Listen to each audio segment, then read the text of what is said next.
I'm for the people this year, only believe in the real. I do believe in no fear, and I got gang in this bitch. I never switch on the tribe, I keep it all the way real. I'm in control of my feels. You see my highlights and study my real. Yeah. I'm showing more love this year, running more plays, finna scale up my business this year. The world in my palm, I'm a star, I deliver my cadence. I'm serving up chips to my peers, bringing the bread for the fam.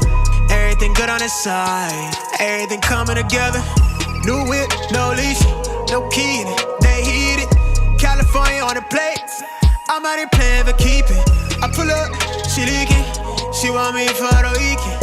My foot on the gas with the brakes, hate me or love me, you see me.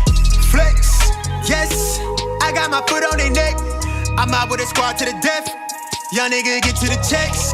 Flex, yes, got nothing to lose and something to prove. Young nigga come from the trench, Cuban links on my neck, changing. Freeze, smoking on dope, that diesel. Freeze, run until I miss my season. Lay back, geeking, smoking on dope, that diesel.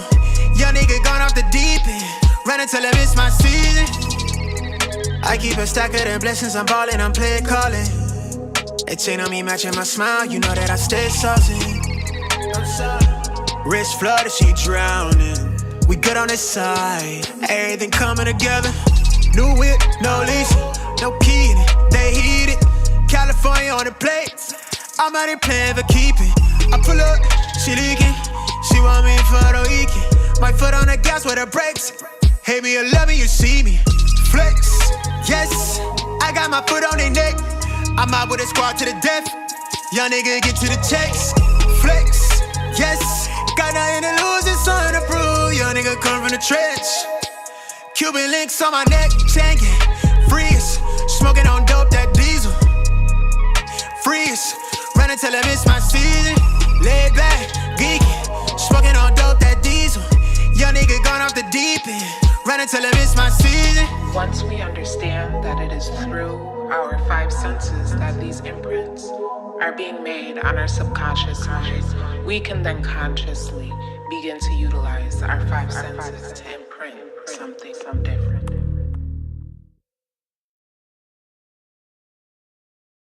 Some of us are catalysts. Because of that, you have to accept. Not you might.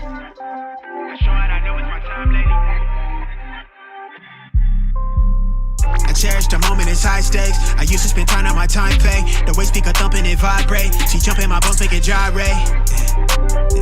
Sipping for a crib, it's a fireplace. I turn off my phone for like 5 days. I show it, I know it's my time lady. Jump started this shit from online, baby. Whatever we doing, it's live, ain't it? They envy, defended, they pride, ain't it? Don't say how they feeling in my face. I'm fluid as fire in my team.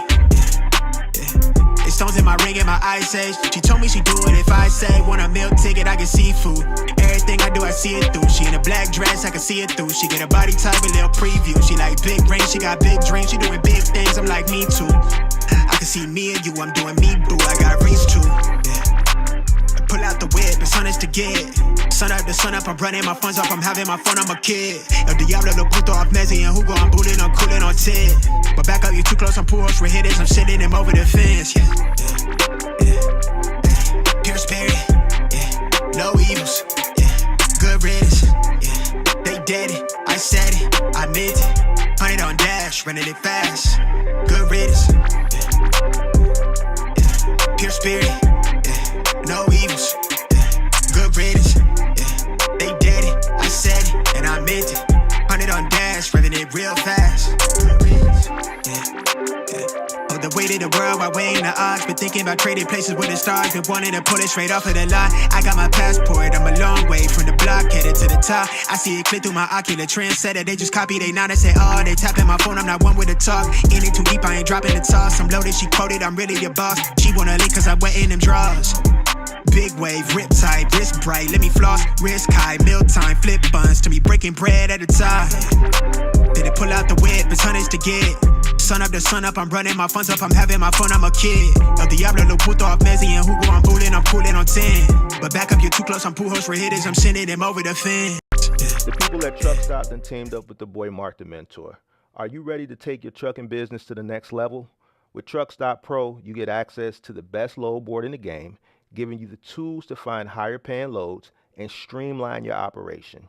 And right now, You can try the Pro plan free for 30 days, a $159 value. Click the link in the description to claim your free Pro plan and start making smarter moves for your trucking business today. Warning: the following content contains strong language and may not be suitable for children. This content is primarily for adults, as this is a trucking channel and truckers have filthy mouths. Please don't tweak if I say. Viewer discretion is advised.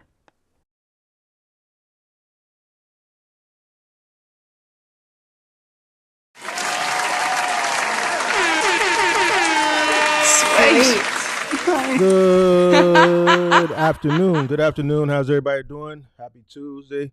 Come on in. Make sure you guys hit that like button. Let me know where you guys are checking in from. Oh, let's see what we got. Let's see. Shout out to Great Polo. Shout out to everybody that's a part of the MGM gang. Welcome, Transportation Boys, to the MGM gang. Look like you just joined, so shout out to you. Sweet. Shout out to Transportation Boys, part of MGM gang. New gang members. Shout out to Goat Logistics, MGM. Dave, what's going on? What's going on? Shout out to Rich Jew, Box Truck Tone. How's everybody doing? Come on in. Make sure you guys hit that like button. Let me know where you guys are checking in from.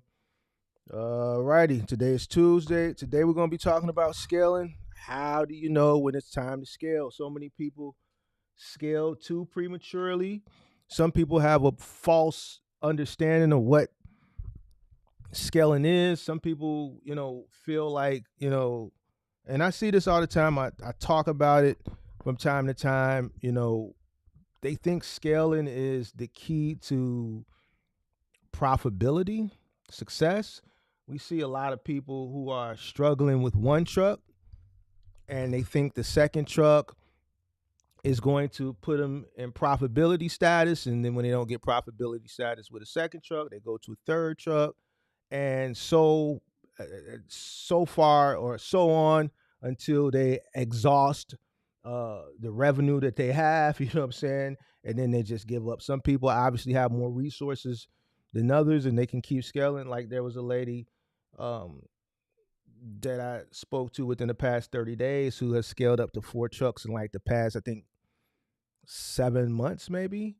And she hasn't seen success with any of the trucks. She just keeps thinking that if she gets another truck, it's going to make money. And last we heard from her in the Discord, she was down to her last 10 grand. So hope everything is good with her. Out of those 4 trucks, I think she was only operating 2 of them. One of them she was driving, which she never had intentions to drive in the first place. So,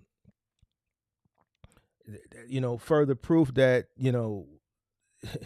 it's a time and a place when you're supposed to scale, and we're going to talk about that today. So the first thing you should know, or the first sign that you should know that it's time to scale, is when you've mastered one truck. Now, I did a segment on mastering one truck a few weeks ago, and I put it up in a video format. Mastering one truck. You're going to duplicate whatever you got going on with your first truck. If your first truck is successful, then obviously you can duplicate that success. If your first truck is a failure, then you're going to duplicate that. Scaling, if you're failing in your first truck, just because you go out and get a second truck, like, I'm trying to figure this shit out. Like, what do people think? Okay, well, the first truck is failing, the second truck will be profit. So the first truck will cover all the expenses, and then the second truck is what I'm going to take. No, it's not how it works. You're going to duplicate whatever you got going on with the first truck times however many trucks you scale up to. You got to master one truck. The first truck is your crash test dummy. The first truck is your lab rat. Hopefully you got enough working capital to sustain the learning curve. And just because you reach a point of profitability with the first truck, that still doesn't mean go out and buy a second truck. I think what people are starting to realize now is that the information that they've been sold as far as making gazillion dollars with one box truck was false.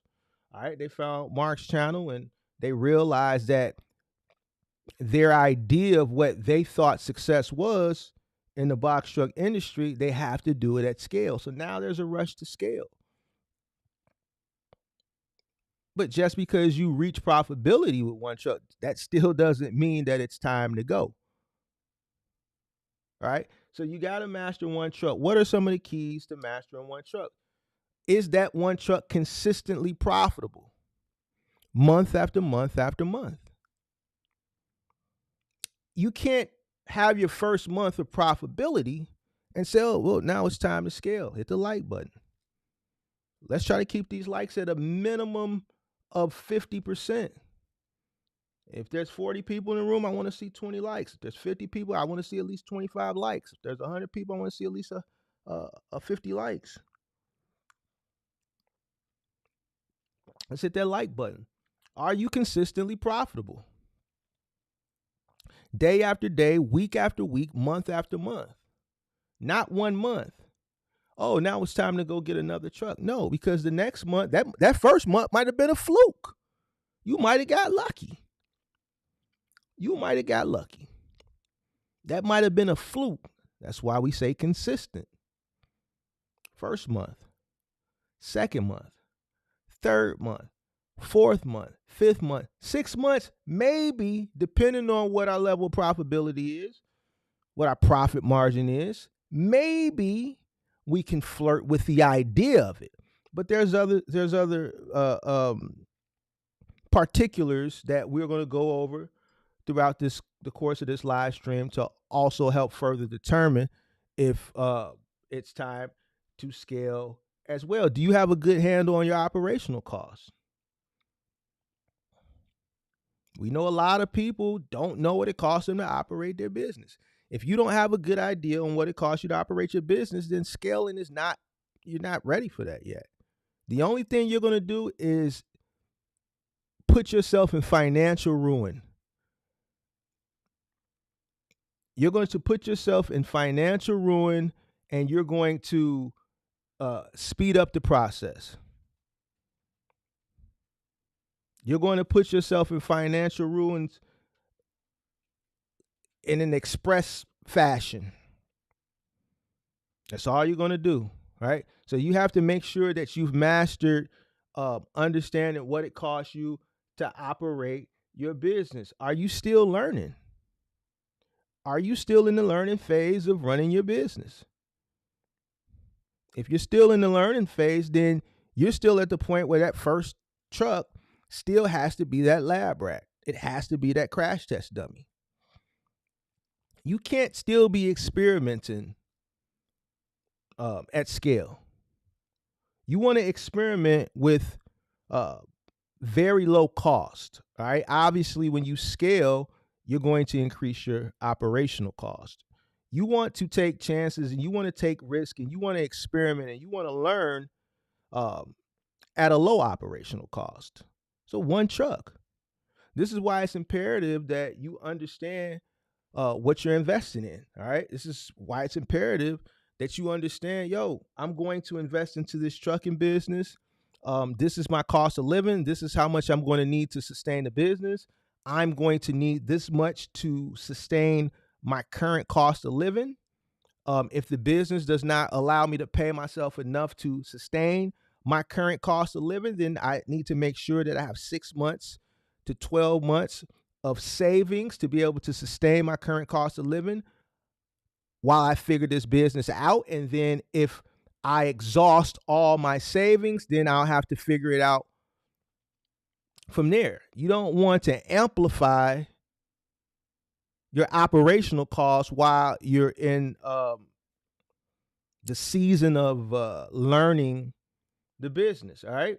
Let's the next point I want to talk about is consistent revenue streams. Consistent revenue streams. Now, this is the way that I scaled up, right? I didn't go out and acquire additional vehicles just because the capital was there and just because I wanted to look cool, and the more trucks, the cooler I looked, and the more trucks, the more successful I looked. No. I went and got more trucks when the time warranted, right? So consistent revenue streams. Do you have contracts already in place? It doesn't make sense to go and acquire additional vehicles and then go source the work for it, to go source the revenue for those vehicles. You want to have that stuff in place. Every truck that I acquired, we would go up to this dealership here in Illinois. It was far out, about an hour and 30 minutes, maybe an hour and 40 minutes outside of Chicago. All right. Still in Illinois, but way out, right? And we would go on Saturdays. Whenever I went to acquire a vehicle, we would go up there on Saturday. I spend the whole day there. We'd go through as many trucks as we could from the time they open. It's about 2 hours before they close, 2 hours to like an hour and 30 minutes before they close. I didn't have much paperwork to do because I was just writing a check, so there was no financing involved. And then we would drive the truck back. Once we drove the truck back, that truck was parked that Saturday evening. Monday morning, that truck was running. That truck was running. When we went to go get those trucks, whenever I went to go acquire a new truck, there was already something in place for it. If I got a new contract, something that I was testing out, or if we already had a contract and we were just adding more vehicles to that contract was growing, then the first thing I would do was go rent a truck, right? I didn't go out and buy anything, right? I wanted to make sure that that particular route that we were adding on, we were going to have that for a long period of time, right? If that was something that we were replacing, let's say a contractor at a 3PL vehicle broke down, or, you know, they were on vacation, whatever the case may be, and we got requested or asked if we could cover a route for a period of time, I said, yes, we'd go get a truck, right? We'd run it. Now, during that time period, Mark is doing what Mark does best. I'm trying to take whatever that is. After a week, week and a half, listen, me personally, I don't care what the other person's situation is that we're covering. We've been doing that. What are the odds that we can keep this? Once we get the clearance that that route is ours, we'll run it again for a couple more weeks. By that second or maybe that third month, you know what I'm saying, consistently, I'm more guaranteed. Now I'm more sure that this particular route is ours. Then I go to replace that rental truck with a purchased vehicle. Right? I'm not going to go buy something just to park it in the yard and then go source the work. Listen, I already wrote the check. The money, if I wrote the check on Saturday, you know, back then it would take a little bit longer for the money to come out. Tuesday, Wednesday, that money's coming out of the account. You write a check today on a Saturday, Monday morning, that money is coming out. After midnight, sometime Monday morning, Sunday going into Monday, by 6 o'clock, that money gone. You write a check for $9,000, it's out of there, right? So I already wrote the check. Now it's time for me to start recouping my money. So that truck has already got work. So do you have work already ready for it?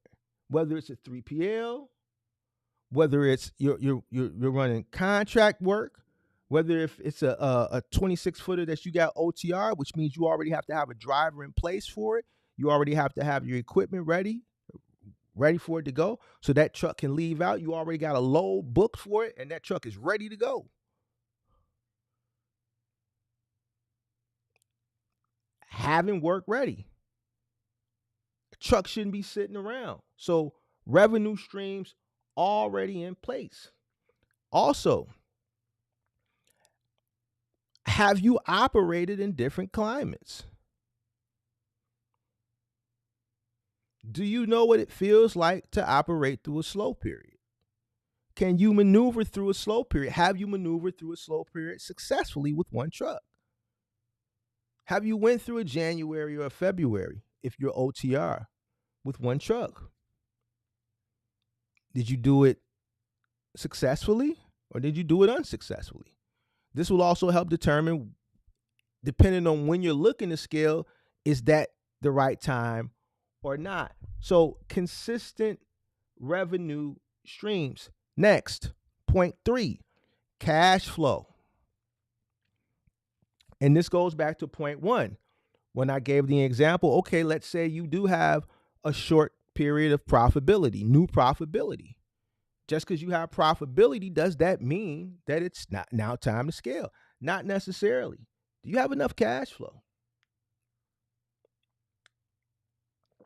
You increase your fleet, you also have to make sure that your cash flow is increased too. Because now you have to have enough capital, working capital, to not only sustain one vehicle, but two. There are situations, I've had situations where I've had more than one truck down. I've had situations where I've had multiple trucks, 2 or 3 trucks at the truck shop. It happens. It's unfortunate, but it happens. So, if you have 2 trucks that are down at the same time, you have to make sure that you have enough cash flow for both. That's an issue that we see a lot of people struggle with, outside of the fact that they don't know what it costs them to run their business. They struggle with cash flow. Why? Because they are misappropriating. Hold on one second, I'm getting a call. Why? Because they are misappropriating their funds. They're robbing from the sustainability of their business. They're robbing from the sustainability of their business, more than likely.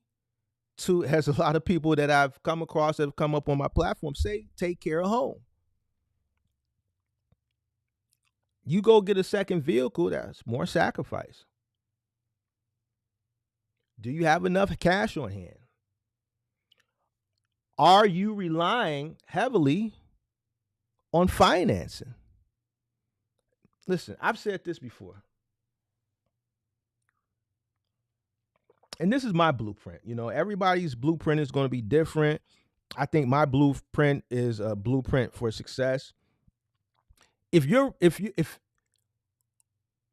relying heavily on financing each vehicle you scale, me personally, I think it's a recipe for disaster. I think once you recoup your money from your first truck, I think you should continue to work that one truck until that one truck can acquire a second truck. See, I go off the basic fundamentals of business.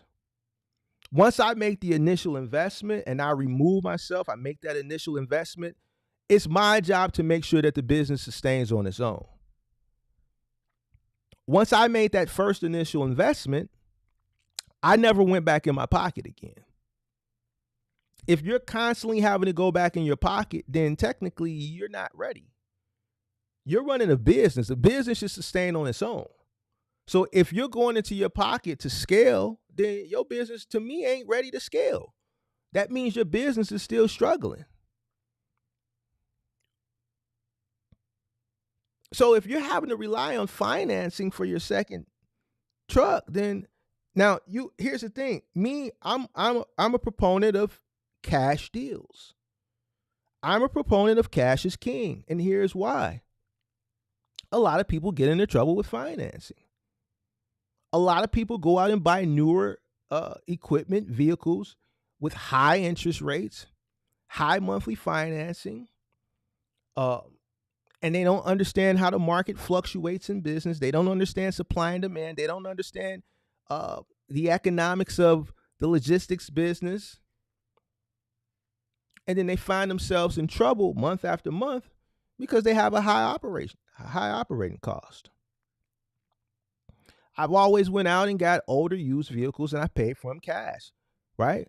So if you are going out and you're buying pre-driven vehicles that have a little bit of age on them, it shouldn't be hard for the one truck that's operating, if it's operating at profit, you're doing what's in your best interest. You're reinvesting the money back into the business to go out and acquire another vehicle.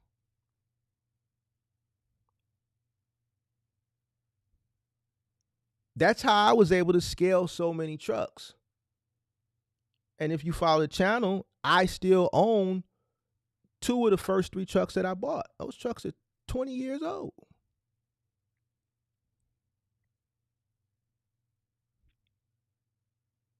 They were 8 years old when I bought them. Those trucks have been paid for. I bought those trucks cash over a decade ago. Those trucks have made their money 100 times over, 100 times.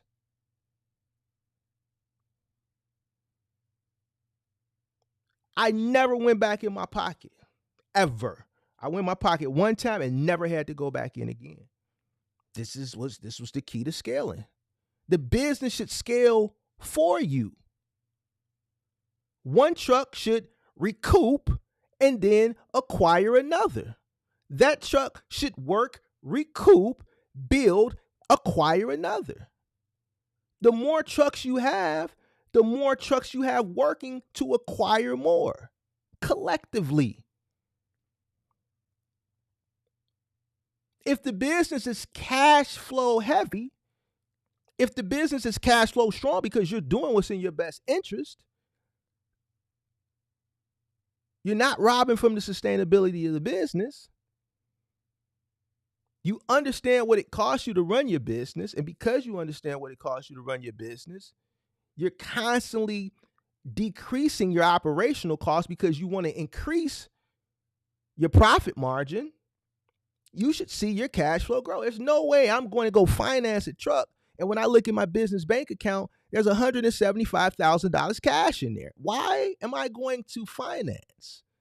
Why am I going to, if I'm looking at a truck for $20,000, $25,000, am I going to finance it for 4 years and pay you an additional $15,000 when I can just write you a check for $25,000?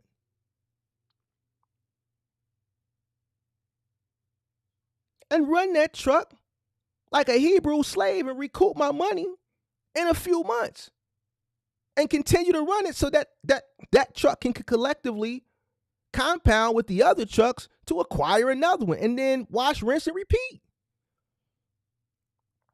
This is why it's important to be cash flow heavy. I'm not finna pay the bank just to stretch out. Bro, I don't need your money.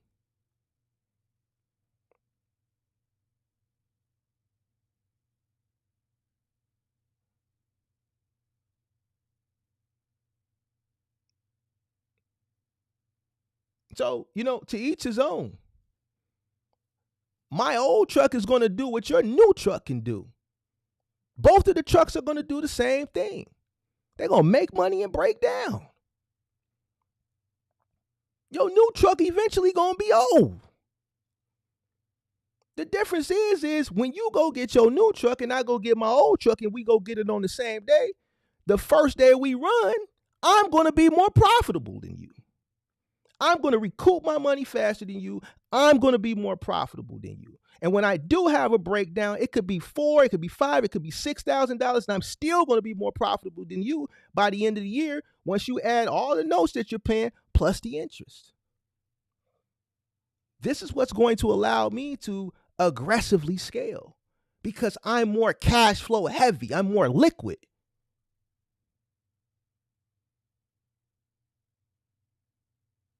This is what the banks won't tell you. They want you to come. They don't want you to be cash flow heavy. Why? Because then they wouldn't exist. They rely on you.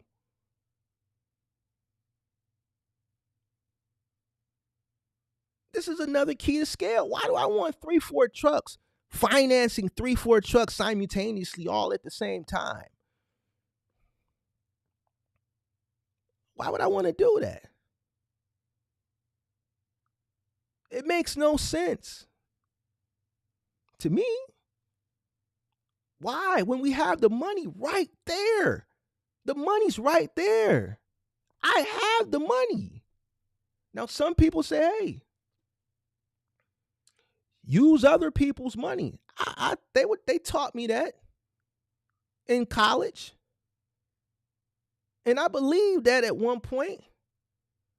And then as I got into business and I became experienced and I started looking at things for myself, I see why they teach us that. I see why they make us learn that in college.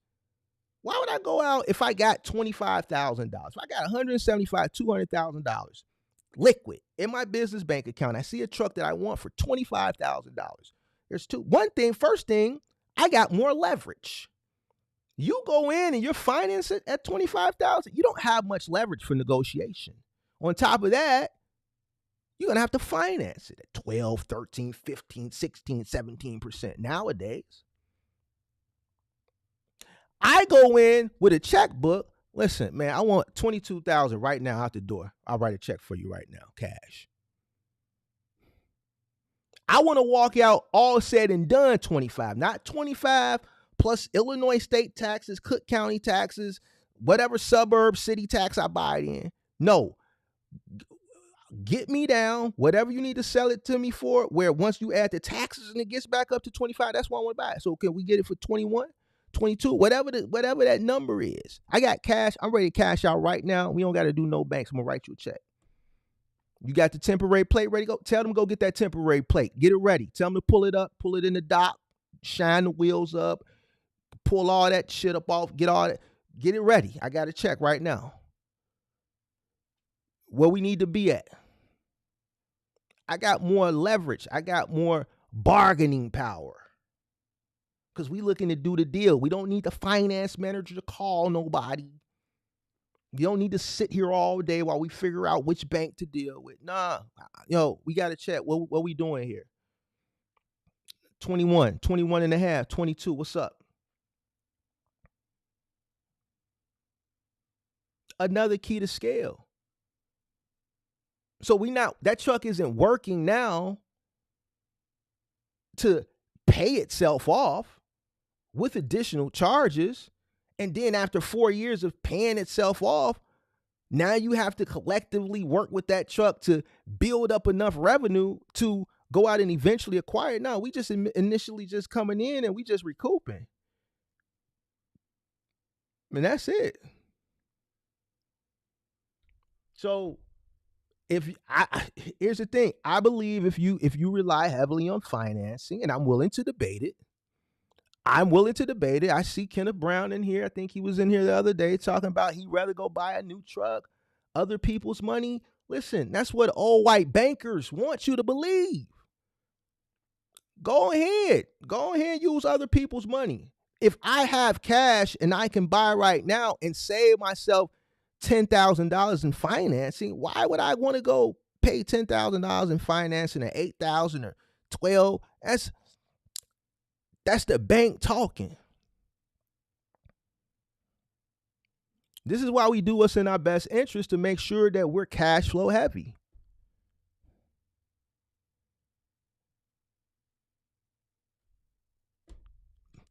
I mean, it's debatable. We can debate it. Just make sure you got your facts. See, the difference with me with this, I don't just necessarily have facts. I am a real case study because this is how I built my fleet. This is how I built it aggressively and a lot more quicker than the average person who would go out and finance. I focused on older used vehicles. I bought them cash. The money recouped quickly, and those trucks acquired an additional truck a few months later. Can you sustain the extra cost? Goes back to what we said. Just because you may see early signs of profitability or you're just hitting profitability doesn't necessarily mean you can sustain the additional cost. Once you reach profitability, I would continue to work that truck and build your cash flow up. If you follow the method of never going back into your pocket again, then you'll be straight. If you're constantly, and I'm going to have to reiterate this over and over and over again. If you're going back into your pocket, you're not ready. I don't care who told you what. Any business. Do you think Elon Musk is going in his pocket to fund Tesla? No, Tesla is self-sustainable. Apple, self-sustainable. Microsoft, self-sustainable. Walmart, self-sustainable. That's the purpose of a business. You create it, you make the initial investment, you work diligently and hard so that the business can sustain on its own. It's just like raising a child. I use this analogy all the time. You birth a child into this world, you raise it, you instill morals and values, education, with all these morals, values, and education, also there comes a dollar amount, schooling, higher education that you pay for, piano lessons, karate, jujitsu, soccer, basketball, all these extracurricular activities to, help provide discipline, structure, all these things that you instill in a child, nurturing, growing, educating. And so that once they get grown, they can go out in the world and be able to sustain on their own as a functioning adult in this society. Same thing with a business. You birth it. That's the initial seed money to get it going, to bring it to life. Hit the like button. This is going on members only too. This is too much sauce, man. This is too much sauce. Listen, this is going on members only. Hit the like button, subscribe to the channel, turn on your post notifications. You make that initial investment, that's the birth. At the beginning stages, the first stage of the 5 stages of business growth, it's when you're working very, very hard and diligently, like you do when you're nurturing that child, when you're waking up in the middle of the night, when that little bitty baby is crying and you got to go change that pamper. That's when you're investing all your time, blood, sweat, and tears into that business to get it to where you ultimately want it to be.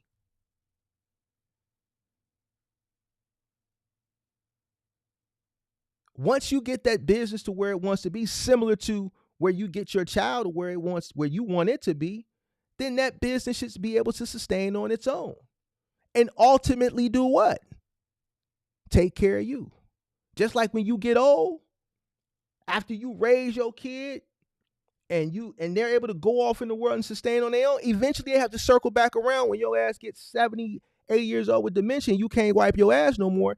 You can't get out the tub. They need to help you take a bath. And these are the good kids. These ain't the ones that put their parents in the nursing home. See, I ain't going to probably put God forbid my mom have, I'm going to do that. You know why? Because she did it for me. Same situation with your business. Your business is going to take care of you, just like you're going to have to turn around when your parents get old and get dementia and can't wash their behind no more. You're going to have to come back and take care of them. Come back in full circle. That's the purpose for your business, to ultimately provide a better life for you. Long term, if you want to make it generational, so be it. It won't happen if you're constantly reinvesting back into it. Shouldn't be investing back into it at all. It should be able to sustain on its own. I'm not lying. I don't know any successful business where the founder is steadily, pumping money into it. You got to go work a job to fund your business. That don't even make sense. 10 years, you still working another job to pump money into your business. No. The business should sustain on its own. Drivers, staff. Are you capable and confident that you're going to have adequate staff? Do you have access to a pool of reliable applicants? You can't scale if you're constantly losing drivers. This is why when I see people come up on the channel and they're not paying people handsomely and things of that nature, one of the main things I say is, listen, you can't scale if you can't keep people. If you constantly have to keep replacing people, you could be at profit, you could be at success, you could have steady revenue streams, but if you're lacking retention when it comes to your employees, how can you grow? You got a truck, you got a good driver over there, you're ready to scale, you get a second driver, he's running, but then right when you go get ready to get a third truck and scale to a third truck driver 2 quits because you're not paying them enough. So now you can't go get a third truck. Now you're down the second truck for 2 or 3 months because you've been trying to find a person. You've been doing interviews. Now you replace that guy. All right. Now, okay. All right. So now I'm ready to go get the third truck. But now, guess what? The first trucker, he wants a raise because he been there a year and a half now, but you don't want to give him a raise because you too cheap. So he quits. So now you thought you was going to go get a third truck then, but now you got to replace truck driver number one. You replace truck driver number one, and the new guy, he quits after 2 weeks, but the whole time he was there, he met the driver in truck two, and he corrupted him. You know what I'm saying? He brought a negative morale to the business, so both of them quit together. Now you got 2 trucks that's sitting. You just can't find a way to scale to a third truck because your retention sucks. So not only do you have to have a pool of reliable, qualified drivers to hire from, you have to be able to retain the ones that you do have. One of the key things to retaining people is paying them handsomely, paying them fair. So many times do I talk to people and you guys see them, they come up here, they pay people like crackheads. Why do people pay people like crackheads? So that they can make the most, like, because the way they look at it is like, well, man, I got to make more money than them. Not all the time. If you're a business owner and you're only operating one truck, 9 times out of 10, your driver is going to make more money than you. And these is facts. This is facts. If you're operating a truck, let's say OTR, you're grossing somewhere, let's say $4,000 or $5,000 a week after all your fixed and variable costs outside of pay. What do you think you're going to have to pay a person to keep them over the road? $600, $700, $800? I don't think we should be talking at least $1,000 or more. So let's say $1,000. Now, what do you think is left to cash flow? After you cash flow the business, then you add 30% of that for taxes. What do you think is left? It's less than $1,000, less than $500, less than $750, less than $500. So where do you guys get off with one truck thinking that you're going to pay yourself more than what your driver is making? It's preposterous. You have the wrong idea with business. You're the last person to get paid. You only have one truck. If you want to make money, you have to make it in volume. One truck, you're guaranteed, you're absolutely going to make less money than your driver. If you're able to pay yourself at all. Facts.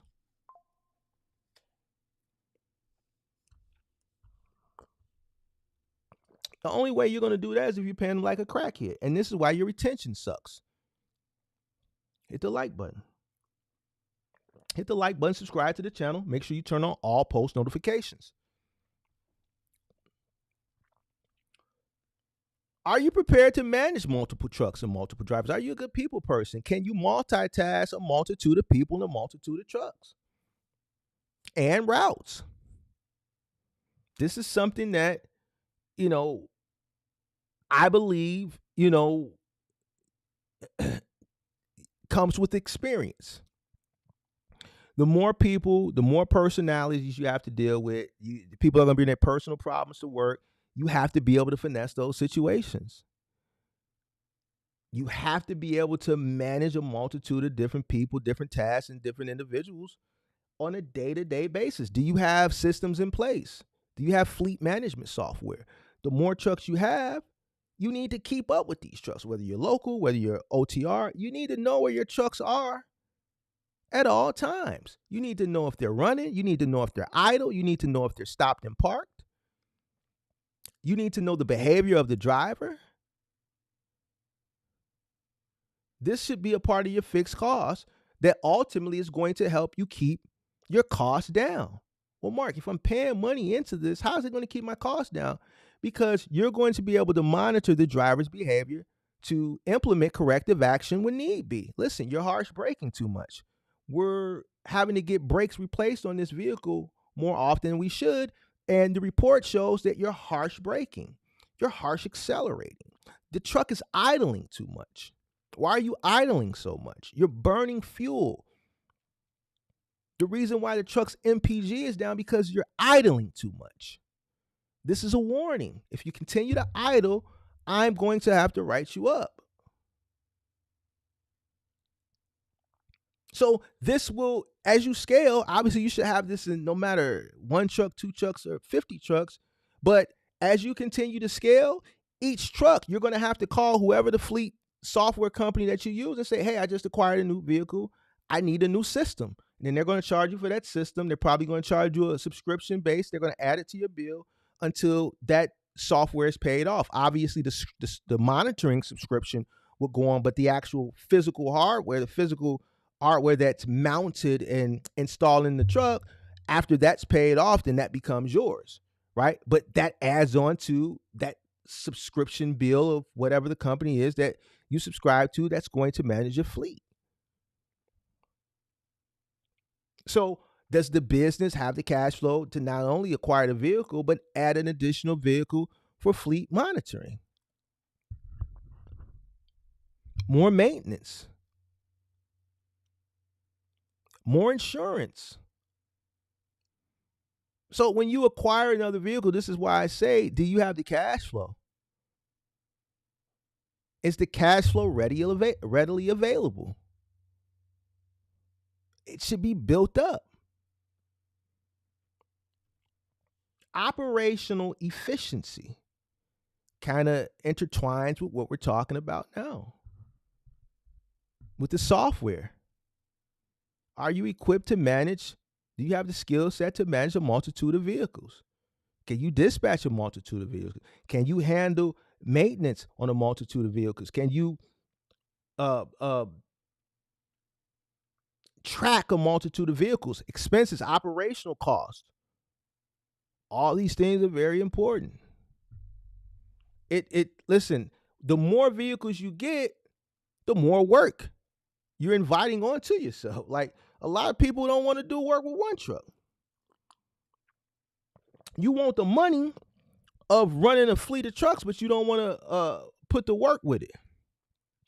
Listen, I'm going to tell you, running a multitude of trucks, and I pray everybody gets this level of success so that you can see how mentally draining this shit is. Imagine dealing with 30 people and 30 different personalities every single day.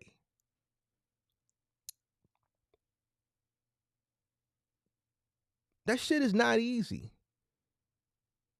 It's not easy. Yo, once you get to that point, money ain't gonna be no issue no more. Money is gonna be that. You by the time you get to maybe your 7th or 8th truck, money ain't gonna, like, that's, you already done accomplished that feat. That shit ain't no feat no more. By this point, you should be accustomed to large lump sums and large settlements. But you've introduced a new problem. Mental strain. Dealing with a multitude of people is tiring.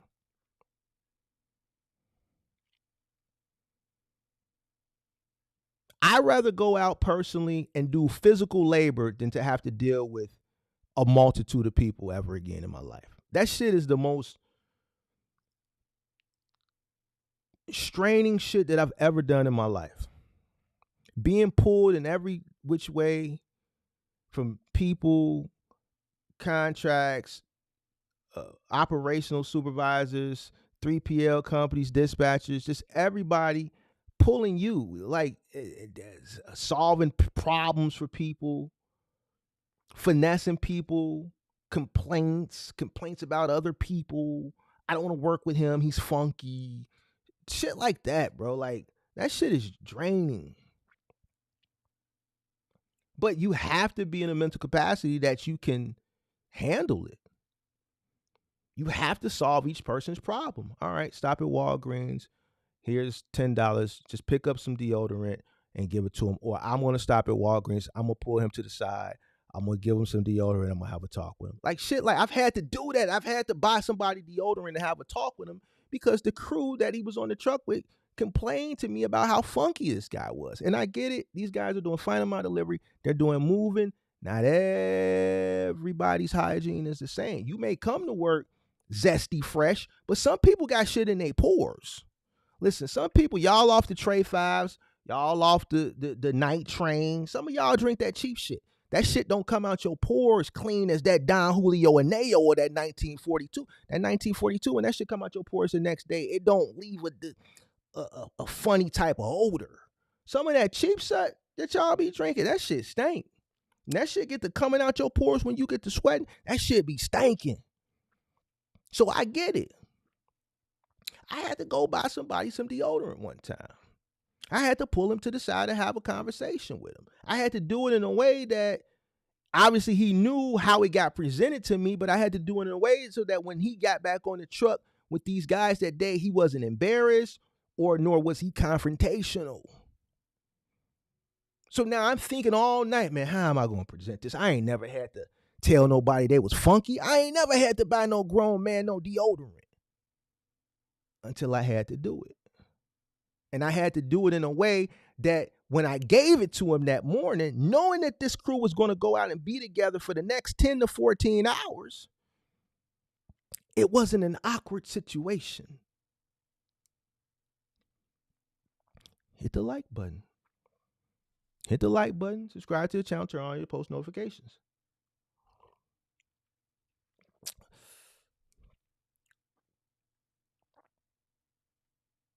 Are you ready for that? Are you ready for that?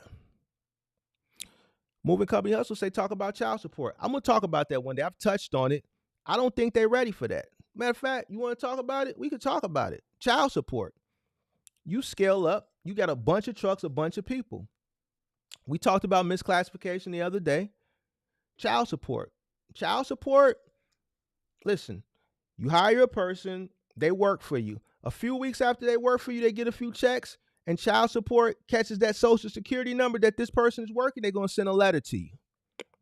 They're going to say, look, you got two options. You can either send us this much money bi-weekly, you can send us this much money weekly. However you pay them, this is what we want. Check this out, pimp. You send it to us. You deduct it from his check. You write us a check for this amount and you send it to us. If you don't send it to us within 7 days of the pay period, we're going to start fining you $100 for every single day it's late. See, you only going to get this from people and channels that have operated at scale legally, that pay taxes, that pay people as employees and not independent contractors. See, I hate them letters. I used to hate them letters because guess what? That gave me more work to do. Now I'm responsible for this person's negligence because he don't want to take care of his kids. Now they're holding the child support is holding me responsible for deducting that money because they don't do it. It's not no way for them to do it electronically. So at each pay cycle, I have to let my accountant for this individual deduct $100 every pay period, deduct $100, right? I got to write a check to child support. I got to send it to him. I have to send it to him on time. I can't be late. Can't forget. If it's 7 days late, because they know the pay period, I have to tell them the pay period. If it's 7 days late, they're going to start finding my black ass $100 a day for every day it's late. Ain't that about a bitch? You ready for that? Is you ready for that? And if you in this type of business, man, come on, you already know who you dealing with. You dealing with little phone them, little man. Little man, them got like 2-3 kids. You already know they waiting for his social security number to get that bing. As soon as they get a bing up, that social security number, 321-546, 321-546666. We got a hit. He working at a moving company in Chicago. We got us one. Type the letter up. Hopefully the owner be lacking and he late sending us our money. We can charge his goofy ass $100 a day for each day it's late.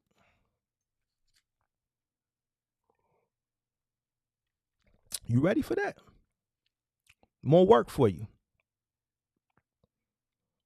Operational efficiency. You gotta be able to operate. Because then what's going to happen then, once they tell you what to take and you start taking it, I'm going to tell you what's going to happen. It's normally going to be an amount that the individual don't want to pay. So that first check they get and they see that money coming out, there's a 75% chance they're not going to come back no more. And they're going to go find another job and try to work there 2, 3 weeks, 4 weeks, or a month, however long they can get a few checks without getting that child support taken out. And then as soon as child support catch them, They're gonna lead them, and that the cycle repeats itself. That's the hustle. They work somewhere until child support catch a few checks without having to pay child support. As soon as child support hits, they quit and they on to the next. All right. So, operational efficiency, dispatching. Are you able to dispatch these trucks? Are you qualified? Do you feel like you're educated enough to take on a multitude of trucks? Tracking expenses. Now you're not tracking expenses just for one truck. You're tracking expenses for a multitude of trucks. The more trucks you have, the more clients you're going to deal with on a day-to-day basis. Because each truck is 9 times out of 10 dealing with a different client. They're dealing with a different account. They're dealing with a different route, where they may be dealing with a multitude of different customers on that each particular route. If you're running OTR, they're running loads potentially for different brokers going in different directions. So now you're having to juggle more work. Are you prepared for that? There's more work associated with more trucks. A lot more work, a lot more mental work. There's a reason why when I got to a certain point in trucks, I had to hire more people in the office. Initially, I had one person work in the office. I got rid of her because she was a referral. She was just lazy and dumb as a box of rocks. She just wanted to sit there and look pretty. And I thought that was the cool thing, just have a cold ass fly chick in here. But then I quickly realized having a decent chick in here, it looked good for aesthetic purposes. But shit, I need work done. She's dumb. Get out of here. So I hired another person, another female who had a little bit of work ethic, and she also implemented things. She built an Excel spreadsheet. I said, listen, I need all the routes, because during this time period, things weren't done digitally yet. So every single manifest was paper. A lot of the routes that we had, especially those Office Depot routes, each route was like 50 pages. Each stop was a page on its own. So if a particular route had 50 or 60 stops, then that was 60 pages. I'm running 9 routes for that particular contract. So imagine how many sheets and all this stuff had to be filed.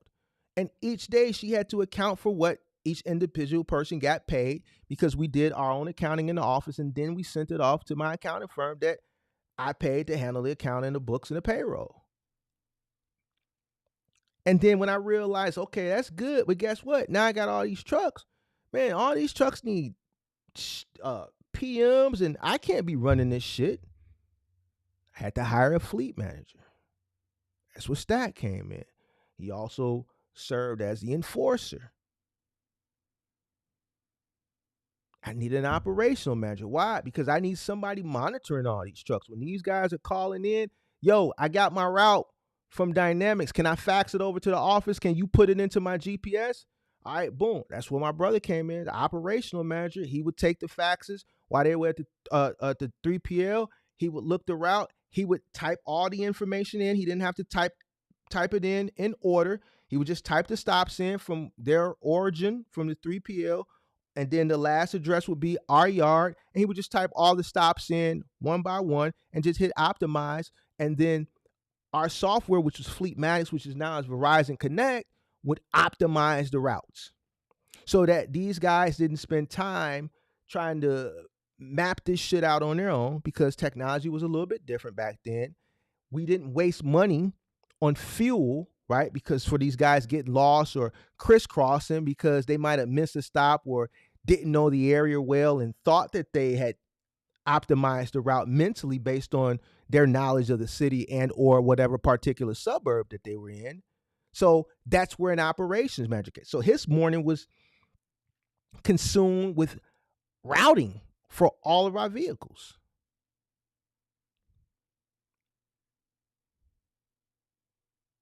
The more vehicles you have, the more responsibility. And it's not just responsibility as far as just the day-to-day of dealing with contracts that are going to bring in the revenue and the actual people that are doing the work, the drivers and or the helpers that are directly associated with what brings in the work, you can't do all this shit on your own. And I realize that. So you're going to have to bring in people to help you do that. But in order to be able to afford these people to help you do that, you have to make sure you have cash flow and that you're profitable. Why? Because the people that are in the office, the work that they're doing is not directly associated with what actually brings in the revenue. So the trucks have to be making enough money to sustain the routes that they're doing, pay the drivers, cover the costs, net, and not only net, be able to collectively net for the people that are working in the office to make sure that the whole operation is efficient. Hit the like button, subscribe to the channel, turn on post notification. This is going on members only. This is too much cooking, man. This is too much cooking. I can't, you know what I'm saying? I can't do this for everybody. This ain't for everybody. This is for only, this might have to go into members. Hit that like button. This is why you have to make sure that your operational costs are low. You can't continue to operate without knowing, because you get to this point, you're going to have to implement and resource help. You can't run a multitude of trucks just you. You just can't do it. So now you got, I'm paying Genesis, I'm paying Stack, I'm paying my brother. That's 3 salaries, 3 salary-based jobs in the office. These are salaried people.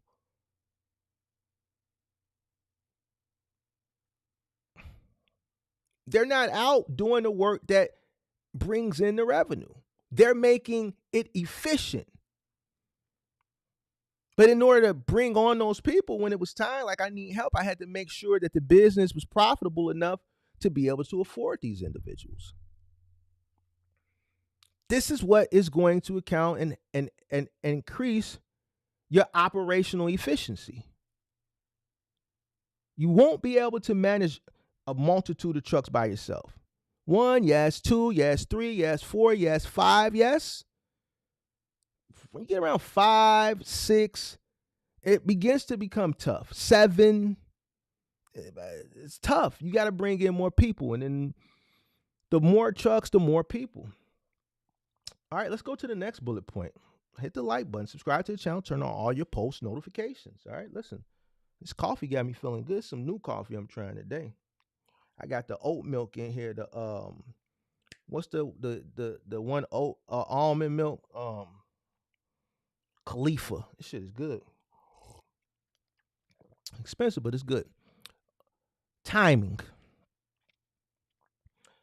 Timing is very important when it comes to business. Even more so, it's important when it becomes to scale. I mentioned it during the monologue. A lot of people scale too prematurely for all the reasons that I already talked about. So if you came in late, you got to rewind. But scaling is about time, the perfect time.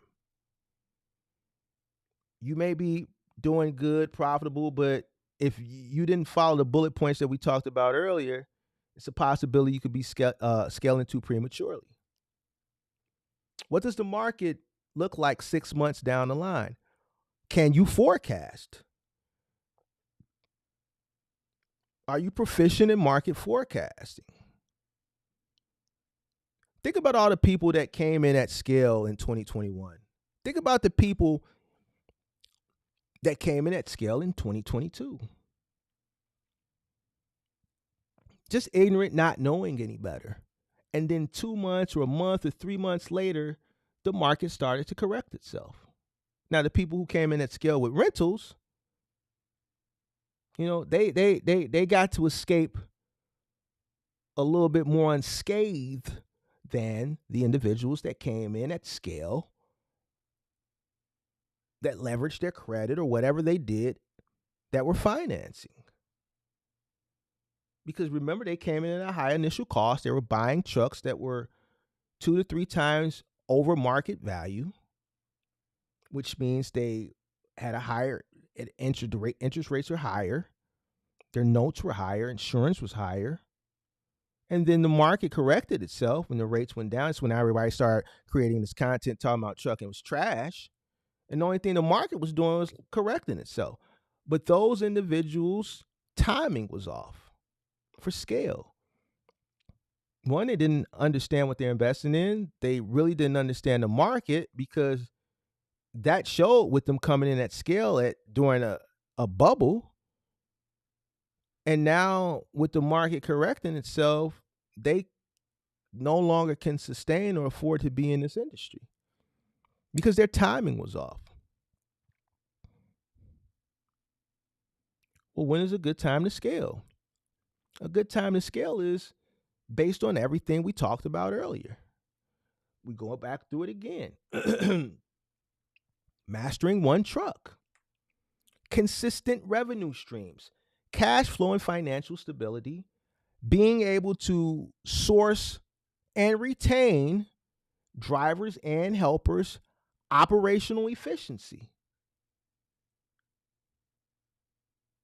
Certain market conditions, regardless of this information, may warrant not being the correct time to scale, hence the example that I'm giving right now.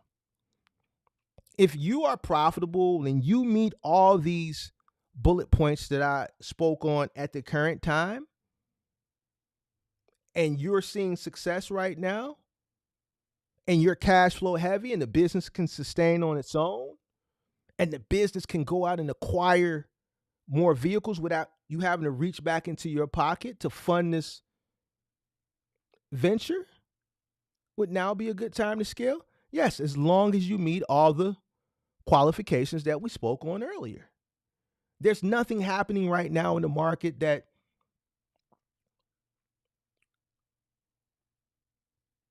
I see that could be similar to a bubble, right? I think the market is normal.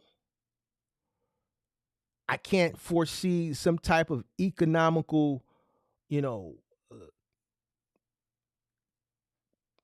issue where it will ultimately affect things adversely like it did during the pandemic, where just shit just halted. If the market crashes, the strong will survive. The weak will perish. If you're succeeding right now, then you him. If you can succeed in this when a multitude of people are complaining, then you figured it out. If you're succeeding in a market where everybody's complaining, you figured it out. Why? Because when there's blood in the streets, there's what? There's opportunity. Only weak individuals who aren't well versed and don't have a strong business acumen complain. It's business. The strong will survive, the weak will perish. This is why I harp on operational cost. This is why I harp on understanding what it costs you to run your business. Cost per mile. This is why I harp on understanding competition. This is why I harp on delayed gratification. This is why I harp on understanding what you invest in.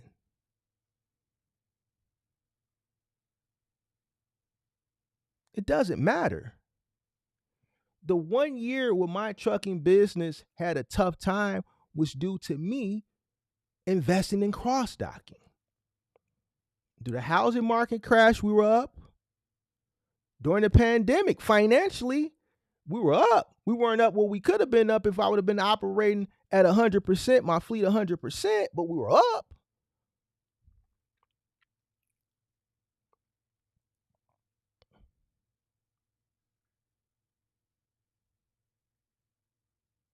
Whenever there is blood in the street, there's opportunity. To most people, there's blood in the street right now. So this is opportunity. Ryder is doing buy one, get one half off. You can get 2 trucks right now for about 40 grand.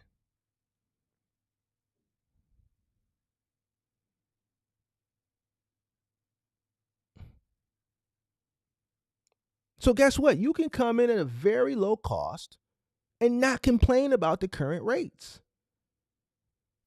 Why? Because your operational costs are low. Is this a good time? Why wouldn't it be? Because guess what? Think about it like this.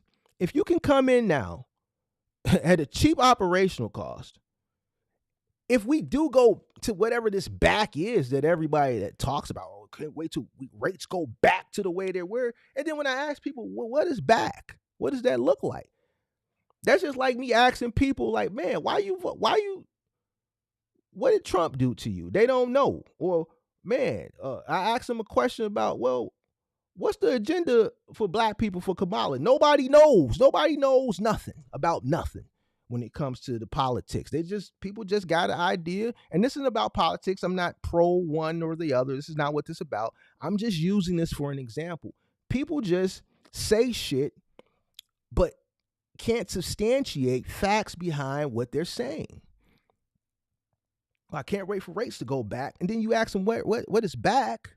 Nobody has the answer.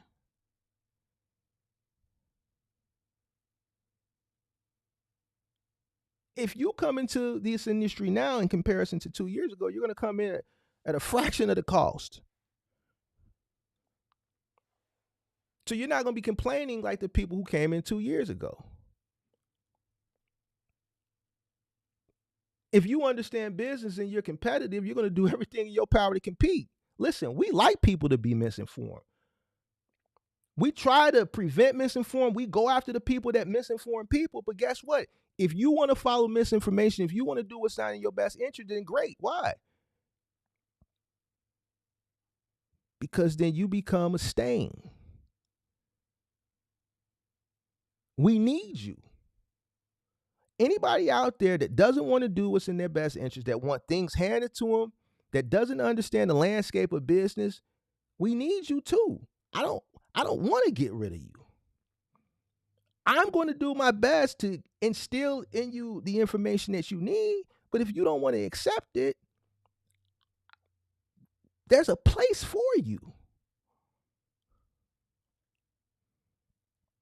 We need people not to do what's in their best interest. Then there will be no suckers to sell. Listen, buy low, sell high.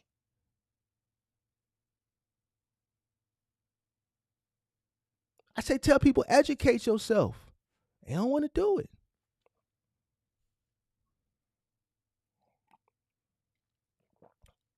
You watch your favorite athletes every Sunday play football. From my understanding, someone told me in the Discord today, basketball season starts. What do you think these guys are doing when they're not actively playing in the game, off season and in between games during the season? They're working out, they're practicing. You can compare that to a business owner that's constantly educating themselves so that they can go out and compete and win.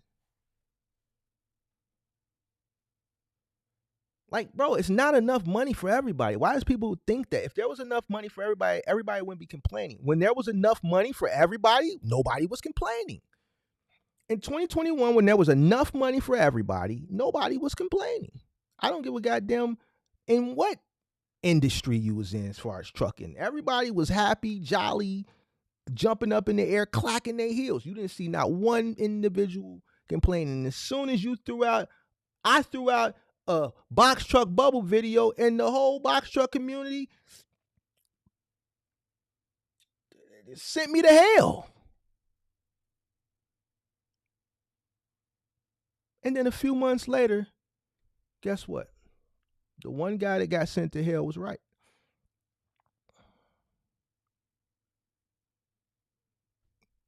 It's competition. So guess what? When you scale,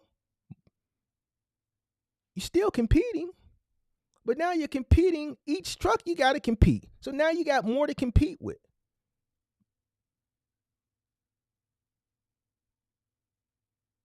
It is what it is. Business is about timing. Now is a great time, I think, not only to get in, but if you're running a successful business and you have the cash flow and you have the knowledge and you're at that point truly where you're ready to scale, yes. I don't see things getting any worse. And if it gets better, you're already in place. You're already in place. So it is what it is. We're at the bottom. So if you can sustain here, great. If it goes wherever this back is that people talk, even better. That's how I look at it. It is what it is. Like I don't, it is what it is. So now let me I saw something here. I saw a challenge here, I'm gonna go back up. I saw it out the peripheral. I saw it out my peripheral. Let me get back to it. Where was that at? Did he delete it? Did he delete it? Did he delete it? Oh no, there it is. There it is.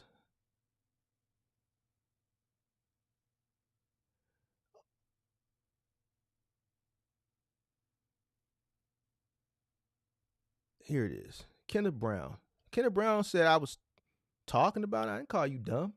But you feared to come up and articulate yourself, though. Nobody called you dumb. But you can come up and articulate yourself. Because we want to know what it is that you have a disagreement about. This is what the platform is here for. It's to have the conversation and come to some sort of resolve. Hit the like button, subscribe to the channel, turn on all your post notifications. Is he talking about somebody calling him dumb? I saw one comment and never went back to see anymore. I saw a comment about, what is he talking about? I wouldn't buy. This is the comment I saw. I saw the other people's money and the truck.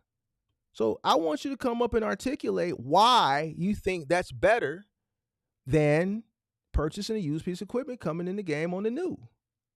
How can a person be successful ultimately with the current high cost of operation with a brand new truck? Please come up and articulate that.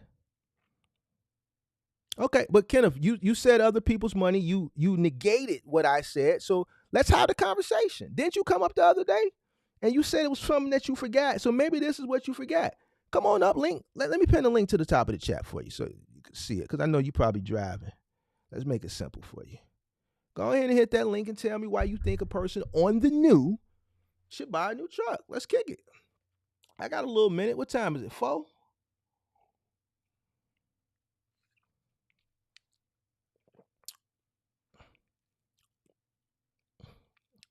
Come on, Ken. I got a little minute before I hit the gym. It's chest day. So we love going to, we don't like leg day. We don't like back day. I don't like legs and back. I ain't gonna lie. Chest day, I'm a little motivated to get to the gym. I got a little time to kick it with you.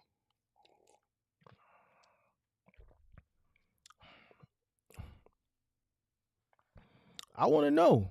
We're going to give you a chance to come up because I know the other day you said you something you forgot. So I'm assuming this is it.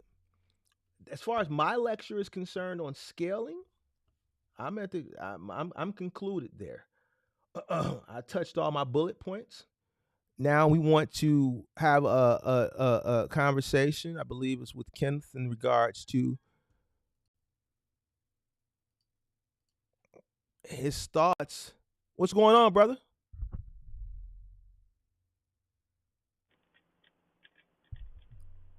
Hello? Yeah, hold on 1 second.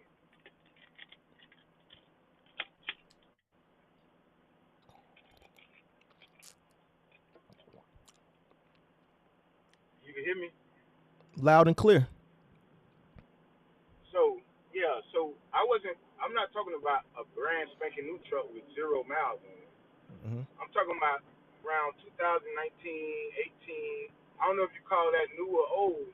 I know you probably when you say old, you're talking about old. How old are you talking about? I think 2019, 2020 is on the newer side.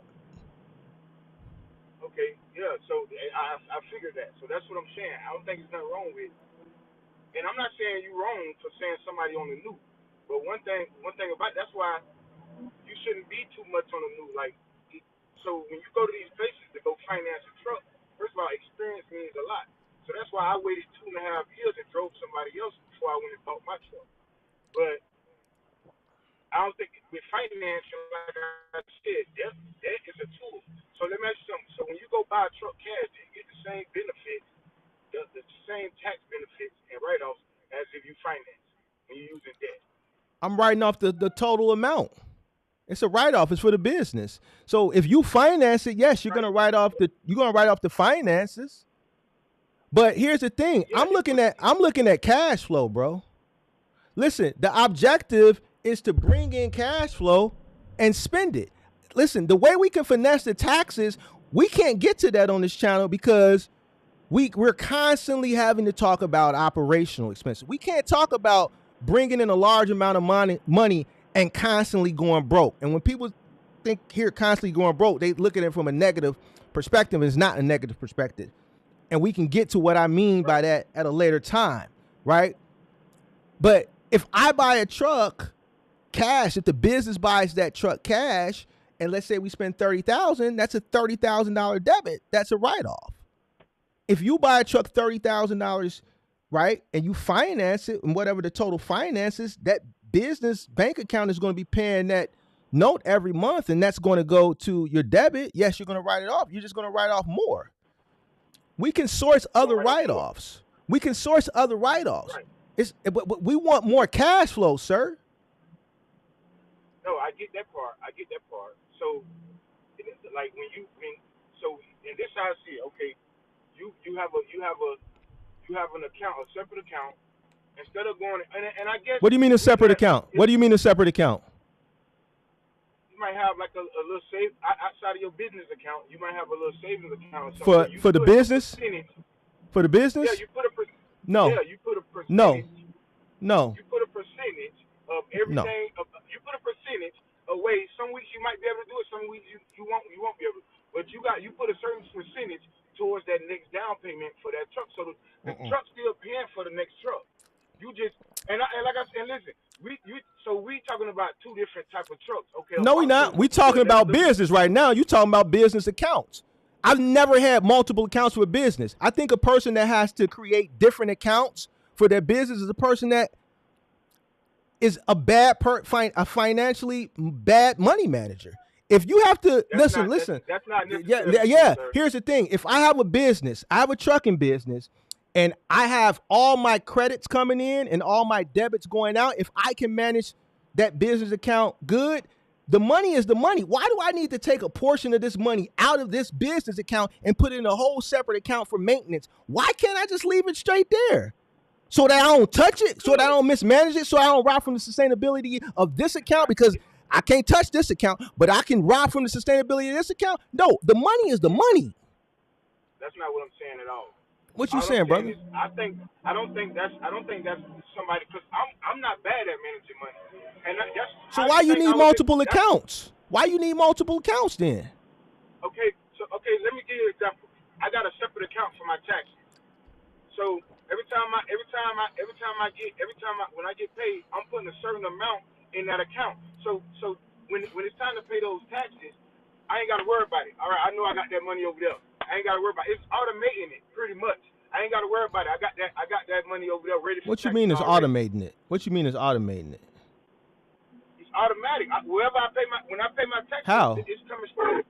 Because when I get paid, I'm putting a certain amount in this account. So just say my quarterly taxes is $3,500, and I've been putting money in that account. And I might have over $3,500. I might have a little extra in there. You know, that money is automatic. When I pay my taxes, when my accountant pay my taxes, it's automatically coming out of that account over there. I ain't got to think about it. I ain't got to worry about it. It don't got nothing to do with me being bad with managing money. Why you can't leave it in? Why you can't leave it in? Why you just can't leave it in the regular account? It's not that I can't, but why don't you? Why don't you?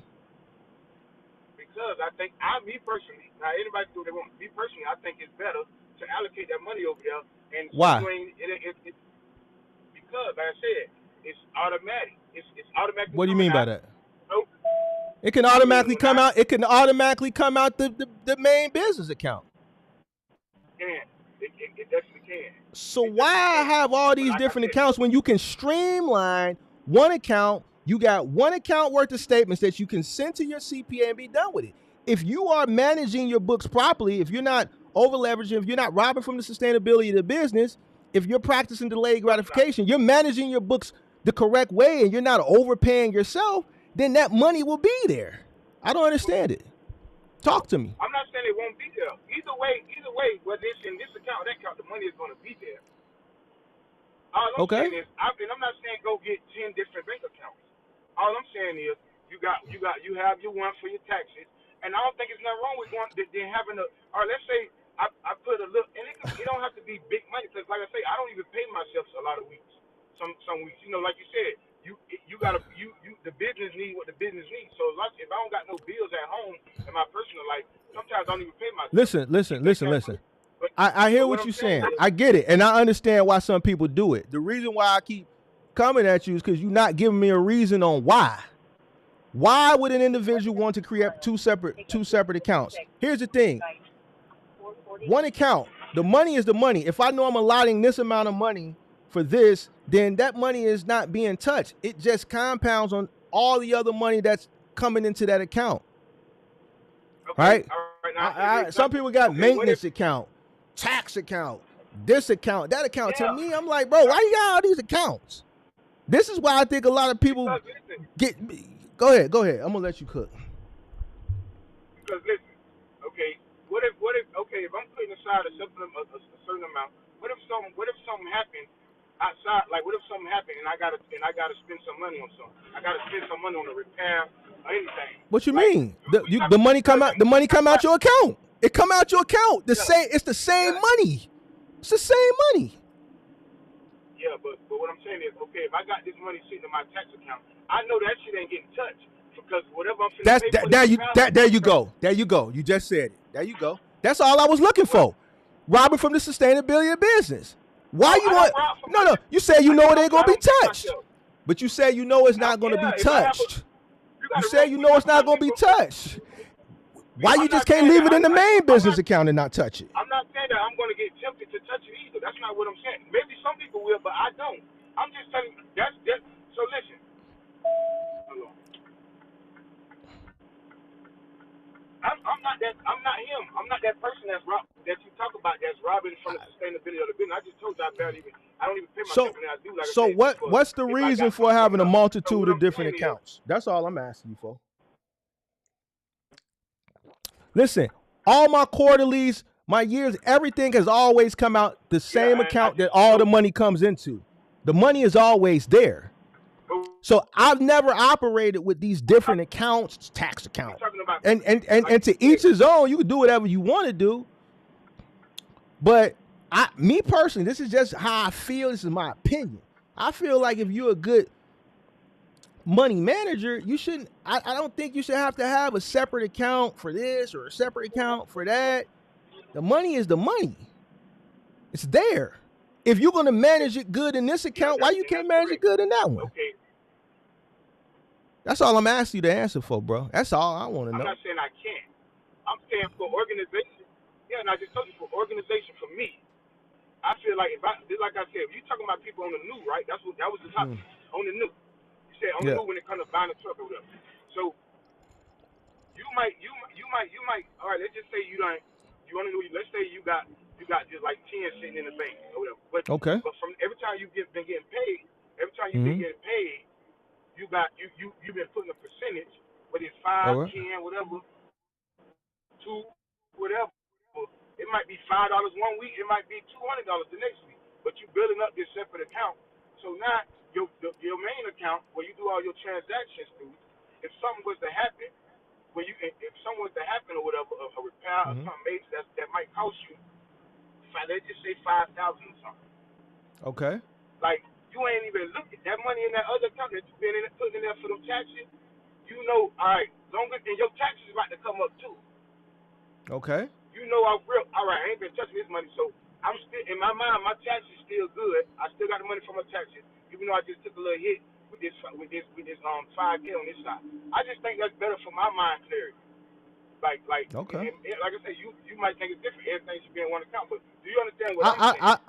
I hear you, but like what you saying to me, it's the same thing. The money, no. What I'm saying is, here's the thing: The money is the money, whether it's in this account or that account. If you got money in this account to cover the maintenance and you still have your tax money, if the tax money was in that same account, you'd still have the same account to cover the maintenance. So what's the difference? Yeah, until something else happens. Okay, if something else happened, then what? Okay, so hold on. Let's talk about this again. Something else happens, then what?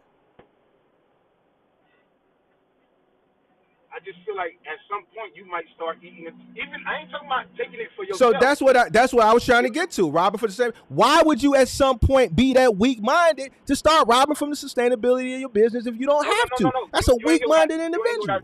You said you just feel like at some point. I did hear what you said. That's why I responded to it. Well, you didn't understand what I said. You didn't like, because I didn't say that. Go ahead and cook. What I said was, I'm not talking about taking the money and spending it for yourself, mingling into the money, co-mingling funds or whatever for your personal life. What I'm saying is, if something else happened in the business at some point and that account going down, and you like, oh shit, this account getting a little close to that $3,500 I gotta get paying my quarterly taxes. Okay. But when you've been putting that money already in a separate account, like your shit going down, like if something happened and shit, you steady blowing tires. Okay. You still knowing that you know from your eyes, hey look, well I got this money in my tax account, but I'm getting a little close. My shit getting a little low in my business account, and some people, I done seen it happen. Some people they got everything coming out of their business account, and before you know it, they done started shit happened, and they done start eating into that money they supposed to owe for taxes without even knowing it. All right, now check it out. Let's say something happened in your business and your money down and you got the separate account for the taxes. Something happened in your business, this account don't have it. What you gonna do? You just gonna park the truck? You know you got the money over here in the separate account for the taxes. What you gonna do? You gonna go touch that money. You ain't gonna go touch that money? You gonna touch that money. Be honest. Keep it a buck. I mean, all right, so what's it? So my point is the same situation. The money is the money, bro. I don't care where you put it. If you have access to it, whether you do the right thing with it or you don't, the money is the money. That's the only thing I'm trying to say. What I'm trying to say is if you good and you are financially responsible, you should be able to keep the money in one account. That's the only thing I'm saying. I get what you're saying. All I'm saying is, I feel like, so, like I said, for me, alone. Get some water. I'm a little tart. For me, and some people might be able to relate to it. Some people, like I said, I'm good with money. I wasn't always good with money until I started working on myself. But I just feel like putting a certain, it's just like you put a certain percent. So even when I know you say you retired, but when you was in business or when you was doing your chunk thing, you didn't never for taxes. You didn't put a certain percent aside for taxes, and when you just let it all just flow without even. Yeah, because the business account was healthy. It was healthy. Right, but we all. You know why? You know why? Because we continuously find ways to lower our operational costs. 100%. All right? We don't rob from the sustainability of the business. We know that taxes are due. We're not going to do anything for these people to get in our business. We don't want these people in our business. We're not going to go out and do things that could jeopardize our business. We're not going to do things that could jeopardize the livelihood of our employees. You keep on saying, still for the sustainability. Like I said, you might be talking to other people, but that's not my situation. I don't do that. So that's okay. Well, what's your situation? When I say people that when I say using the money or whatever, I'm talking about strictly things that happen inside the business. I'm not talking about outside the business. So saying that stealing from the sustainability, that's not the case right here. I get what you're saying. I get what you're saying. But what I'm asking you is to give me a reason on why. And you keep dancing. There's only could be one reason. Listen, there can only be one reason. But you already said the reason. You said, I don't want to touch this money. only a person who thinks that it's a possibility that if it's in this particular account, if you keep all the money in one place, you'll touch it. But here's the thing. If you have access, listen, if you got access to the money in another account, if you need it, you're going to touch it. That's a fact. You got money in the bank and you exhaust all the money in the bank and you got money stashed around the crib in this drawer, in this sock, in the shoebox under the mattress, you're going to go start going to all those different stash boxes and start grabbing that money too. So what's the difference? Nah, because I know I got to pay them taxes. And like you said, you got to have cash flow. Even if you get a little low, you still running. I'm still running. So I'm still factoring lows. I'm still running. So, but what I'm saying is, you would think twice if you got that money in a separate account for your taxes. Bro. Now, if it's in a maintenance account or something like that, I take it like, yeah, I might go touch it. Bullshit. Like, Bullshit. But no, if it's in that, okay, I'm telling you what I've done. So that money, it's still cash flow in the business. But what I'm telling you is, what I'm saying is, I'm gonna go back to the 3,500 example. With that money sitting over there in that other account, if my business account get down to $2,000, I know it was $2,000. I got to get my ass rolling. You know what I'm saying? But if you got that 3,500 that you got to pay, hold on. If you got that 3,500 that you got to pay taxes sitting up, it's like it's 5,000.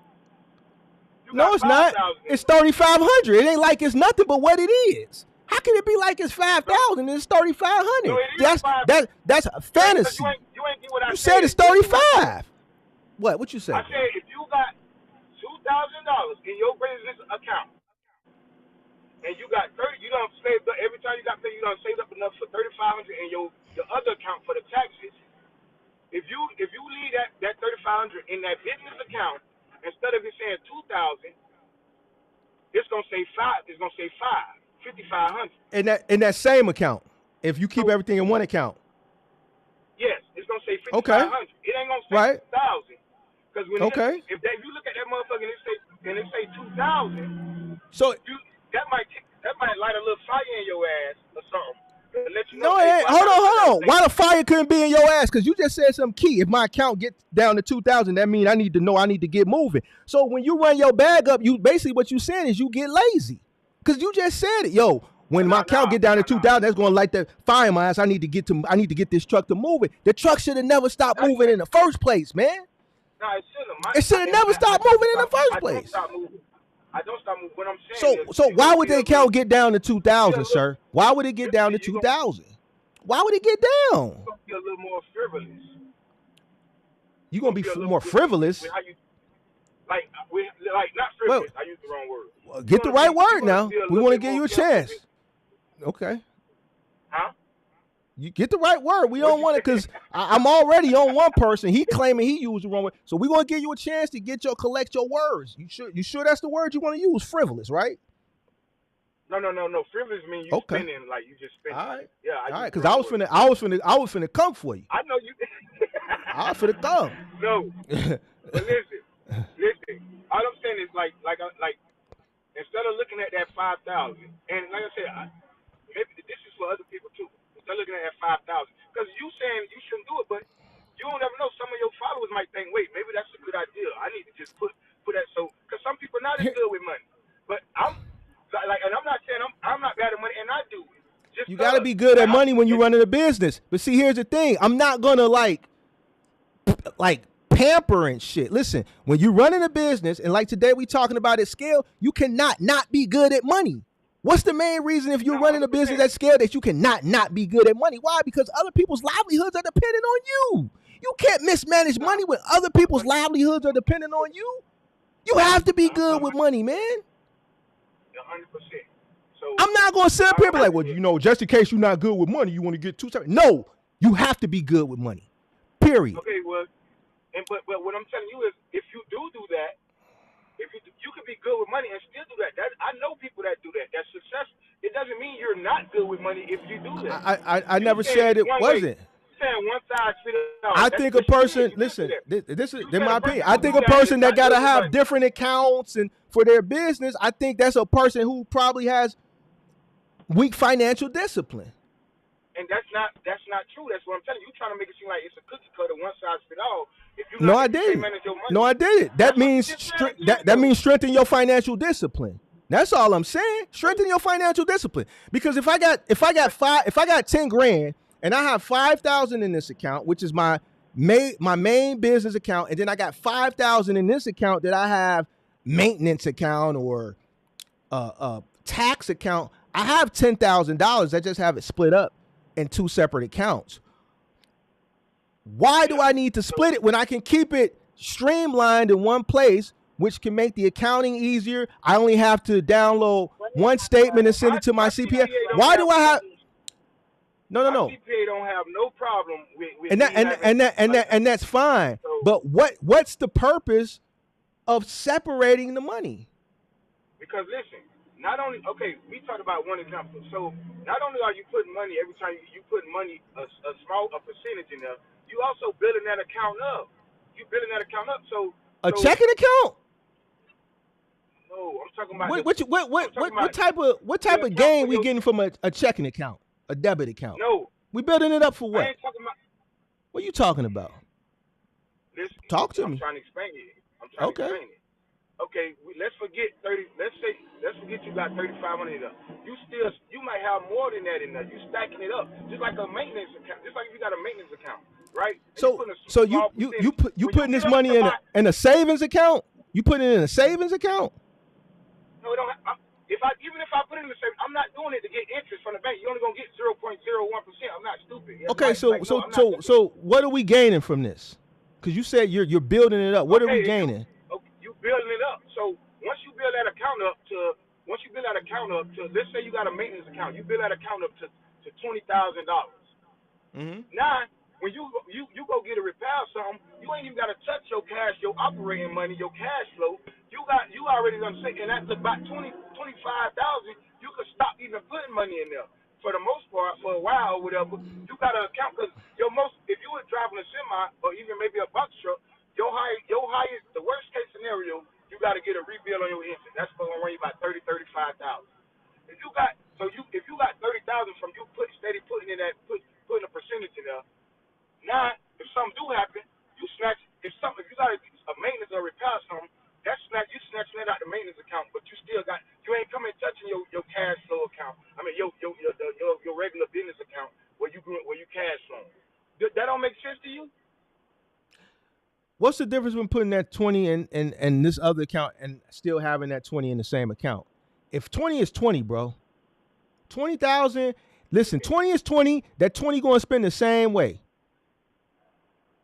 Okay, so you saying that don't make no sense at all? If I put 20,000 in your right hand, is it going to spend the same as the 20,000 I put in your left hand? It's going to spend the same way, no matter where I put it. If it's in your right hand, if you hand somebody 20,000 out your left hand, they're going to take it. If you hand somebody 20,000 out your right hand, they're going to take it. What's the difference? Yes. That's all I'm saying, big dog. What you telling me it's not really, there's no, like, you can't. It's just not resonate. It's just not resonating. No, no. It ain't not about what is not resonating. I totally understand what you're saying, and you already admitted why. You said, man, because I don't want to, you said I don't want to touch that money. You said that. Why would you touch it? The same way you could touch it in that one account that's streamlined, you can also touch it in that separate account. Here's the thing. If you need that money, you need it. If something detrimental happens and that main account is drained, you're going to go touch that money. You just ain't going to go without, bro. So whether that money is in that same account or that different account, if the money has to be touched, you're going to touch it, bro. This is the point that I'm trying to make. Period. Let's keep it a buck. Let's keep it a buck. It don't matter where the money is. If the money is needed, you're going to go grab it. Wherever it said, you're going to go get it. This is how I bought my first truck. Over 2 years, I had another account, a savings account where when I got paid from that company, I was putting the trunk. Sometimes if I ain't got no bills, like I say, if I make $2,500 as a company driver and I ain't got shit that week, I might put $2,000 in there because I know this is my seed money that I'm gonna buy my truck with. That don't mean I'm bad with money. That just means I'm separating it all. So basically, the money that you leave in your regular account is your play money. Yes, what I'm finna pay. There you go. That's my living money. That's my living money. Ain't no, man, you ain't talking about some play money. What you mean? No play money. You just said it. No, you can't take it back. What you talking about? What? Maneuver money as my life, my personal Maneuver? life. I'm talking about, you ain't hear what I just said. I said when I was a company driver. So I wasn't a business owner then. I said I would put, if I get paid $2,500 as a company driver, if I ain't got no major stuff to do, I would live off that $500 and I put $2,000 in my account that I'm finna use to buy my truck with. Every week I'm doing that. I'm putting money, and that's how over the course of 2 years I was able to save up $35,000. Why you just can't save it in your same account, your same business account? You keep talking about. See, you can't answer this question. You not answering the question, bro. You keep dancing. You talking about business? What's the difference? No, I'm saying period. What you mean? What's the difference? Bro, let me explain something to you. If you save 35,000, you save what? 35,000, right? 35,000, right? Yeah. So if I put the 35,000 here, what's the difference if I put it here? It's still 35,000. If I got 100,000 in this account already, I already got an account with $100 in it. Why just don't put the 35 in the account with the 100 and have 135? Why I gotta? Well, you know what? This my just in case I fuck this money up. Basically, is what you saying. I at least can get my truck fixed. Not at all. So what's the purpose of it? What are we gaining from separating the money? This is what I'm asking you, but you can't give me what benefit do we get from separating the money, sir? There has to be a benefit. Okay, listen. Maybe I get a personal joy by seeing a goal I got and seeing the money rise up. It's like a goal for my truck, and I look in this account and I see, damn, I just had 1,000. Now I got 5,000 in this account. I'm getting closer to my goal to get this truck. Maybe that's just me personally. I like to see that. All right, so bro. maybe that's just me personally. I'm gonna stop messing with you, bro. Go ahead. I'm just. No, because we ain't. You might need to do a toll. You might need to do a toll, a poll or whatever it's called. Cause like that's just the reality. That's just the reality of it. Like that's like if maybe like I say some other people might think the same way. So let me ask you this. Do you think if everything was streamlined in one account, you would mess the money up somewhere? All right, so then what's the benefit of separation? I just told you, maybe that's a personal preference for me. I like to see if I got a goal to pay something or to get something, I like to see like, damn, okay, I'm showing myself I got discipline. Every week I still, no matter what, I still went and put money in that account and I'm watching it grow. So there's no benefit from it. It is a benefit. I get to watch it grow. And I get to, and I ain't looking at it. I'm looking at it. It's growing the same way. If I put it in this hand and I keep stacking it, it's growing the same as if I put it in this hand. Like I said, maybe some people, like I said, all right. We're gonna leave this one on. Let's get to these trucks, bro. Let's get to the trucks, bro. Okay. Cause man, you know, I never had all these different accounts. I've always operated out of one business account because the money is there, bro. I'm not finna misappropriate it. I'm not finna commingle it. It's there. It's there. Whatever the business needs, it's in this account. I'm not finna do that either, you know. But like I said, my CPA don't have no problem with me having two business bank accounts and 3 business credit card accounts. So I got 5 credit card. I got 5 accounts on with my CPA on my QuickBooks. And she never said, I don't know, man.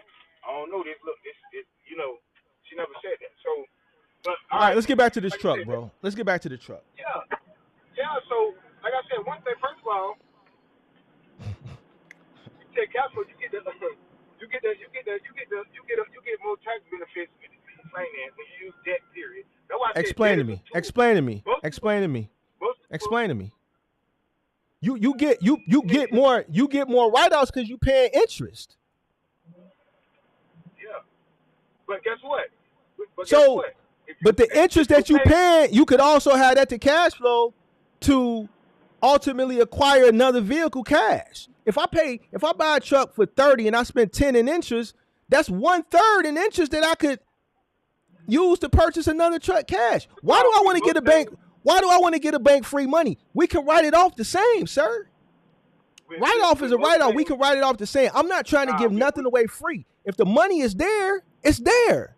You're going to still spend it, except you're going to spend more. With most things, you don't get the same. When you buy a house cash, you don't get the same write-offs as you do with financing. You don't. You can look that up. If you probably know already. Let me explain something to you. I spend $250,000 on a condo 10 years ago. By the time I probably end up paying this, I'm gonna spend over $500,000 on it. If I could have bought the place in 2014, $250 cash, what do you think I would have did? You think I would? Well, yeah. Well, all right. So here's the thing. Here's the thing. You think I want to give a couple hundred bands to the finance company just because? No. So with the truck. All right. So what are you saying, bro? The truck, that's what I'm gonna do. I might make an extra $500 payment. If I got a good week going, I might make an extra $500 towards the principal, not the interest. So okay. When you do that, that's good. Yeah, that's good. Yeah. So I'm not paying that. I'm not paying for that truck twice, like you would do if you wait the whole 6 years. I'm gonna be paying towards that towards that principal. I might do an extra payment every month. Some months you can't do it. If I got some extra money cash not sit around, but if I know I'm good, okay, everything moving smooth, I'm gonna pay an extra towards that principal, and that's gonna make my payments go down over time, and then you ain't paying for that truck 2 times like you wait. And I ain't gonna wait. I ain't gonna be in that loan for the whole 6 years. Okay, you paid your bill. What does that got to do with new truck versus old truck? Why I'm gonna pay the truck twice? I said, why you gonna pay the truck twice? I said, why you gonna pay? Listen, here's the thing. You buy a truck for $30K. Hold on. You buy the truck for you buy a truck for $30K. You got $150,000 sitting in your business account, liquid. You see a truck with $30K. You buy the truck outright or you finance it? I'm gonna finance. Why? Because guess what? I'm gonna give you because guess what? First of all, trucking has 3 different. Trucking has you got your regular credit bureaus, the Experian, Equifax, TransUnion.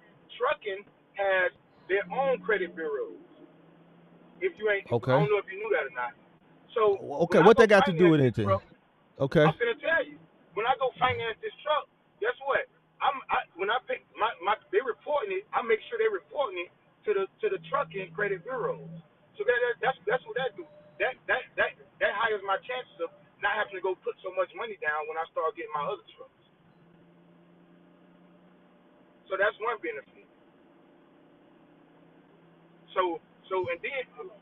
So you cash flow heavy, and you're willing to go make a small purchase and pay more in interest for something that's a minimal purchase. You cash flow heavy. No. You have healthy cash flow. You're making a small purchase, and you're going to go finance that small of a purchase and pay more when you can easily write a check for $30,000. That truck can hit the road, recoup a lot faster than what you would be paying with interest to go acquire another truck. And your operational cost is going to be lower. Your operational cost is going to be lower. Because the thing is, okay, let's say you got. What are you talking about? This is not. If you can make if that interest is 10% or whatever your interest, you don't think you can make a 10% return on your money? Bro, you gonna make over I'm not finna pay no free money to nobody if I got the bread. Listen. I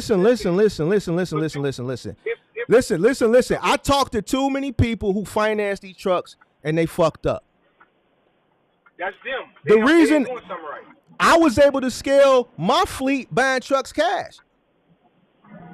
I was recouping that money quick. Why would I go finance? Why would I go finance when I'm cash flow healthy? I'm healthy, bro. I'm not finna be all these. Listen, all those trucks. If I would have gave tens of thousands of dollars, that would have equated out to more trucks, bro. Like, why would I do that if I'm cash flow heavy? If it's called, I want to get get rid of the money anyway. I want to get rid of the money anyway. If I can, so this is any investment.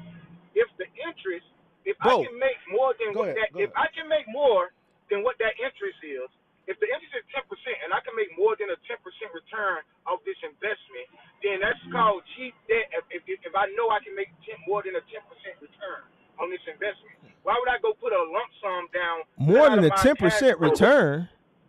I said cash flow healthy. I said if your cash flow is healthy. Healthy. Even if it's healthy. Why would I take 30,000 or 45? And you ain't gonna. If you got 30,000 for a 18-wheeler, you gonna. That shit. That ain't no. It ain't no good. Damn near. You got to do some work with our grip because they ain't going for that. No. But even if listen, if I can make a return, if I can make more than what that, if I can make more than the interest that debt is, then it's worth taking the debt instead of. Listen what I'm saying. Listen what I'm saying. You're if the God willing and nothing happens, God. Do I have a mentor? No, your name is Mark the Mentor. So do you have a mentor though? No. I'm asking a serious question. No, those hey, they didn't exist when I came in. They didn't exist. But you still gotta grow every day. Hold on. Check this out. We don't dance. We gotta get back to what we talking about. Okay, go ahead. Why, if I'm cash flow healthy, would I want to pay finance charges when I can easily write this off, pay it off, and still be cash flow healthy, and this truck can start recouping right away? Why do I want to pay $10,000, $15,000 of free money when I have the cash flow here, and I still am healthy and cash flow to be able to sustain the business? Why? What's the purpose of building my cash flow? Here's the thing. Check this out. If I'm cash flow healthy, listen to me. If I'm cash flow healthy, I want to get rid of as much as this cash flow as possible because I don't want to write it off to the IRS. I want to get rid of a bulk of the cash before December 31st. Why would I go if I'm healthy? No, let me go ahead. Let me write a check for that 30 piece. That's 30,000 less that I gotta deal with. Hold on. Yeah, over the course of years, I'm talking about the year. If I'm sitting on $150,000, $200,000 in cash flow, why wouldn't I want to just pay that shit and get it out the way, bro? I'm still healthy. Okay. And you talk about buying older trucks, right? So you just want to just keep. No, that's not how it works. Okay, so then tell me when you're really, really cash flow healthy, what do you do at the end of the year? You cash flow healthy. What do you do at the end of the year? You find somewhere to allocate that money to buy using your business so you can write some of that shit off so you don't gotta. I'm allocating in more equipment. Yeah. All right. So and you can finance it. I'm allocating more equipment. All right, bro. Go ahead. You can finance it. I'm gonna let you cook, bro. You can finance it. Now you talking about older trucks too. So you buy an older truck, you spend that whole 25, and I ain't gonna say a new truck, a brand new truck can see something happen to it, but you got way more chances of something happening to that older truck. So you spend the 30, and then something happens. It's an older truck. It's a 2013 12, and something go happen. Something go happen to it. Something go happen to it. Yeah. That's more than 30. That's more than 25. You know what? Give me a price. Name your price. How much that repair gonna cost? Just throw a number out there. I know what you're finna say already. No, throw the number out there. Throw the number out there. Just throw a number out there. 10,000. All right, so we 40,000. The truck break down a month later. Hold Hold on. That's fine. That's fine. The truck break down a month later. We 40,000 in on the truck. 30 plus the 10, 40, right? We 40 in, right? You buy the $30,000 truck. You finance it at what? What you mean? How much you financing it for? Yeah. What it is? 12%. All right. Over the course of how many years? 6. Let me. I think it's 6 years for $30,000? No. Bro, what type of business you run? Is your business guy? Is you making money over there? You gonna take 6 years to pay off $30? I'm not. No, you just said it. Interest on there now. You just said it. There's interest on there. 6 years for $30,000? It's interest on there. Duh, we know it's interest on there. It could be interest on a 3-year term payment. It could be interest on a 4-year term payment. It could be interest on a 60-month payment. 72 months for $30,000? Is we getting money over there or what? Is we getting money over there? Yeah. All right, so if we get money over there, why do we need 6 years? Why do we need 72 months to pay off $30,000? Here's the thing, though. You keep saying we need it. I ain't say I was going to take 6 years to pay that off. But you said, why would you stretch it out 6 years for $30 bucks? Like the longer you stretch it out, hold on. The longer you stretch it out, what? The longer you stretch it out, the higher the payments is. No, the lower the payments is, the longer you stretch it out.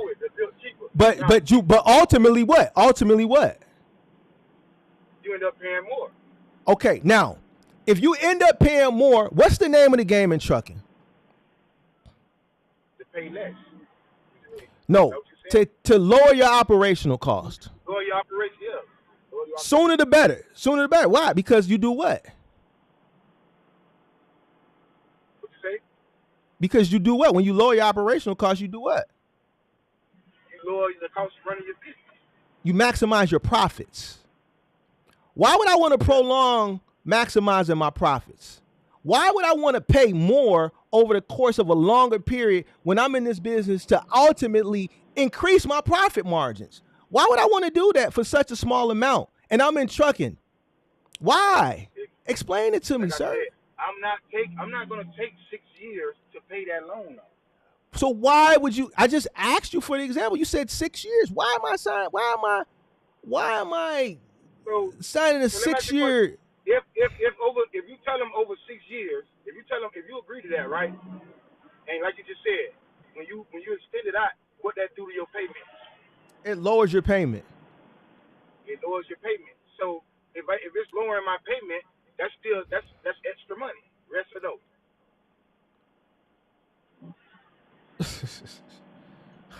Yes or no? Is that what you what? Is that yes or no? Yeah, it's lowering your payment, man. So that's all right. So that's less money. But what I'm saying is, I'm not gonna take that loan to pay it off. It's less money from a month to month basis. It's more money over the term of the loan. At the end, but which I'm not going to do that, because as you pay a little extra towards your principal, it's going down. I'm not a fan of going and buying no 2013, 2012, 2010 truck.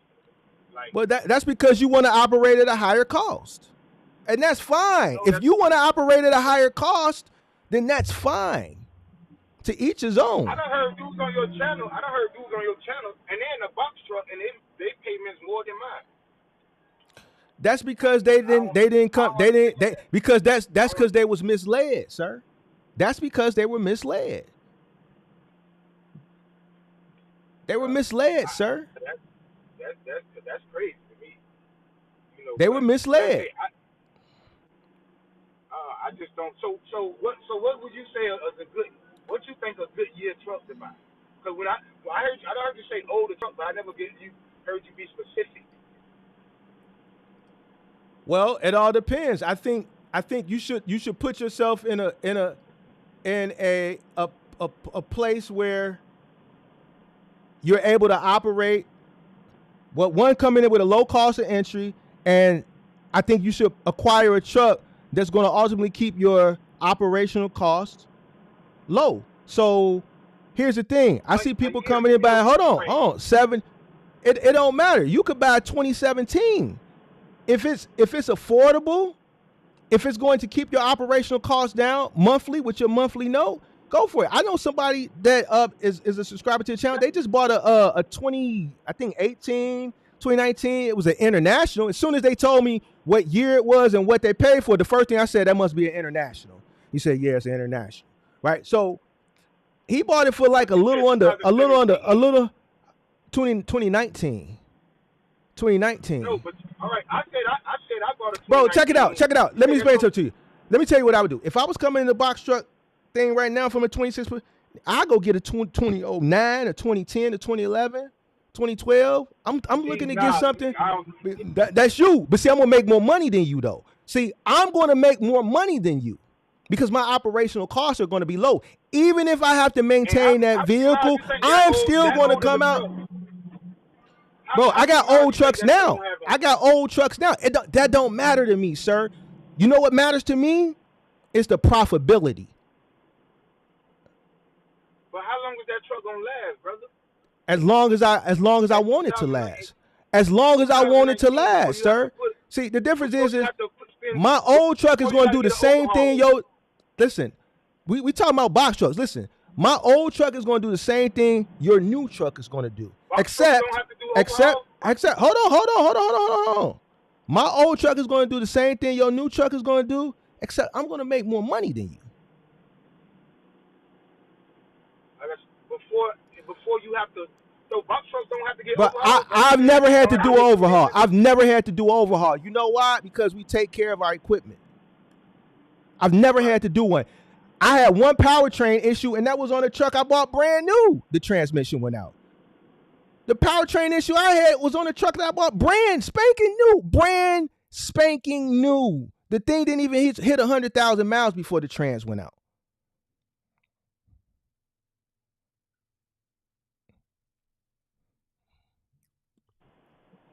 So here's the thing: old truck, new truck, they both do the same thing. They make money and they break down. The difference is my operational cost with my older trucks has always been. My operational cost with my older trucks has always been lower than any new vehicle that I ever purchased.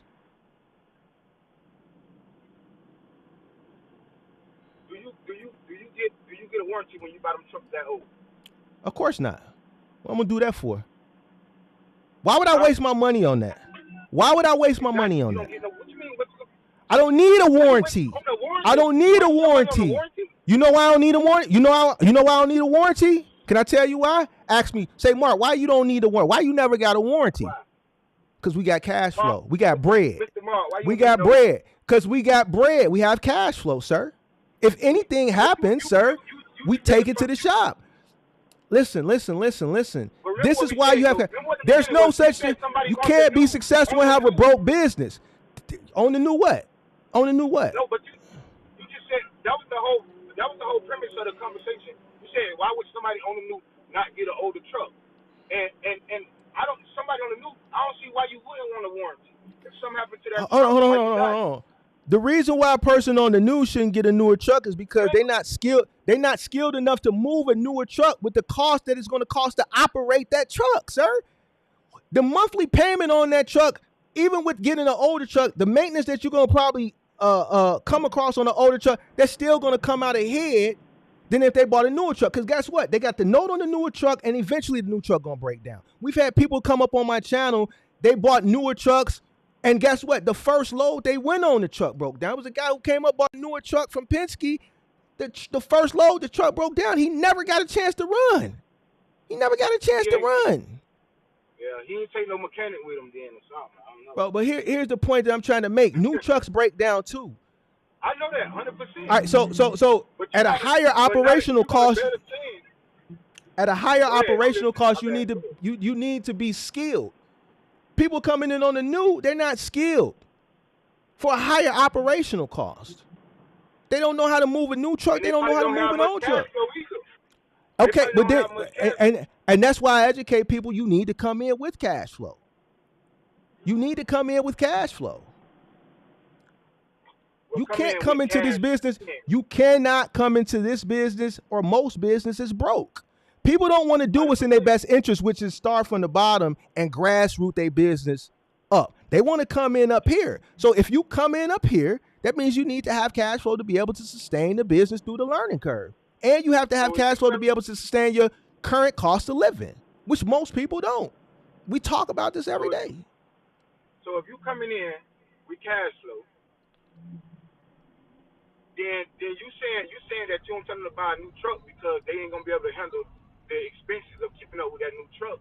But if you coming in with cash, then the sustain that new truck. That's why. Here's and the then thing. you got a warranty. Here's the Somebody thing. on this truck right now, if I blow an engine right now, if my rear end go out right now, they ain't gotta pay for that. That's fine. That means you probably don't have the cash flow. No, I do got cash flow. Okay, so what's the difference? If you'd have came in with an older truck, you would be making more money, which means you'd have more cash flow set aside to cover the cost of whatever maintenance that occurs.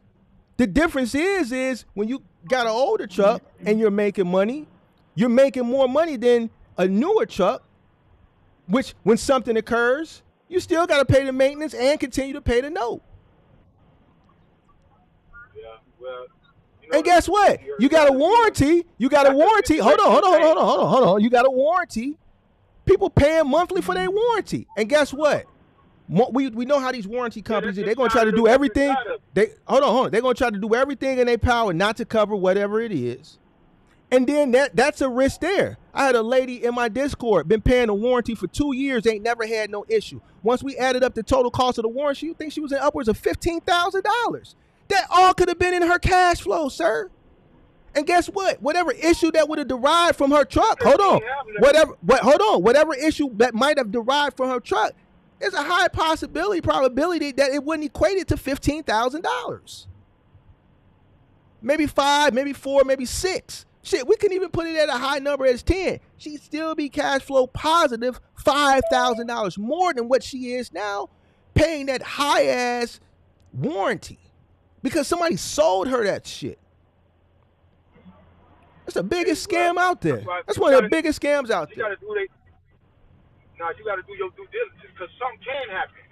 Something can happen on that truck. Listen, it will happen. It ain't can. It will happen. Exactly. And then you know what you do? Those warranties are for transmission, the major things that can happen. Transmission, rear end, engine. That's what most warranties is for. Those big major things that's going to cost you a large lump sum of money, which can definitely happen and will happen at some point. We understand that. I think a warranty is good to have. Hey, bro, I know what you're talking about. I know what you're talking about, bro. I understand what you're saying. Who, me? Mark. Yeah, I understand what you're saying. Nah, you understand what you're saying. Yeah, so it's a possibility that can't happen. So you going to get you said in 2024 you'll go get a 2009 truck. I would never do that because I ain't finna get. And that's you. But I'm gonna make more money than you though. I'm gonna make more money than you. I'm gonna make more money than you. First of all, and this is why what you say about getting in and having experience, you need to go out there. It's a reason why I went and drove for somebody else for 2 years because I had already studied and realized. So let's answer this question. For me to get a good deal on the truck. Hold on, can I finish my statement? Go ahead. And with insurance, you're gonna pay. See, it's areas that I might have a payment on the truck, but it's areas that I made sure I lower. So that's the reason why I drove for somebody else 2.5 years because I know that if when you go get that insurance, that's one of the first questions they're gonna ask you. How many years of experience you got? That's why if most people on your channel I see come up there and they got progressive insurance, which is the most highest insurance you can get in trucking. They're gonna rip you a new asshole. Depending on who your broker is. Depending on who your broker is. Sir. That's depending on who your broker is, sir. You know how I know? I've done case studies where people have come on my channel that have got progressive insurance and I funneled them through my broker and they've got their shit cut in half. I swear for God on everything I love. That all depends on who your broker is. Most of the people that go through Progressive don't even have a broker. They sit down at the computer and do the shit themselves. This is why they're paying high. No, that's retarded. Bro. Well, that's the truth. It's the truth, though. Okay, that's in some cases. But for the most part, can you agree that Progressive gonna be the highest insurance? I can't agree with that, sir. I cannot agree with that, sir. I can't agree with that. I agree with Progressive is one of the companies that you see a multitude of people paying higher. But I've had people that have come up on this channel that have come up, and my broker has kept them with Progressive and cut their rate in half. So it all depends on how much experience they had. Well, here's the thing. Here's the difference. It depends on your broker, but most of 2 years. Hold on. No, he didn't. He was on the new. He was brand spanking new. Oh. Well, you got a good broker. My broker. But see, here's the thing. My broker been a broker over 30 years. See, he's not gonna finesse you like a new broker. A new broker is just gonna put all this shit on your policy to run the policy up. All this extra shit that you don't really even need. See, that comes with your knowledge. So that comes with relationships. See, I understand the way the insurance game works. I'm not going. Huh? Go ahead. I'm listening. No, I say that comes with your knowledge too, because that's happened to me. I run a reefer, so I already know. But before me getting into this, like I said, I researched, and I know that they're gonna try to put more stuff on there. So, hey, listen, man, I don't need all that. I need general freight and maybe produce. All that other shit, take it out. Okay? Because I already know. I done did my research. So, with these, like you said, with these brokers, they will try to run it up on you. Because it helps them out. The higher your premium is. Right, because they get a residual off you paying your bill, whether it's 3 or 4%. The higher you pay monthly, the more they make. They getting 3-4% kickback. Yeah. My point for bringing that up was, that's why, like, we talking about people on the new. You don't need to be too much on the new, brother. You need to get you some years. You need to get you at least 2 years. You're gonna have better chances when they're going to getting that truck, whether it's a semi or a bucket truck, and you're gonna have better chances with insurance unless you mess with your broker.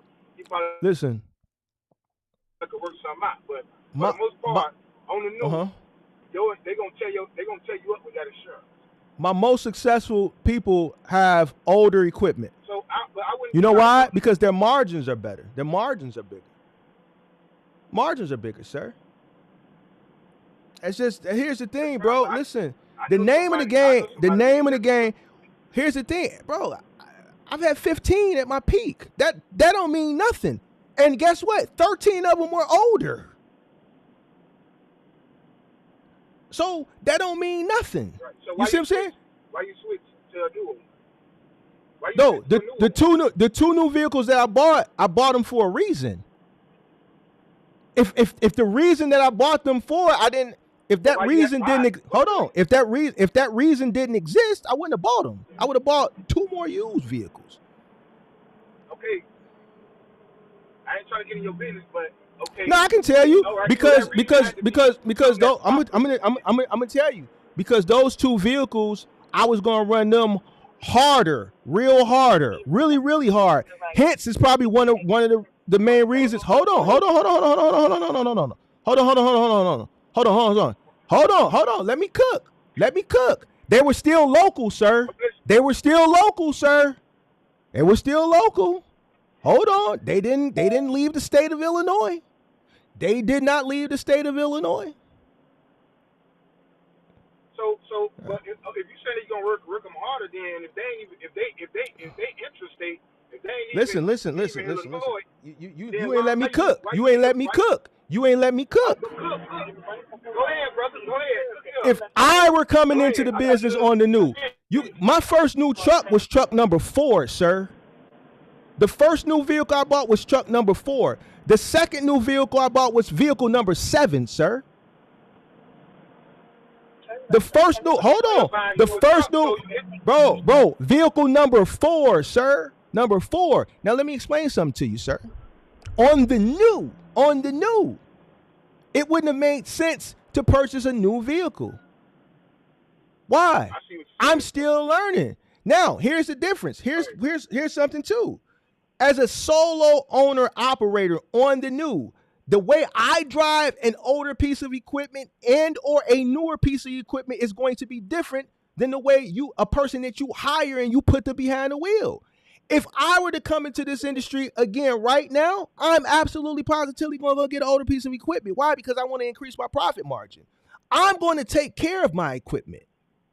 I'm going to operate it with TLC, tender loving care.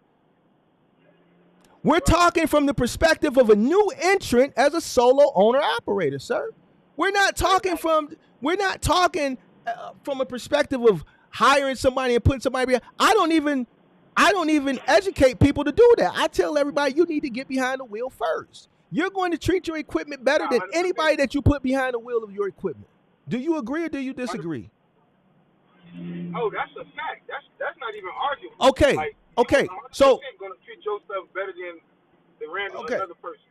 Okay. So as a new solo owner operator who, let's just say I don't know anything, I'm on the new, right? That learning curve that's going to cost me, it's going to cost me a whole lot more if I bought a newer truck with a higher note, higher insurance, bro. The older truck, my operational costs are going to be it's going to be lower. It's going to be lower. But if I'm doing what I'm supposed to do, if I'm doing what's in my best interest, I'm coming in with what anyway? I'm coming in with cash flow, sir. So I'm able to withstand whatever learning curve the industry throws at me. Even if it's minor or major mechanical hiccups. I have cash flow, sir, because I'm doing what's in my best interest. I'm not coming in off like one of these guys that are out here telling people they can start with $3,000 or $4,000. That's the dumbest shit I've ever heard in my life. Yeah, me too. All right, so you saying even if you got all right. First of all, let's clarify something. When you say on the new, what do you mean by on the new? Do you mean like brand spanking new? Period. Like you just got your CDLs. Brand spanking new. Brand spanking new. Okay, well then why you shouldn't even be thinking about buying no damn truck. Then take the first right. Like, well, what should a new person coming into the trucking industry do? They're gonna be like the Flintstones or something? Like how they gonna move the freight? They gotta buy a truck. No, you go work for somebody. Bro. These listen. These cats, I told people to work for people. I told people to start from humble beginnings. I said start with what you got. Go work in your car in a logistics company. I said maybe start with something that's a little bit less advanced, a cargo van. People already sold the dream on a 26-foot box truck. So I'm still going to give them the information that they need to be successful at it, which is I'm telling them they need to come in with cash flow. But at the end of the day, people going to do what they want to do, bro. At the end of the day. Yeah, you need to go work for somebody and learn. And that's the best way, like you're telling them. That's the best but here's way. the thing. Here's the thing. Most of the owner operators that operate a 26-foot box truck, they not doing what's in their best interest within their business to even onboard drivers. They not paying them enough. They're not cash flow positive because they're robbing from the sustainability of their business, because the whole purpose of them getting into a business was to maintain their cost of living. But they realized once they got in that one truck was not enough to maintain their cost of living and make them $1 million like their favorite content creator told them. So once you add a driver into the mix, they're not paying the driver. We had a guy up here the other day talking about $15 an hour, bro. So, bro, they don't have the business acumen to understand what it entails to run a business. So they're not going to go out and do that. You got the one guy, he's coming in with 3 trucks and he ain't got no money. Or not one truck. So yeah, brother. I mean, that's just facts. You need to build up that and yeah, these people. Hey bro, check it out. A person on the new with a brand new truck note paying $2,800, $3,000, bro, that don't know what the hell they doing, bro. Plus the insurance that is associated with a truck that new, bro. A new person. Bro, how many case studies do you see up on this channel? Come on, bro. Like bringing people on and they talking about their story. Come on, bro. Majority of the people that come into this industry, as far as the box truck space, even trucking. Look how many truckers come up here. You know what I'm saying? Yeah. So they don't have. It's self-inflicted. Every problem that they come in with you is self-inflicted. And that's majority of the people. That's 85 to 95% of the people that come into this industry. Right. Now, majority of people that come into this industry fail. By what it is, 85, 90%? 85 to 95% fail. Why? I don't know. Why? Because the margins are razor thin, sir. You have to be a cold Listen, you gotta be a cold motherfucker in this industry. The margin of error is minimal, minuscule. Nah, it's thin. It's thin. You gotta be dealing with money now. It's thin. All right, so that accounts to why so many people fail. Because they don't do what's in their best interest. Get an older truck, so you don't have and pay it out cash, so you don't have take away from one. No. The reason why I say you should get an older truck is because while you're going through that learning curve initially, when you come into the business, it helps to keep your operation costs low. A person who's brand new shouldn't be operating with a high. I don't think anybody in business wants to operate with a high operational cost. But a person who's brand spanking new, they're the last person who should come in with a really extreme high operational cost. And a big part of it is due to purchasing a newer piece of equipment. But how would somebody, you telling me there's people that's paying $2,800 a month? I've had people that are paying more than 20. I've had people that are paying in the 3,000. Yes. Wow. It's all documented. How? Because they bought extremely high pieces of equipment. They're financing them through financing equipment leasing companies. No, they ain't do no. They ain't, like I said, that's self-inflicted. Like you ain't. But what I'm trying to explain to you. Listen, what I'm trying to explain to you is that's the majority of the people. If majority of the people were doing what's in their best interest, I wouldn't have any content, sir. No, you're right, and that's what I'm gonna tell you. When I started watching your channel, I ain't gonna lie. Like I do a lot of study in this business. That's why I'm able to come out. People like, man, don't get like, okay, my second month, you know, they say you ain't gonna get no lows and all this. Well, how was I able to gross 20,300 in my second month with only two brokers? You know, so the thing is, like you just gotta do your research. When I found your page, I feel like you gotta learn every day, and I still feel like I don't know enough. Even though I'm able to run my business in a right way, even with a truck payment. You know what I said when I came to your channel and I heard some of these people talking? I said, boy, I felt a little better about myself, cause I'm like, well, if this my competition, these people don't like, and they come on here like the dude who said, not to bash nobody, but somebody said they ain't know about, they got a whole semi and they ain't know about cent per mile until they came across your channel, bro. What's cents per mile? I remember that guy who was from Indiana. He ain't cost per mile. He ain't know about cost, and I'm like, bro, I knew about this before I even bought my truck. How you like that? So it made me feel a little better about myself. Not the same people, but like it just like God dang, like this. So other people being ignorant made you feel better? Cause I'm like, shit. What I'm saying is it made me feel better. Cause like I said, I keep thinking, damn, I don't know enough. I ain't studying enough. But when you hear people don't study at all, or they don't do no research, it makes you feel like, all right, chill out, bro, a little bit. Like not chill out as far as learning, but chill out as far as you've been doing your research. That's what I'm saying. Other people not doing what's in the best interest of themselves don't make me feel nothing. You know why? Because that's them.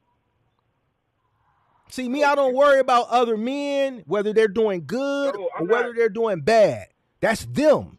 You see what I'm saying? If they don't want to do what's in their best interest, that's on them. No, but what I'm saying is I'm not worried about nobody. you misconstruing what I'm saying. You said it made you feel good. You said it made you feel good. Not to see somebody else don't know what they doing. Like I said, I'm hard on myself, and I say, and I be telling myself, you ain't doing enough learning. You need to learn more. You need to learn more. Which that's what I'm saying. So when I hear other people, like even when I go to truck stops, and but that don't mean slow down though. That don't mean slow down. You should want it every day. Every day. I didn't say slow down. I didn't say slow down. All right, well don't get complacent, sir. Don't get complacent. No, I didn't say slow down. I said it made me feel like okay, you learning a little bit. You all right, bro. Chill out. Like you not chill out as far as stop learning, but like all right, some people ain't studying at all. So, and that like I said, it's not me like priding on somebody else. I'm just saying. Like it made me realize like damn, some people really need help and they don't be. But anyway, like I say, a 2009, you say you'll get a 2009 right now and no warranty. I don't. That's a. Why would I worry? Why would I listen? If I could find a good 2010, 2011, 2012, 2013, 2007, 2008, and it's running, my mechanic say, "Oh man, this is strong. It's a runner." It ain't me.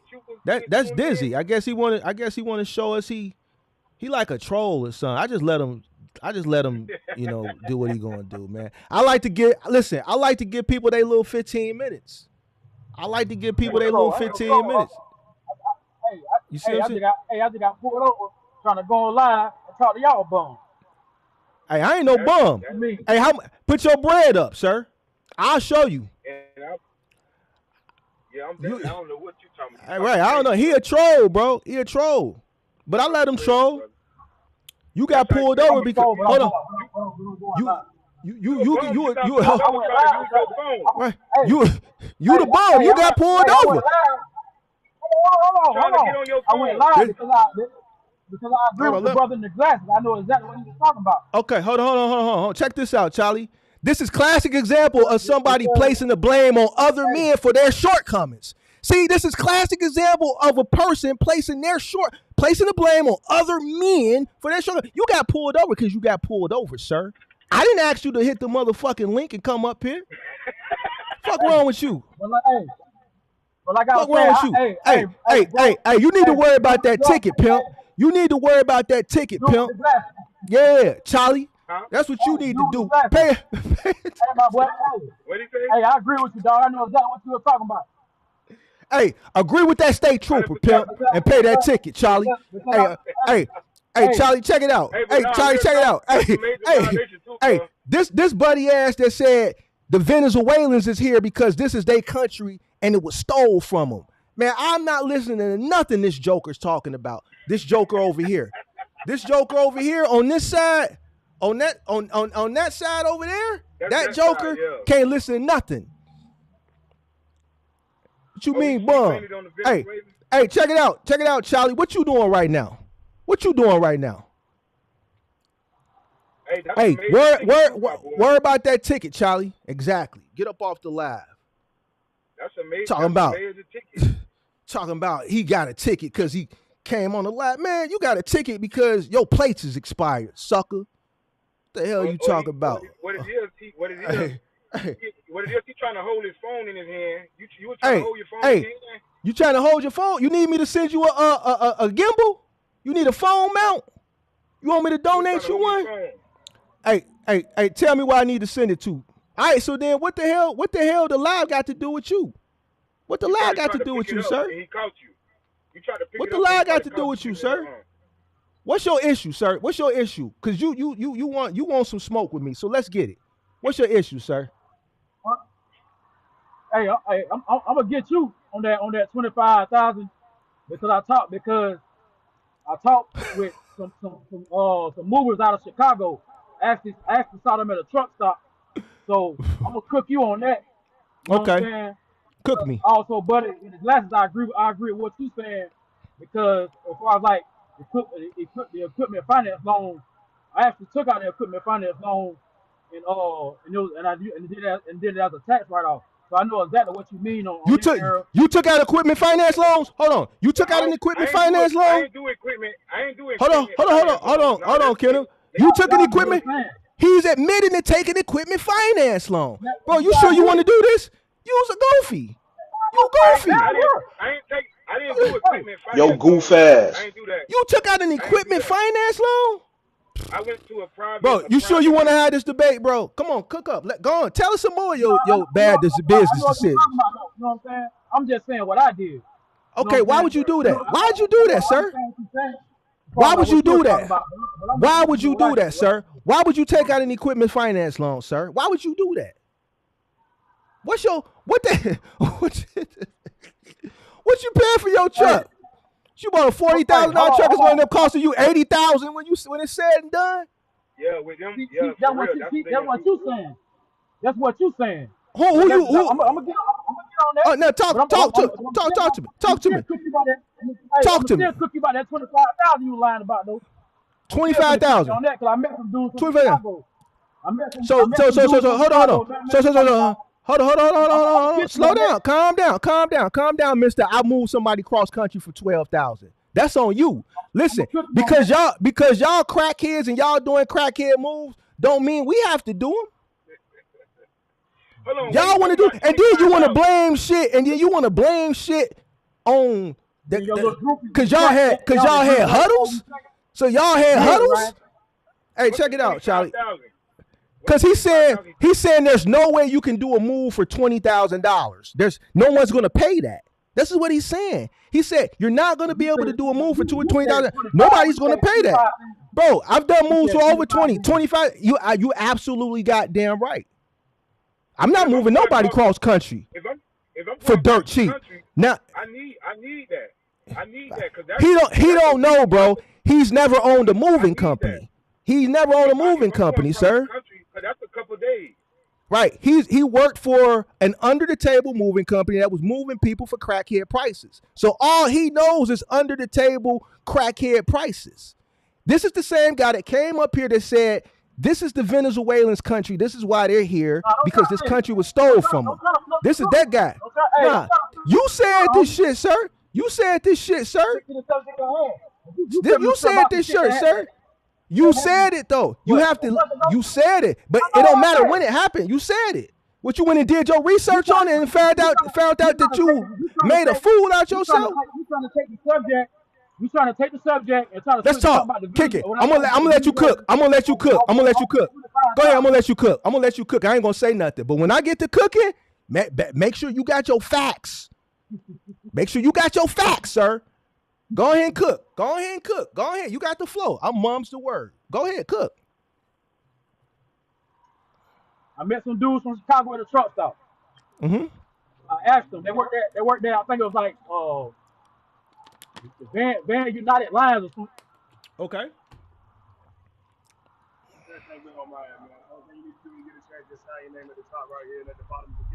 Yes. All right.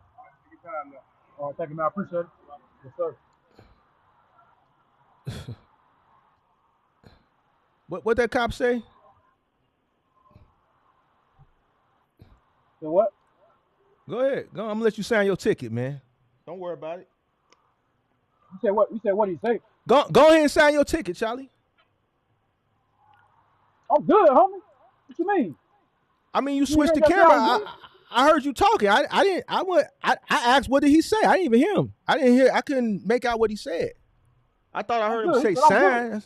Okay, cool. You blessed. Go ahead and finish cooking, sir. Go ahead, man. You dodged the bullet with that one. He tried to place it on us. Man, I got pulled over because I'm on the live with y'all, trying to place the blame on his shortcomings on other men, bro. What is this world coming to, bro? Stop doing that, bro. That's not cool, sir. Hey, Dizzy, you've been trying to come up here and cook for the longest, so here go your second chance to redeem yourself, man. Don't let me down. Don't let me down, sir. Go ahead and cook. Now, so talk to me about who you ran into. Talk to me about these guys that you ran into that know the inner workings of every other person, these workers. So tell me about these workers that you ran into. Oh, they wasn't the owners? Hell no. I ran into some guys at the TA Truckstop. Okay. I mean, they work for like Van United Lines or something like that. Okay. So the reason why I asked them because I seen the tag saying Chicago, and I was like, let me ask one of these. It's all black dudes too. Mm-hmm. I said, hey, brother, let me talk to you for a minute. I said, being that I said y'all from Chicago. I saw the tag. I said, let me ask you a question. I said, you work for this company, and I was like, uh, has your company ever did like a cross country move for like 20,000 to 25,000?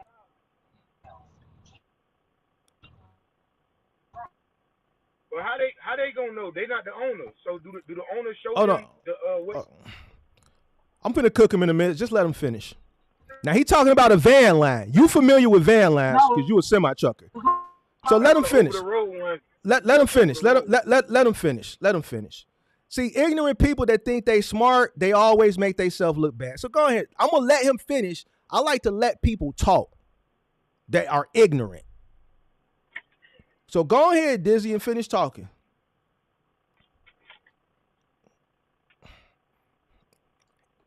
Then these guys with these bad, yeah, he is the type of guy. He's one of those guys that he's on the new.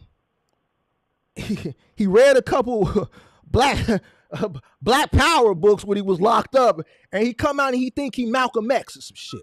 Nigga, you not Malcolm X, sir. You're not Malcolm X. You're not Martin Luther King. The man, listen, the man said the Venezuelans is over here because America was stole from him. This is their land. This is what he said. Right. I'm not listening to bro. He's not. He's a black person. That's all he is. He's a black person that thinks he knows it. Say this the Venezuelans. Because he's ignorant, sir. He's ignorant. I be thinking he trolling, but he really believes these things. He believes like these things. Saying it's the Arabs and the Pakistanis is the reasons why the trucking market is bad. Listen, and all that shit. Listen. There's people in here that are licensed movers that work for van lines. There are licensed movers that work for for a private owned moving company. There's people in here that are not licensed that have done moves in upwards of 20 grand. So what he's talking about, I have no idea. The van lines, they do moves for $40,000, $50,000. Like, what is he talking about? In my head, I'm like, those van lines, like, I seen one today with the ones with all the doors on the side, and it go all the way down to the float down. Yes, bro. You see a van line moving somebody cross country, 9 times out of 10, it's a corporate move. Somebody that's relocating from, let's say, this office to that office in maybe Silicon Valley, and the company's paying. That move could be $40,000, $50,000, bro. I've went out and done estimates for my company, and some of my customers in the past have said yes. Certain van lines, they came and gave them an estimate $20,000 more than what I gave them. Those companies charge a whole hell of a lot of money. So he doesn't know what he's talking about. He's ignorant. Because he did one little funky ass move from Georgia to Colorado for $12,000 because he's ignorant and got took up a river because he doesn't understand value and what you can get for a move of that size, and that the customer pays for the whole move, including the round trip. He doesn't understand it because he doesn't understand business, sir. So I love debating with ignorant people because it's easy. I don't have to like stress out about it. But we're gonna bring him back up. Hold on, here you go. Go ahead, sir. You guys, you collected your thoughts. Come on, Mr. 12,000. I'm telling you what these dudes telling me, bro. Mm-hmm. Okay. So, the driver been working with that. He been working with the company for like almost 10 years. You know what I'm saying? Yeah. So he telling me that he from what he know, he don't remember doing no moves for no 25,000 or nothing like that. And he worked for like like one of the major, you know what I'm saying, like moving companies. You was pretty much like a private moving company. You know what I'm saying? And he was talking about the same thing I was talking about as far as like competition. When I was saying like when you were saying that you will book a move for 25,000, and I was like, hold on, bro, ain't no way you booking no move for no 25,000. because of the You want to competition bet? that's out there.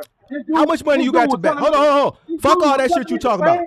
Fuck all that shit you talking about. Fuck all that shit you talking about. How much money you got? How much money you got? What you saying? How much money you got to bet? How much money you got to bet? How much you got to bet? They believe everything you say. Hey, they believe in everything you say. Hey, how much money do you have, sir? How much money do you have? How much money did you make when you did that cross country move for your under the table moving company for $12,000? Hey man, how much money did you make? That's what y'all bums one time. Cap. Bye bye. Hey, you driving? You driving your own truck? Hey, hold on. Let him. This is all he wanted to do.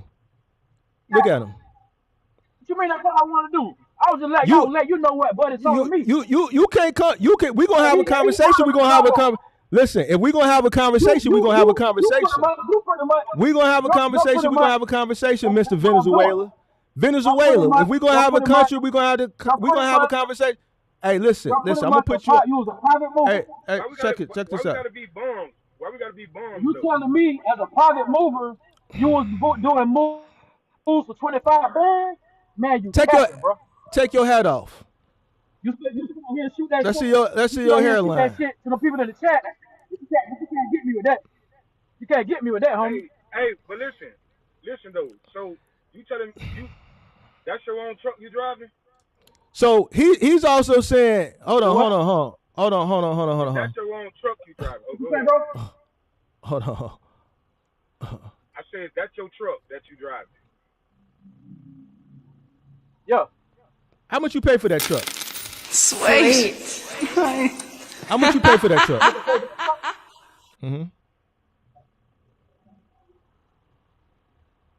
I would say somewhere between 35 and 40 grand. And with the equipment leasing, what you going to end up paying for when it's all said and done? What were the terms of the agreement? I didn't say I did equipment finance at least for this truck.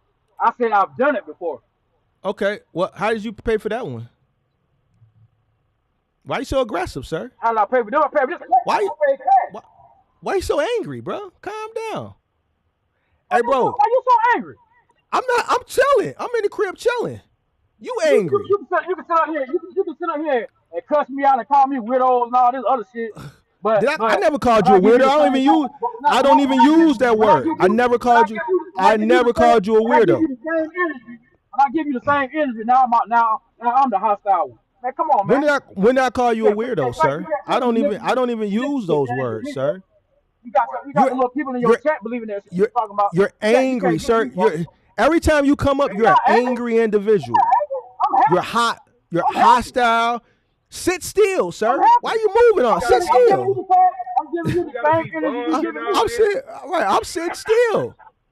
I'm giving you the same energy you giving me. I'm sitting still, sir. I'm just letting you tap, bro. I'm sitting still. Okay, so you went and talked to some workers. You ain't talked to the owner of the damn van line who you was talking to. You went and talked to the workers. How they know what these people done did? Bro, this dude knew what he was talking about, dog. Bro, you don't even know this. I'm pretty sure he knows numbers and shit like that, man. So what makes you think he knows numbers and I don't know numbers? What makes you think he knows numbers and I don't? I never said that you didn't know numbers. I just said he's capping about what? Okay, so how you know he not capping? See, the issue is you just have an issue with me. So here's the thing, because you don't like you right. So because you always come up here with bullshit. You want to sit up here and hold on. I let you call me all these names and shit.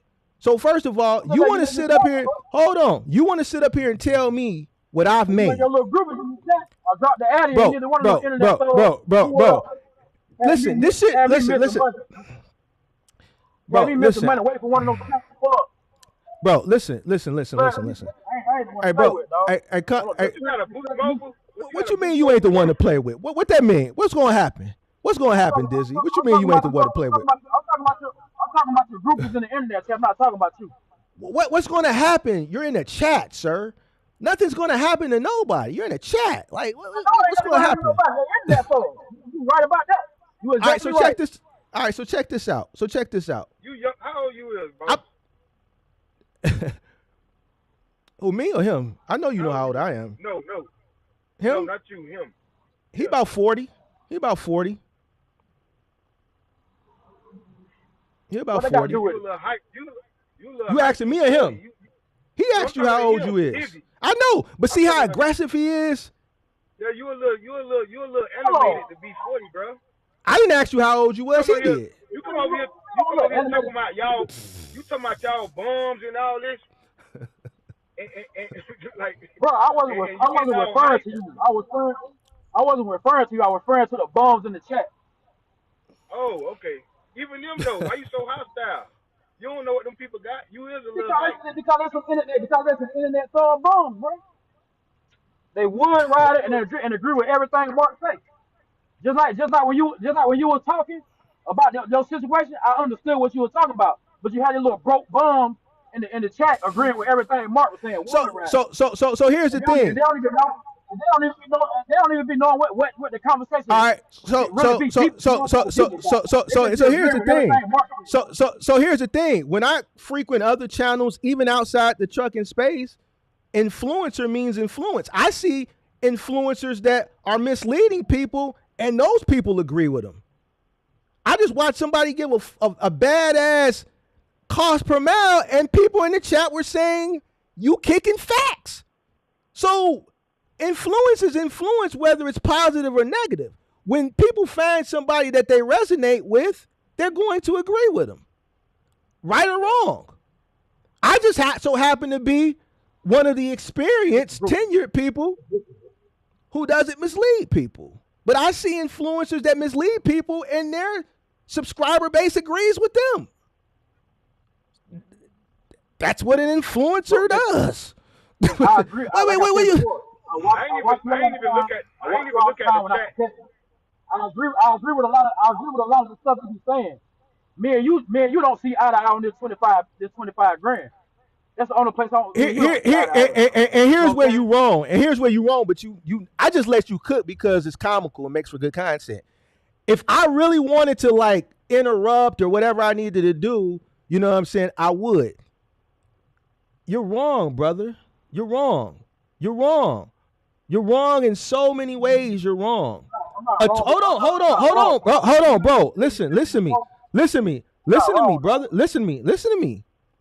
A 20, 25, 25, 30, 35, 40, 45, $50,000 move is nothing uncommon for a cross-country household goods move. It's not, bro. It's not. It was uncommon. Hold on. Let me finish. So if I can do a move cross-country for 20 or 25,000 and United Van Lines or Atlas or Wheaton or do it for 40 or 45, why the black nigga from Chicago with a customer base? Why I can't? Hold on. Hold on. No. Yeah, but see, here's the thing. You want to sit up here? Hold on. Yeah, I'm gonna throw it in there because you can sit up here and count my pockets and tell me what I have or haven't done, and you've never peeked into my books before, sir. Never. You can aggressively tell me what I have or haven't made, bro.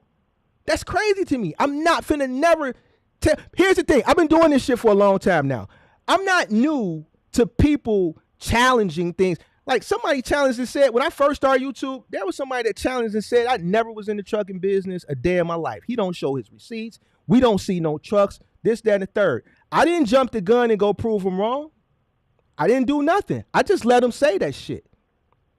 And over time, when I got ready to, and I felt comfortable with letting people more into my trucking past, I started to show certain things.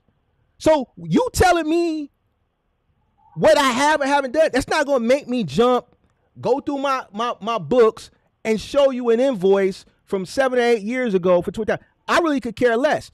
What is strange and weird to me is why a grown man has so much energy to negate what an individual said that they made or didn't make. To charge somebody to move from Chicago for a 3-bedroom house to California, 20, 25 grand is about average, sir. To pack up a 3-bedroom home and to move it halfway across country, how much do you think that costs the company, bro? See, this is where we break down who's really a business person. Let's look at the cost of that first. How much you think that's going to cost, bro? How much you think that's going to cost in just packing materials, sir? Come on. No, don't get quiet. Let's talk. Do they base that off where you at too? Because I know Chicago, that's the hub. But Here's the thing: so the rate go up even more. The farther the move, the more stuff, the more ways, all that stuff accounts for the total cost.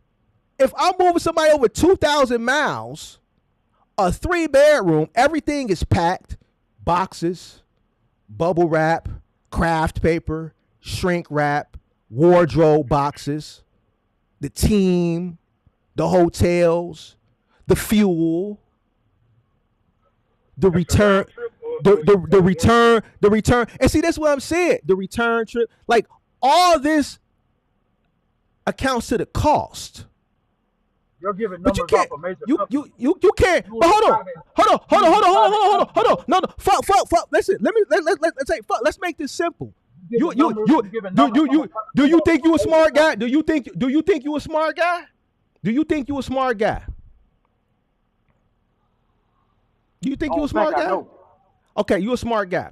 Now, what do you think the cost to move someone halfway across the country? Let's just give a basic number: 2,000 miles, a 3-bedroom, a 26-foot truck, and a crew of 3 people. What do you think an average cost?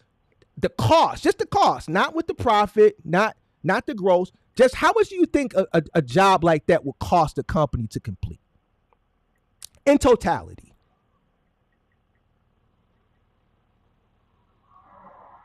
Like you say, what you be on here saying?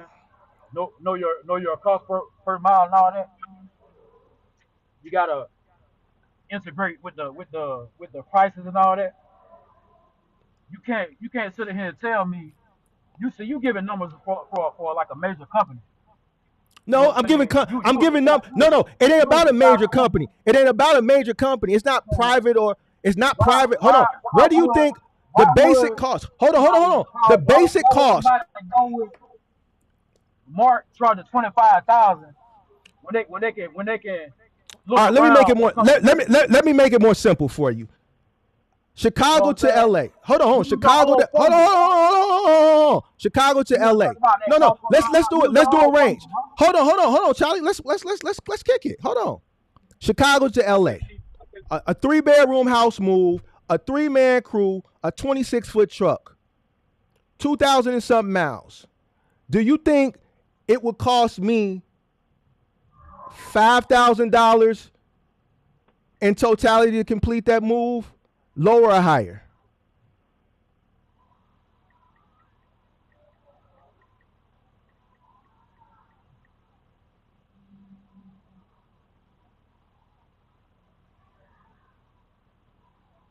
No, I'm asking you. What do you think? What did you say? Say it again. How much do you think it would cost to complete a move? If I were to move someone from here to LA over 2,000 miles, a team of 3, a 26-foot box truck, a 3-bedroom home, truck packed from top to bottom, front to back, all costs associated. What do you think the price for me to complete that job would be? For one, I never lived in Chicago. Okay, let's make it easier. Let's make it easier because I can. Let's make it easier because I can calculate the cost anywhere in America because I'm good at this shit. Atlanta to LA.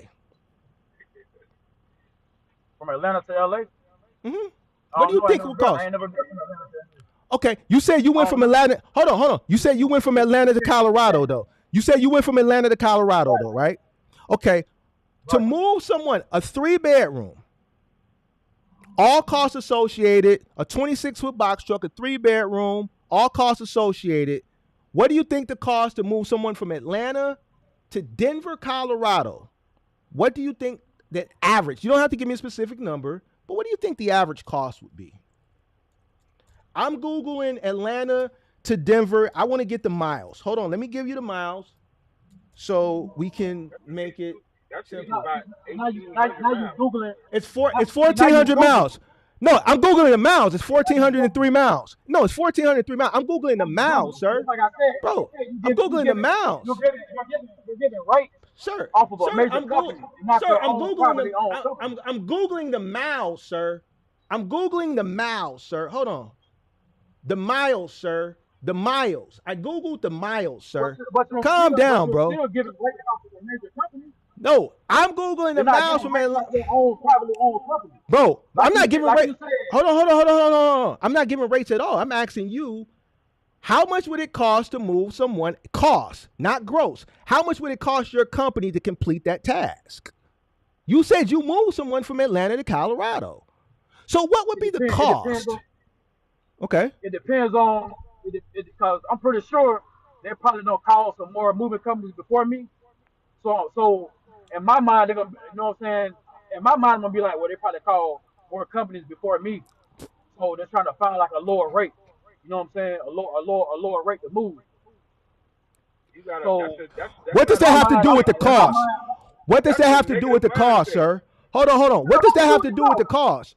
What does them calling other moving companies have to do with what it's going to cost you to complete the job? No. Let me break it down for you. What does them calling other moving companies have to do with what it costs your company to complete that move? We're just talking about cost. We're not talking about adding that profit on top of it. Just cost. What is it going to cost? What does them calling other people have to do with what it costs your company to complete the task, sir? They can call anybody in the world. The cost that it's going to cost you guys to complete it is going to be the same. The cost can be what it is. But if they call me, then I gotta negotiate a term from everybody else that they probably called before me. What does that got to do with the cost, sir?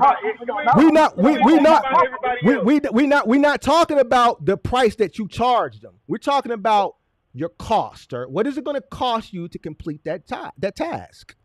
Your cost, sir. But you shouldn't even be worried about what everybody else done told them once you get. Hold on. Cost, sir. About everybody else. I'm just thinking in my mind that this person probably could have called some people before me and got a price, and now they're calling me. What does that? What does them call? Hold on, kid. What does them calling other people have to do with what it costs your company, Dizzy Movers? The cost of 3 men to go cross country and back, the cost of fuel to go cross country and back, the cost of materials, the travel, the hotels, the per diem, the loading time, the unloading time, all costs associated. Before you add a profit to compete with other people that they're getting called, just flat costs. What does it cost you? What does them calling people have to do with it? What would it cost you? You made this trek before, sir. You're telling me what I've made, but you can't tell me what it would cost you for something that you claim you've done. Yeah, I did. We moved somebody from Atlanta to Colorado, but it wasn't no 3 trucks. It wasn't no 3 trucks. Nobody said anything about 3 trucks. I said a 3-bedroom. I said a 3-bedroom. I said a 3-bedroom. I said a 3-bedroom house with 3 movers, sir. Nobody said anything about 3 trucks. I said a 3-bedroom home with 3 movers, sir. So what would it cost? No, I didn't say 3 trucks. I said a 3-bedroom home with 3 movers. What would it cost you, sir? When we did it, I know the price was like around like 15 to 17,000. So now hold on. The last show you said 12,000. So now it's 15 to 17. Hold on. That's fine. We can take the 15 to 17,000. So your company can charge, the company you work for can charge 15 to 17,000, but my company can't. My company can't charge. Hold on. My company can't charge more for a further distance. Make this make sense for me, sir. All right. So if you charge 15 to 17,000, and what was that? What did that equate to? That was a 1-bedroom? You said, right? That was a 1-bedroom. It was a full house. It was a full house. Yeah. So for 700 miles more, a 3-bedroom, 3 guys. What do you think the cost of that would be? All costs included, all costs associated. Because you said 12 the last time, but we're gonna let you say 17 this time. No, I didn't say. I did not say the move from Atlanta from Colorado was 12,000. Yes, you Put did. words in my mouth, dog. All right, No, well, I let's didn't. say 17. Okay, so 17. You got All to right, go back and watch. so let me ask you this question. If y'all went a little bit further and y'all went all the way into LA, would you agree that that move would be more money? It depends. It depends on what? What would you go for? It depends on what? It depends on the negotiation. It depends on, like I said, who did they call before they who did they talk to before they called me? All right. So y'all base y'all rates. Hold on. So hold on. Okay, let's say this. Say you went a little bit farther northwest and y'all went up to Portland, Oregon. Would that move be higher than the 17,000? I don't know because But hold on. But based off basic, but you hold on. Using. We're talking. Are we businessmen? No. Are we businessmen? Are you a businessman? Hold on. I can't bring up places you. Are you a businessman? Are you a businessman? Are you a businessman? Company that I work for, the farthest move we did was that one from Atlanta to Colorado. Are you a businessman? 17,000. I never said anything if about you go that. It was farther, 12,000. okay, but if you go farther, obviously it's going to have to pay more, correct? So if you went right there and it was 12, what if you go 17? You said. What if you go farther? You already kind of close to 25 right there. So imagine if you got to go farther. It depends on the competition. That you saying close to it, but don't mean it's 25 grand. If you at 17 and you got to go farther than the place you did. You're not going to sit here and say a move from there to Oregon or some place that I've never been. So hold on. Let me get this. So if you never been there, who are you to tell someone who has what they did or didn't charge? If you can't argue, hold on. If you can't argue or substantiate, no, sir. If you cannot argue or substantiate, if you cannot argue or substantiate your claim, sir, if you cannot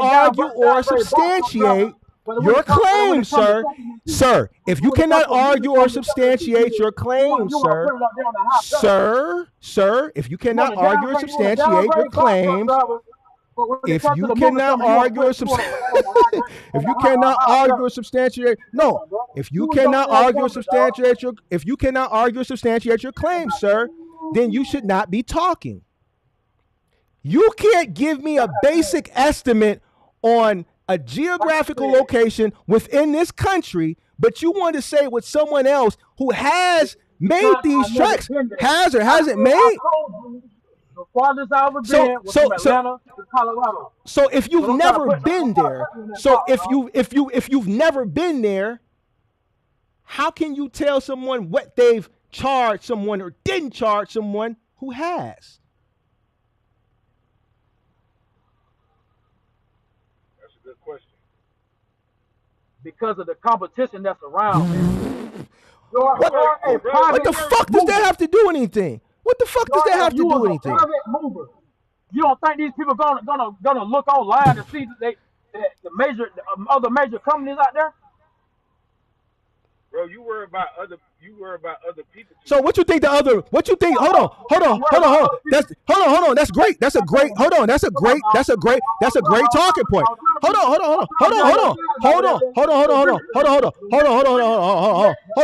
on. Let's expound on that.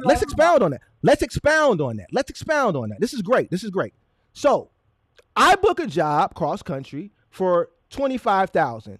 You say because of the competition, private, black owned, small business guy, right? They continue to look, they see Wheaton, they see Beacons, they see Atlas, they see United, they see these big van lines, Mayflower. They call them. They get a $15,000 or a $20,000 estimate over mine. This is the competition that you're speaking of, sir. This is the competition. This is not a corporate move. They'll be financing this move out of their own savings, sir. So yes, now we add that competition, these big companies that you talk about. Now what? What's your claim? So you're telling me they're going to go pay the extra 15, to go extra 10, the extra 20? You just brought it up, sir. You said they're going to call these other big companies because of the competition. So they called it bigger companies, sir. Which is going to charge them more. Which is going to charge them more. Okay, but I'm just telling you, I'm telling you what a guy that worked at you, that Dan United, whatever the name of it is, asked him, hey, do you recall your company moving somebody like a cross country move for like 25 bands or more or something like that? He stepped back for a minute, thought about it. It was like not recall. If he's not the owner, how does he know? All he knows is what he's getting paid for the most part. How does he know what the company made off the job?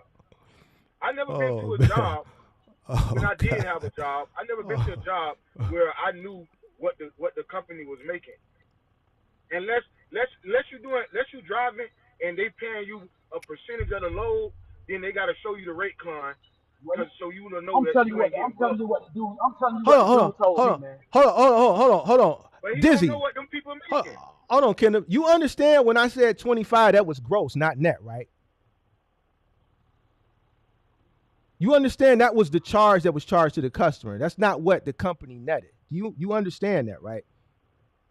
Hey, check this out. Since you like to post up everything else about numbers, when you downgrade a box. No. Why do you always dance? Why do you always dance, sir?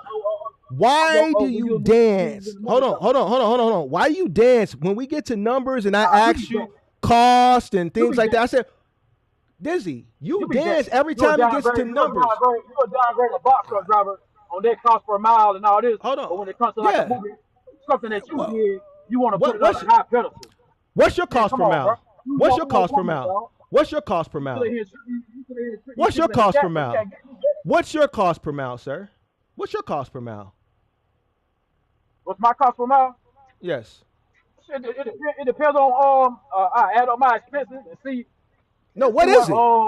You in your truck right now driving. Hold on, no. You in your truck right now driving. So what's your cost per mile? You're active right now. What's your cost per mile? Hold on. I got you. Hold on. Hold on. What's your cost per mile, sir? Hold on. I'm here. I ain't been nowhere. What you doing? Why you covering the camera up? What you covering the camera up for? Let's see. What are you doing? What you got going on over there, Charlie? What? You in your truck right now. What's your cost per mile, sir? What does it cost you to operate your truck? What does it cost me to operate my truck? What's your cost per mile, sir? It depends on the rate. I try to stay between. I'm trying to add up everything, trying to be like a dollar $20. Listen, undefeated. Hey man, check this out, Charlie. Undefeated. Listen.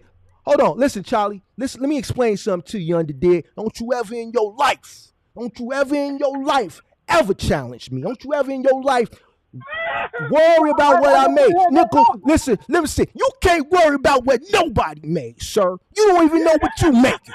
You don't even know what you making, sir.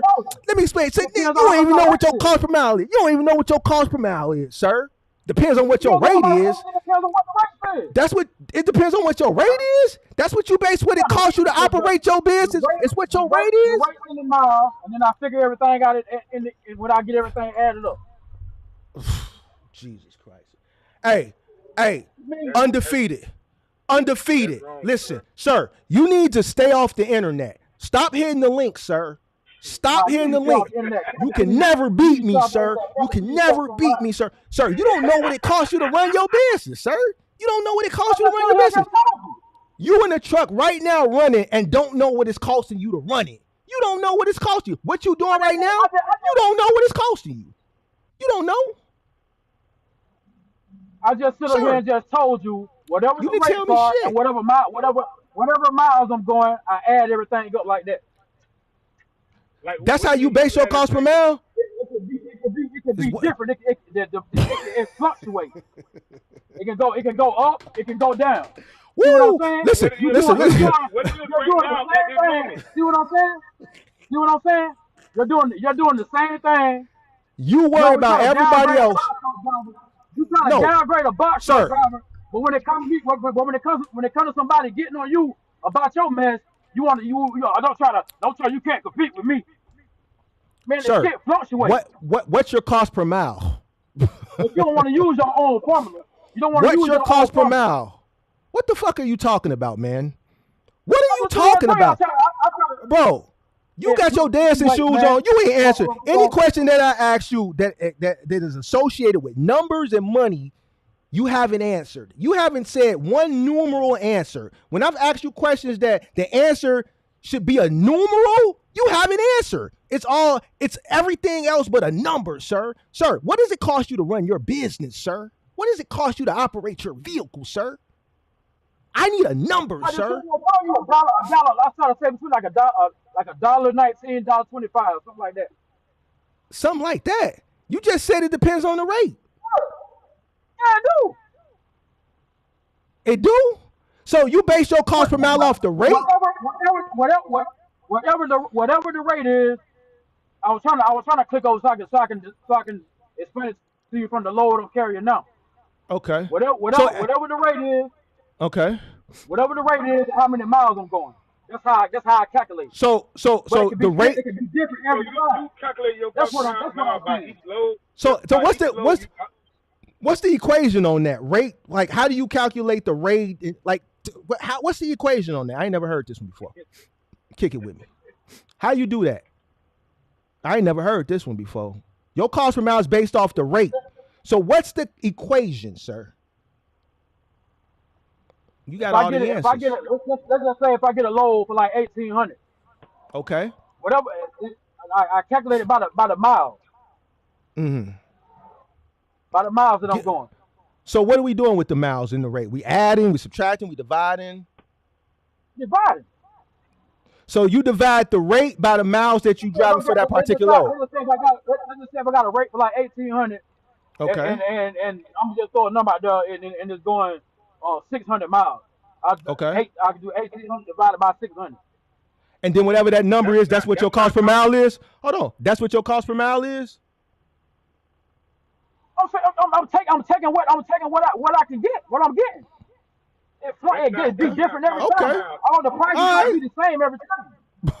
That's the rate of the load. Oh man. If you mean that's the rate of the load? The rate of the load is 1,800. I just said if I got a load for 1,800. Ooh, Jesus I'm just saying if I got a load for 1,800. Oh man,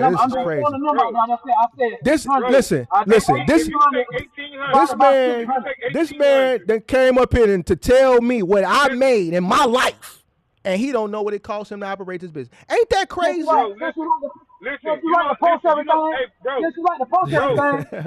Oh, I'm gonna post this. I'm gonna post it. All right. I'm gonna post it. I'm gonna post it. I'm gonna post it. I'm gonna post it. I'm gonna post it. What's your cost per mile? What's your cost per mile? I bet you won't post your cost per mile because you don't know it. That number that you coming up with when you divide. You'll post everything. Look, that number that you. That number that you coming up with. Hey, dude with the glasses. You need to be worried about getting paid from them dudes that F you over from that little FEMA move. That's what you need to be worried about. Hey, I got my money. Hey, I got my money. I got my money, and I know exactly. If you would have asked me that, I could tell them on a dime what my cost per mile is. So don't come for me. Don't worry about my pockets. I got my money. You sound like an idiot, bro. That number that you get when you divide the miles you running. I just sit up here and say that. I just sit up here and say if I get a loan for like 1,800, I divide it by the miles. Just let him keep talking. Just let him keep talking. Just let him keep talking. That's not your cost per mile. That's not your cost per mile, bro. That number you get when you hold on. Let's do it. You said if you do a load for $1,800, right? And you divide that by 600 miles, it's gonna say $3 a mile. That's the number you see on the load board. That's the rate per. That's the rate for the load. That's the number you're gonna see on the load board. This load is $3 a mile. He's serious. He really believes it. That's the crazy thing. I'm going by the loads that I'm getting, man. Bro, you not making no sense, bro. And you worry about me getting my money. I can show you the deposit. I got my money. Hey, you work. I know what it costs to run my truck. I ain't never had no problem. I ain't never had no problem. You don't even know what it is. You don't know what it costs you to run your truck, man. You want to sit here and downgrade a box truck driver and think you like to post everything else? I bet you won't post. I got money. You won't post some numbers about how much money you got? How much money? Now you talking? How much money you got? How much money you got? What you got? I got how much money you got? What you want to do? You got 10 bands? Put it up. All right, come on. You want? No. I want my money. I want my money too. No. I want you to send that money. No. Don't tell me what the fuck. Hold on. Where you gonna send that? No, I need that money. No. Hold on. Chill out. I need that money. We need that money set in an account. We need that money set in an account. We need that money. No. We need that money set in an account. Bro, let's set the terms. Let's set the terms, sir. Hold on. Can we set the terms, sir? Hey, man, keep talking, bro. We need to get an account. We need to get an account where that money can sit. So when the winner wins, that money can be released to the winner. Man, I don't trust you. I don't know you. I can't trust that you're going to send me my money. Now that money needs to be sent in the account. You ready to send that money over? We can set a neutral account, and that money can sit. Okay. If somebody, I don't know you. I don't know you. I don't know you. Why would I trust that you going? Why would I trust a person who doesn't know what it costs them to run their business that they gonna pay me? Why would I trust you, sir? No, you don't. Had no problem. Sir, you don't know what it costs. Sir, you just said, sir, let me explain something to you, sir. Sir, excuse me, sir. Talking about cost per mile and all that. But you like to post everything else. But I bet you won't post what you made $25,000 a move. Hey, bro. I bet you won't do it. Bro. Are you going to send that money to an account, sir? Are you going to send that money to an account, sir? Are you going to send that money to an account, sir?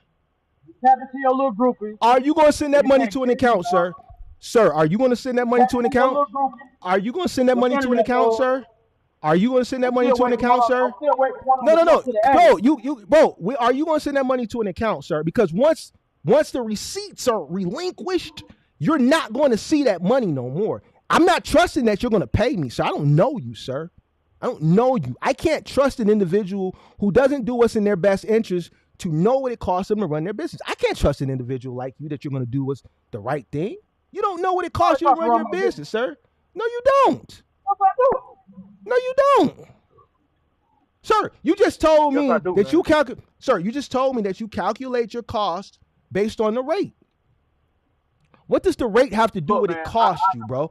Now I understand. Hold on. Now we understand why when we ask them a simple question like, what do you think it would cost you to do a cross-country move in a radius that he's already done a move? What do you think it would cost? And he couldn't give an answer. Anything that has anything to do with numbers, he dances. He hasn't answered one question that the answer involves numbers.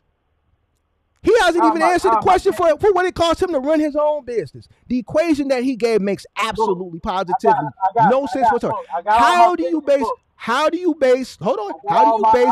How do you base? How do you I got all base? How do I you got all base? like my variables. Listen, sir. I got all my Sir. fixed costs. I got all my variables.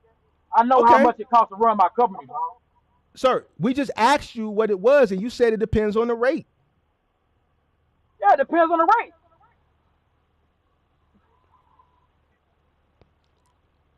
I know how much it costs to run my company. I ain't never had no problem. What does the rate have to do with what it costs you to run your business, sir? Where else I'm gonna get my money from? Bro, why are we even? Why, like, bro? I don't even know what else to do with you. What does that have to do? Sense, you try to, What does that have to try to like throw it off and make it like it, Sir, like I ain't making sense. That makes absolutely no sense, sir. It makes absolutely no sense, sir. I know all Sir. everything that I gotta pay for. It's at a fixed rate every month. I know my variables cause everything gonna fluctuate. Everything gonna go up and down for like fuel, stuff like that, and the rate's gonna go up and down. You know what I'm saying? I asked him, what does the rate have to do with his cost per mile? He says, man, where am I gonna get my money from? What the fuck are you talking about, bro? I know what I'm doing out here. Hey, homie, I know what I'm doing out here. I ain't never had no problem. Is good or not? I never had any problem. I know what I'm doing out here. I've been doing this shit going on 4 years. I know what the hell I'm doing out here. You can run that little flute. You can run that little flute. You can run that little flute game to your little audience, cause they ain't never some wood riders, and they gonna believe everything you say. I know my cost for I know what it takes to run my business. I've been doing it for 4 years. The fuck? Come on, man. No dummy out here. I know what it costs to run my truck. Y'all can sit there here and talk that little black and move all around and Sir. kind of engage with you do a load. How you know if a load is how you know Sir. if a load is good or not when you do a load? How do I know if a load is good or not? Like when you look for a load, how do you know if it's profitable? How you know if it's gonna be? How you know that? Oh my God, bro. This is the funniest shit I've ever heard in my life. Let me ask you a question. How do you know if when Told you, anything with numbers, he don't answer. I'm gonna get on him since he want to wood ride you. How do you know that when you go to, I bet you I never made a mistake, that stupid mistake you did going to work for your auntie. I bet I never did no shit like that. I ain't never did no stupid shit like that. I bet I got my money. Look how I told you to get it though. You sit here and say you got it. How we know you got it? You might just be saying you got it so you make yourself not look stupid. Bro, I don't got a lot of you, bro. You probably just saying it to make yourself not look stupid. I don't got a lot of I you, bet I never made no dumbass shit like that. I bet I never did no shit like that. Bro, I've been running going almost for 4 years. I ain't never had no mistakes. Bro, I ask you a simple question.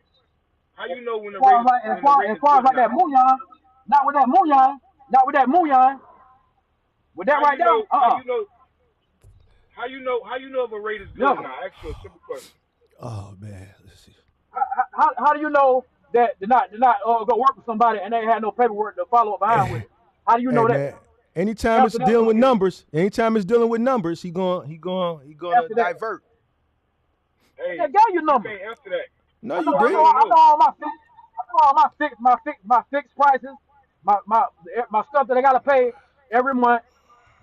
I know my variables. My variables, like I said, with the fuel gonna fluctuate in different places. You know what I'm saying? You can't answer that simple question. You keep talking about what I'm doing. That's your problem now. You worry about other people. You say you use mud flap. You say you use mud flap. What they got to do? Hold on. What they got to do with? See what I'm saying? See what I'm saying? Now you down. See, now you down here another box truck driver. Oh, you I didn't say nothing. I didn't say nothing. You use mud flap? Come on, bro. Stop it, bro. Stop hey, check this out. You hey, Dizzy. With your little audience. Dizzy. You engage with your little audience and do that little stuff you're doing now. You always try to downgrade a box truck driver, but when we give you the same energy, it's something totally different. Dizzy, you lost. Hey. Do you really think you won this debate, Dizzy? Do you really think you won this debate? Do you really think you won this debate? Do you really think you won this debate?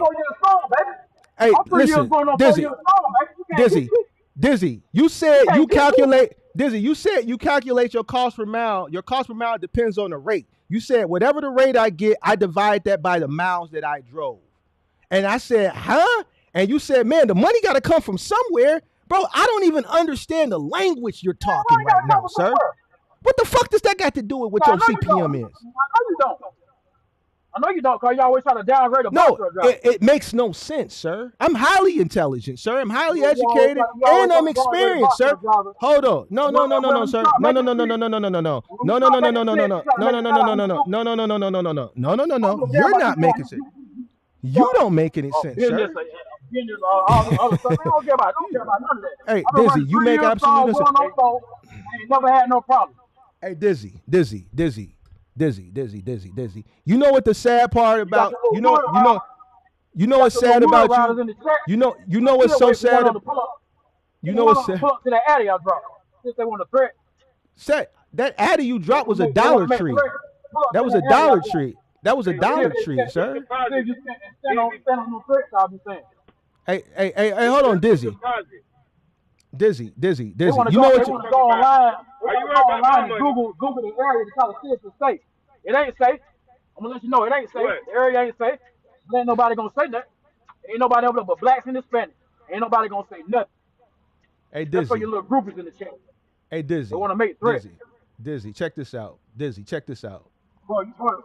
You know what your you know what you always try to downgrade the box truck driver, and then when we start making sense, you try to flip the script. Dizzy, you believe? Bro, I know what it costs to run my business, bro. Nothing you said made any sense. I know what I got to pay and what I don't. I don't just be on there just picking any load. Dizzy, you know what your biggest downfall is? You always want to give a formula, give your own formula. But when it comes to you talking about this 25,000 and all this, Dizzy, you don't want to use that same formula. It's Dizzy, always you making the big buck. Dizzy, it's always Mark make the big buck.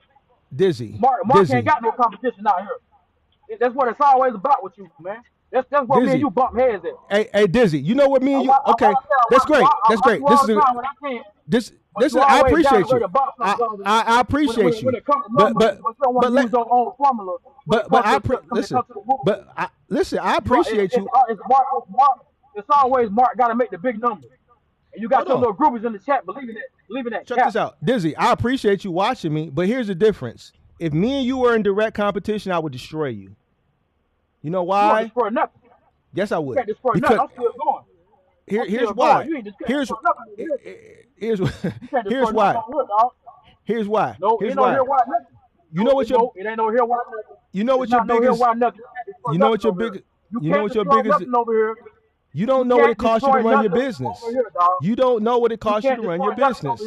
You don't know what it costs you to run your business. You can't destroy nothing over here. Dizzy, your issue is you believe the craziness that you spew out of your mouth. You won't even be quiet long enough to come to listen to someone else. Because I'm sick and tired of hearing you downgrade box truck drivers, dog. You always try to use a little formula. When did I downgrade? When did I downgrade a box truck driver? But when it comes to Mark and his company, Mark make the big bucks. I ain't gonna use the same formula that I be spitting out. Dizzy, what the hell are you talking about? What are you talking about? What are you talking about? What are you talking about right now? Exactly. See what I'm saying? What are you talking about? You haven't, Dizzy. You haven't answered. You haven't. What are you talking about? Come on, Dizzy, man. You've made absolutely no sense the whole time you've been up here. See, that's the thing, and you're delusional. You're delusional. You're delusional. I ain't delusional about nothing. I'm 3 years in, folks, and going on 4. I ain't delusional about nothing, big dog. Delusional, sir. I ain't delusional about nothing, big dog. What kind of box truck you got? I ain't delusional about nothing. 26? Hey, let me ask you a question. Next time, don't be slipping up, dog, without no paperwork. That's what you do. Since you want a wood ride. Hey, them deposits, fam. You ain't got nothing to say to me. Them deposits. That don't mean nothing to me. That's deposits. I got my bread. You fat mouth about mine. That's your problem right there. You worry about other people. You worry about other people. You worried came about over here me? talking about, oh, Why you when worried I about call me a asking me what customer, kind of box truck I drive? I was just asking you a question. Why you worried about me asking what kind of box truck I drive? Why you worrying about my money? I ain't worried about your money. I'm just saying don't never slip up and make no mistake like that no more. Bro, you ain't gotta tell That's me what I nothing. We said. ain't even in the same lane. You don't gotta tell me nothing, bro. You don't gotta tell me nothing. Well, you ain't got to tell me nothing. I ain't tell you. I The asked you same, what kind of truck you stuff had. you kicking to me. The same stuff you kicking to me. When I kick it back to you, look at you. You doing the same thing, Mark. Hey, Dizzy. What Mark doing? We looking at you crazy. Y'all want to come with this energy We're though. When somebody give we're, y'all that same energy back, now I'm delusional and hyper and all this other shit. You are, bro. Because Come on, bro, y'all can't get me, dog.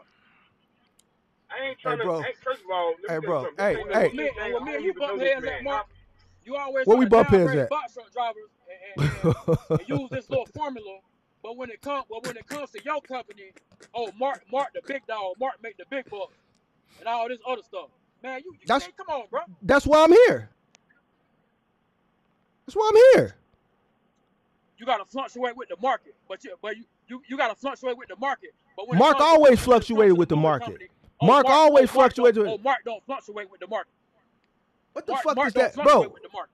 Bro, But the bro, box truck drivers, they gotta fluctuate with the market, but not Mark. bro. Do you That's what me and you understand? bump Do heads you at, do dog. you understand? First of all, do you Use your understand? own formula, bro. Do you understand household goods moving and OTR trucking are two completely different lanes, sir? Hey, check this out.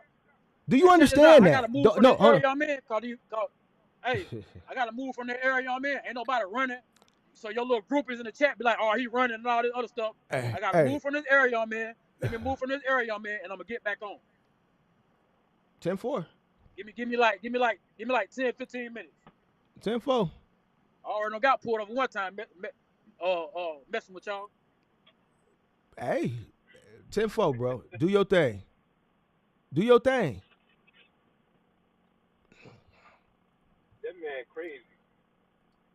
Damn, bro. I don't understand that, man. And Hey, bro. people talking about I'm just like ain't no teaming up or nothing. I barely even talk. Man, if I see the man saying something crazy, then you know, it ain't got nothing to do with me trying to take no sides. But see, this is what I'm talking about. Now let's go back to our conversation. You see why a new person coming in should come in with a very low cost of operation? He's 3 years in. He's 3.5 going on 4 years in. Still don't know. And he still don't know. But see, people think that because they still operating, that you could be operating and just you don't want to be running even for 4 years. What work is that? If you just breaking even, or he operating at a loss, probably don't even much know, but then he'll get it like just because you've been in for 4 years, that don't mean that you doing shit the right way. Bro, this shit, it was funny because he's like, he really believes it and he doesn't take the time to hear the other person out. He doesn't realize how crazy he looks. And he thinks everybody is deriding someone, and that's not the case. It's just the majority of the people realize how ridiculous that sounds. You see what I'm saying? Yeah. So, but, excuse me, it's sad, bro. It's sad, bro. This is sad, bro. It's sad. And this is a lot of people that are out there in this industry. They're misled and, they don't want to listen to resolve, like things that make sense. It's to him, something that makes sense is farthest from the truth. He wants to argue what someone else is making or isn't making. And the number that he wants to argue is not even an inflated number for what the job entails. That's what's crazy to me. But then when you ask him what his cost per mile, and he says it depends on what the rate is. What? Like you say, anytime you bring up money, you want to jump around because if you telling me you went from Atlanta to Colorado and y'all paid $17,000, so and then when you ask him a question that makes sense, he'll negate from it and he don't want to answer because if you're doing a load that's going right there to go to Colorado and it's 17, don't you think if somebody going more miles it's just a given that it's gonna charge more. And if you already at 17, and what if the house bigger that you moved in, that the other person moved? Obviously, you already almost at that's $7 grand. What that's $8 grand away from 25, which you said you ain't make, whatever. So what if you're doing more work? What if you like? And then you talking about, oh, it's depending on what the person before me asked quoted him. You thinking about the wrong stuff. That ain't got nothing to do with it. You know, I don't know, bro. like it's I don't crazy to know. me. Like, you know, I heard you say yeah, something before too on another. yeah. Go ahead. Go ahead. No, you got it. I heard you say something before about about flip flops, right? And I'm one of the people who you were talking about. But I'm give my I don't know now people who drive local where they gotta get out, they got a bunch of stops. Mm-hmm. Yeah, I get it. You need to be having on some boots, some steel toes. But if I'm driving across, if I'm and I don't even really drive across the country, I got a radius that I stay in, like a triangle. Mm-hmm. But I'm I'm not driving talking about by going driving. out. I'm talking about when you on the back. I saw a video of someone was like moving a big ass piece of uh, equipment with flip flops on. If you on the back of the truck and you moving shit around, that to me that's crazy work. Nah, You that's driving, crazy. then that's different. You know what I'm saying? I'm talking about actually active on the back of the truck, going in and out of warehouse, moving shit around with Oh a pallet nah, jack and yeah. shit like that. People do That's what I'm that. talking about. Nah, driving, I ain't you driving your socks if that's what you want to do. I mean, your toes ain't exposed to getting smashed. But when you on the back, listen, watched the video a couple weeks Nah, ago. yeah, Someone was working on the back of their truck in flip flops. So yeah. But I ain't gonna lie. That's probably one of the craziest things I done heard on here. Is I base my rate per mile off of the rate. And I'm trying to explain to him, but see, you can't like you thinking I'm trying to team up on him with you. After I seen somebody say, "Oh, hey, that's what he get," because he tried to come and say, just because a man tell me that he agree with me, that don't mean that I'm just gonna agree with everything he say. So I don't know why y'all. So, but the reality of it is, you said something crazy. How you gonna base your rate per mile off? I mean, your cost per mile off the rate of the load. And then the oh number that man. he gave, the way he say he did the equation, he take the miles he driving divided by, I know he take the money he making divided by the miles. If that's what he said, that's what I thought he said. That's what I'm pretty sure he said. The amount he getting paid divided by the miles, bro. That just gonna bring you how much the load is paying. That ain't got nothing to do with how much it costs you to run the load. But he Man. gonna get mad at me. Oh man. That's asinine. That's crazy, bro. Oh man. Yeah, that was But asinine. people, I learned something, man. You can't people only gonna go. They can't give you what they ain't got. If he ain't got that in his mind, if he really feel like somebody wrong, then that's what he gonna wrong. Hey, The only person that's wrong, the only person that was wrong in that debate was him. The sad part about it is his ego is so bad he doesn't take the time to listen to the other point, and even when he does be quiet and listen, he doesn't comprehend what's being said. He doesn't consume what's being said to even determine if what the person he's debating, the shit that they're saying, makes sense. He's just so headstrong in his beliefs, and his beliefs are so far left. This is what it's like. If I told somebody I had this debate and what the other person said, they wouldn't believe me. Like, there's no way. Like, the 2 times he's come up here, you would think this shit was scripted, bro. This is not scripted.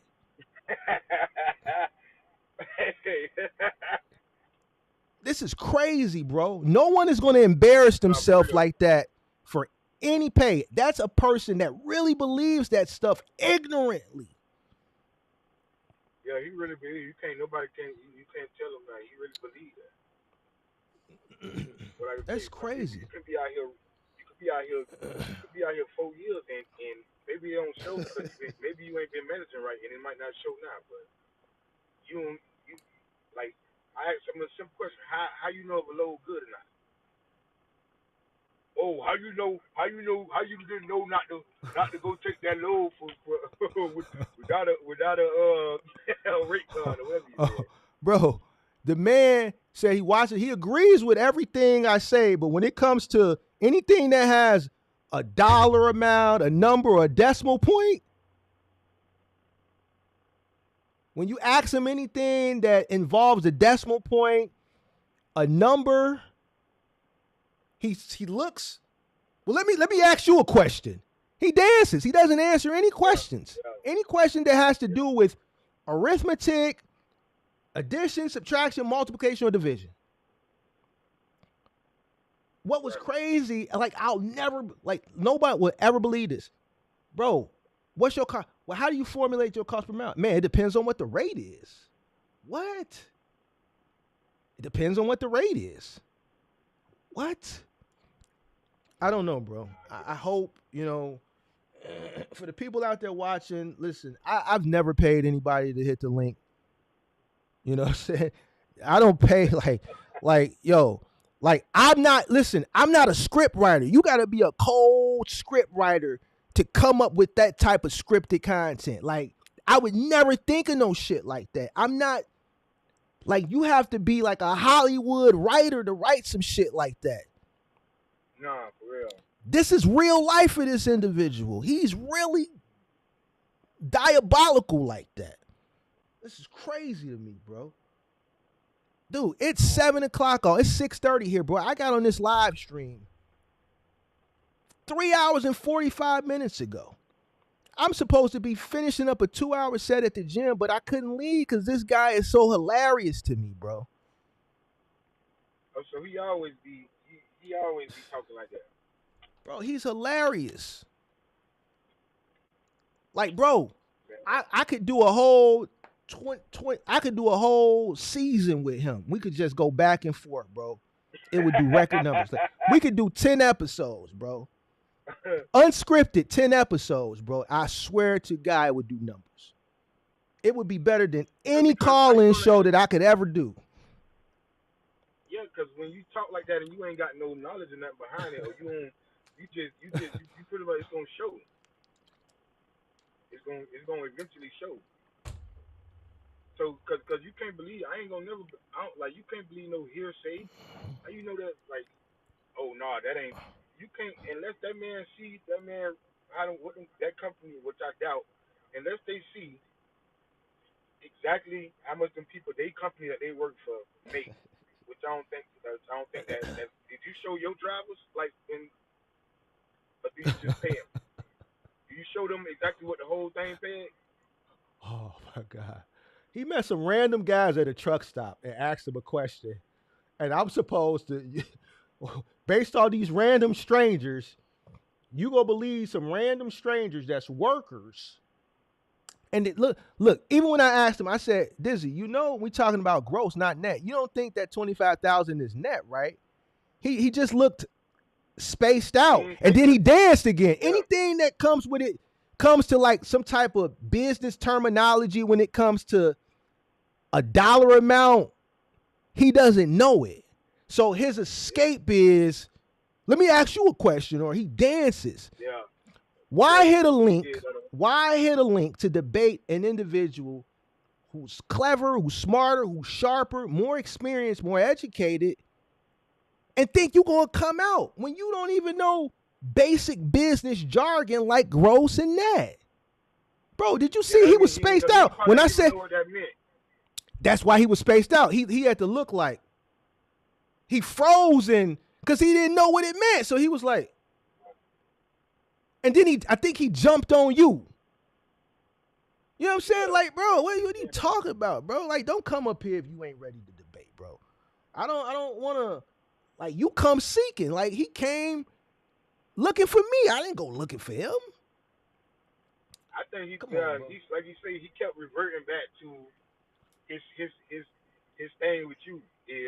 That's what he kept reverting back to. He got a thing with you. He don't want to. I don't think he even wanted to talk about nothing that got to do with numbers and stuff. Really, he just wanted to come to. Bro, he didn't even want to have no dialogue because he ain't really letting nobody talk. If you don't agree with him, then it's up and stuck there. It's up and stuck. I asked him a simple question. That technically, you know, all he had to say was, man, you know what, Mark, based on my moving experience and me going in that route, I think to move someone from here and there, all costs associated would be X amount. He couldn't even answer the question. So Yeah, because if he say what he think, and then you you coach him up and tell him, okay, well, this is how or whatever. But you know, hold on, let's see who this is. Let's see if he got smoke. Let's see if somebody got some smoke for old Marky Mark. The smoke show was last night. What up? What's up, bro? You look familiar. We Yeah, talked I was on before? here yesterday. My phone had messed up, or 2 days ago. And people Okay. was calling me and stuff. What's up, big dog? What's going on, fellas? What's up, man? what's up? Not much. So I think I heard, because I came in a little later and I had to get done with work and stuff, and y'all was talking about like financing a truck or something. Okay. So you said that if you finance for 40 grand, you can end up paying 80 grand. What is that? Because of like the contract terms or something like that?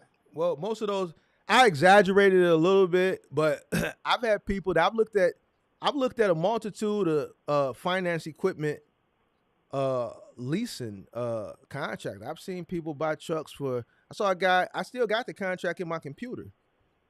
He bought the Okay. truck for 58 grand. By the time he pays the monthly note, I think he was going to end up paying like 98 grand for it, 90 something $1,000. That's the interest. That's the interest that they add on. But see, that's the money but that see, they taking from you for giving you the money. but The those interest. finance, You got all that but money. but those equipment leasing places, they don't write up the contract with an interest.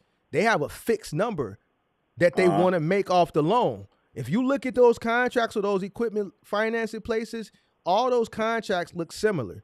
There's no interest. Like when you go buy a new car, it'll say 2.99%, blah, blah, blah, blah. It doesn't say that on any equipment financing document paperwork I've looked at. It's always been a fixed number over the course of 60 or 72 or whatever the case is. And when you times that fixed number times the amount, that's what you're going to end up paying. You look to see what they acquired the truck for. The guy, this one particular guy, hold on, let me pull it up. And sometimes He bought his they truck. don't even let you. Go ahead, my bad. He bought the truck for $58,000 from Ryder. The equipment leasing financing company bought it for $58,000, but I think he was paying like 16, 17, 1,800 something over the course of I forget how many months. But when we added that number up over those months, he paid damn near double for the truck. God damn. And I'm like, bro, you didn't look at this before you signed it. He was like, no, I'm just really looking at it now. That's why I'm asking you what I should do. I'm like, what do you mean? Like, this is something that you should have looked at, you know, before you signed it. You did all this via email. Oh, You see damn. what I'm saying? And So in them and some. You see how I said that in order to not pay for that truck twice when I'm financing, I would pay extra. Like in a month, I probably make an extra payment of $500 towards the principal, and so Right. when you do that, but guess what? You gotta read that contract, because sometimes they don't allow you to pay towards your principal, because they want to stretch that out and get their And interest get first. the interest. Okay. And get their interest out of the deal first. So you'll get penalized for trying to pay the truck off quicker than that term in some of them contracts. All right, and I had another question. I guess you could say. yeah, I could give you This one more because definitely I gotta bring this other guy for Dizzy sure. back up here, man. Go ahead, ask your question. But all right. So I did I did Because you getting free advice right now, and this is, you know, we gonna do this on another day. But go ahead, I'm gonna let you all get your right. thoughts So off. is $961 a month too much for insurance?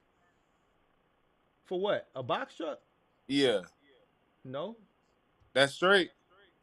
For commercial insurance for a 26-foot box truck, Yeah, $900. yeah. Yeah.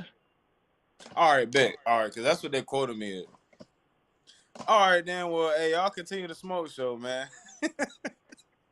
All right, bro. All right. Yep. Wait, that dude coming back on? There you go, right here. What's up, big dog? Dizzy man. Hey, what Pop said? Were you Niggas in the talk a lot of bathroom? shit, but that's after I'm gone because they fear me in the physical form. You in the bathroom, What he dog? Come said? on, bro. You could have waited till you got out the bathroom. I don't like talking to grown men that's in the bathroom, sir. You echoing. Why don't you come out the bathroom and holler at your boy? So I can't wash my hands off? Oh, well, go ahead and wash your hands then. You shook? Hey, you shook, just say you shook, my nigga. Shook. If you shook, just say you shook. You know what I'm saying? Hey, You bro, shook. this is. You scared of the heat, what? You scared of this pressure, my nigga. Hey, I heard all that when I went on the live. I heard all that. I'm like Tupac on y'all niggas. Niggas talk a lot of shit, but that's after I'm gone because they fear me in the physical form.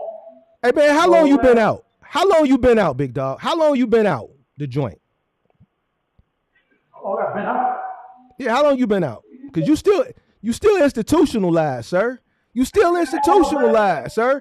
You singing Tupac and reciting Yeah, Tupac verses and stuff. Hey, yo, Only cats that's institutionalized recite Tupac verses, sir. I'm a fan. Me too. A fan can't recite Tupac. Man, come on, bro. I'm trying to flip the script. I ain't flipping the script. How long you been out? He hung up. He couldn't answer that question. I want to know how long you been out the joint. He institutionalized, bro. Yeah. He need to catch up, man. It don't take that. I asked him how long he been out. He's showing the length of his hair, bro. Like, what is that? Is that the answer? Like, how do I equate the length of your hair to how many years you been out the joint, bro? But when you keep talking about pull up, what do you mean by pull up? Bro, that's what I'm saying, bro. He's like an extra tough institutional guy, dog. He's like a real, institutional tough guy. Like, this is the internet, dude. Like, no one's going to pull up on you. Talking about pull up. What's going to pull up on you is? Like, he's like a different state. Like, this dude is like a real, I don't believe people who talk like that. Bro, I don't believe him either, bro. I don't believe him either. Cause I'll pull up to Atlanta and that dude probably gonna want to shake my hand and want a picture. He like one of them, man, can I get a picture ass niggas? Hey, every time motherfucker talk shit on the internet and then when he see you in life, man, can we snap this picture? Oh, get a picture ass nigga. Can I get a picture ass nigga? That's what he is, bro. Tough ass nigga. None we saying is worth talking about pull up, bro. Like what you got? That's what I'm saying. Super tough type cat, bro. Can I get can I get a picture ass nigga? Let's flick it up type cat, man. Let's flick it up, man. Selfie ass nigga, bro. It's so get out of here, bro. Stop playing, man. Super tough ass nigga. Where he hung up? Man, I don't know what he did, man. He something's wrong with him, bro. You ask him a question, how long he been out, that motherfucker do like this. Want to show his length, bro. That's super like pause, bro. That shit wasn't even. That shit was spicy than a motherfucker. Get your spicy ass up off my line. How you know he was in jail? Bro, come on, bro. You can't tell he institutionalized, bro. You can't tell he institutionalized. I thought he told you. Bro, he got penitentiary. All his conversations screech penitentiary. Yeah, that's true. This nigga reciting Tupac. How long with a Mormon? This nigga only niggas that recite Tupac in 2024 is niggas that's been in the joint. Come on, bro. Stop playing. Ain't nobody out here reciting Picture Me Roll. Come on, bro. So, that's crazy as hell. For real, who you see walking around? The only niggas that I know still running around here reciting Tupac is niggas that's still institutionalized. Yeah, for real. That's real, though. And I got keys coming from overseas. Yeah. Big psych ass nigga. Right. So them trailers with the them moving trailers, right?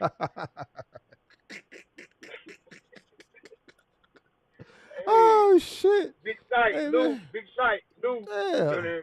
Yeah, Oh man, that's him again. it's somebody else. Hold on, this you. Hold on. It's somebody else. Let me see what we got. What's up? What's good, Mark? Oh, this transportation boys. This transportation boys. Hey, I couldn't comment on his phone. My phone broke, so I had to get on my other phone, man. What's up with dude, man? Man, he tweaking. That boy. He a Hey, tweakster. hey, man, I'm walking to get this food. I'm at the truck stop and shit. I had to walk across the street. Man, that's just I had to leave. I had to leave the restaurant. Damn. Fuck out there going. Hey, This nigga. Yo, man, what up? What up? that's crazy, man. What y'all on? I ain't want nothing, man. I just came up here to laugh a Man, little bit. man, I'm just cooking up, dog. You know, I stay on because, you know, see, he don't understand what I'm doing. This is hours. Listen. This shit, I'm karate chopping this, boy. This is on the karate chop up, bro. Like, we just gonna let them keep talking. We might get something viral out of it. You know, karate chop this shit up, bro. And I was eating my steak dinner, man, and this shit had me rolling. I had to get up out of there, man, because I was laughing so hard. Them white folks was looking at me like, what is you looking at, man? Hey, man. Straight up, man. He talking about pull up and shit. He in his feelings. Hey, what the fuck, man? That's, Man, he'll be all right. He'll be all right.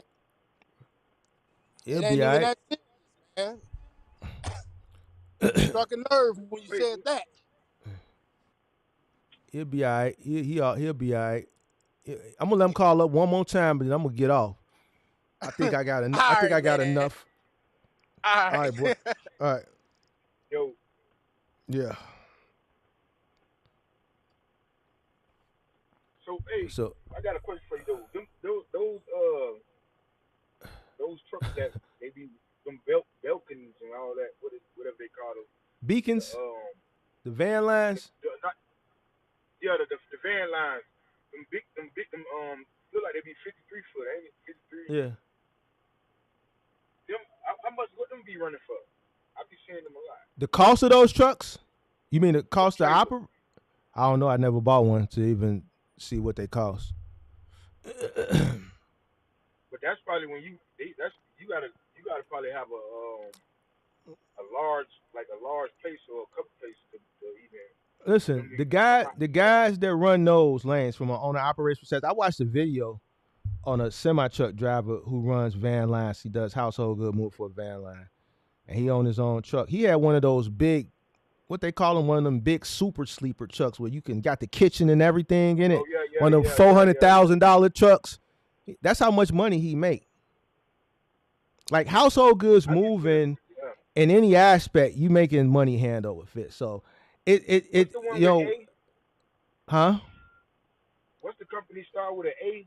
They be having a lot of them trucks with the whole look like an RV and the Atlas. like Atlas, yeah, Atlas be having they blue and red or something, right? Atlas is blue and red, white, and blue. Yeah. You got Wheaton, Atlas, Mayflower, Beacons. It's a few different van lines. Wheaton. Mm-hmm. Most of the ones I see with them big sleepers. Yeah. So. Damn, I ain't gonna lie, I ain't know it was that much money into that. It's a lot of money in household goods moving. That's why I be like, man, like when I talk to people and they don't believe, like, bro, I've done moves locally for $7,000, $8,000, $9,000, bro. Like that shit ain't no big deal, bro. Like that's right, bro. We charging people hundreds of dollars by the hour, plus material cost, plus truck fees, bro. You charging a person $250, $300 an hour, that shit adds up. Right. $300 an hour times 10 hours, that's $3,000 right there. I've had moves local moves. I had a local move that literally went like a mile down the road. That shit took 3 days. It's just how big the house was and how much stuff he had. I talked about that move. It was for a professor, a doctor at the University of Chicago, and his son plays professional football. He had a 3-4 level home. He's a professor. right? A lot of books, bro. We had like two 26-foot box trucks that was front to back, top to bottom, and that sounds exaggerated, but we had literally two 26-foot trucks that was full of books. Hey, leaders are readers. So, you know, then all the memorabilia, like all this shit got to be packed. This shit took time, bro. And, Right. you know, you explain this shit to somebody that's never did it, they just don't believe it, bro. You know what I'm saying? So, I don't know, bro. I got it. So before I hop off, buddy gonna come back on. He said he So you is. said book. Can I recommend a book to your followers? Go ahead.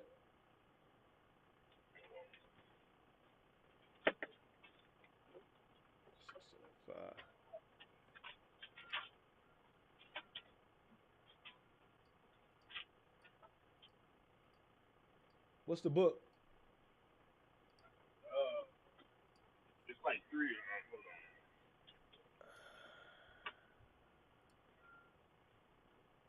on. Let me show you that contract. I want Dizzy to come back up here. Hold on. Right. Go ahead. What's that book? So you got damn, how does CDL minded marketing. It's like 3 of them. They can get that on is that where you buy it from? Is that by JJ Keller? You can get it on Amazon or something? Yeah, you get it on Amazon, or you get it on Amazon. This one by Joe Ryder, CDL minded investor.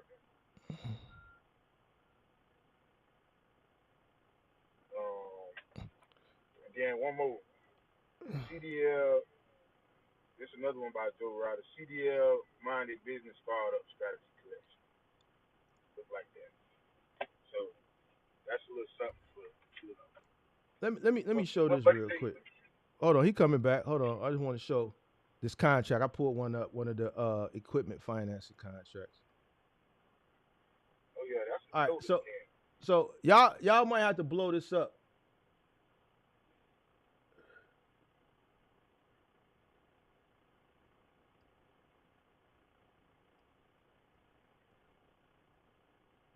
All right, so look, y'all might have to blow your phone up or something because this is as big as I could blow it up.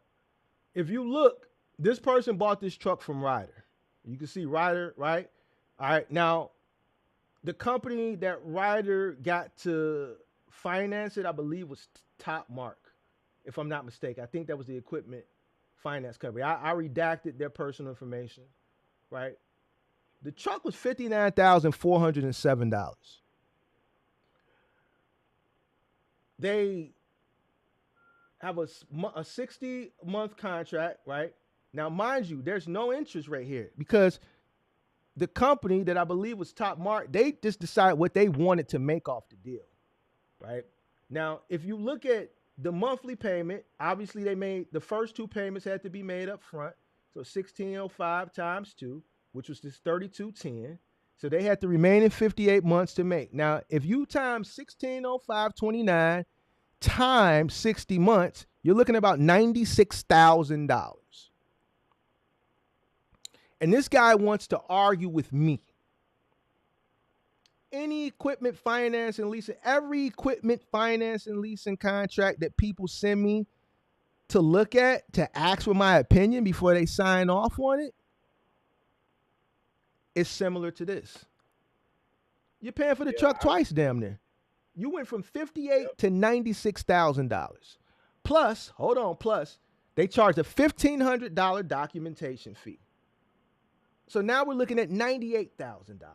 Plus another $750 upfront cost, direct finance cost fee.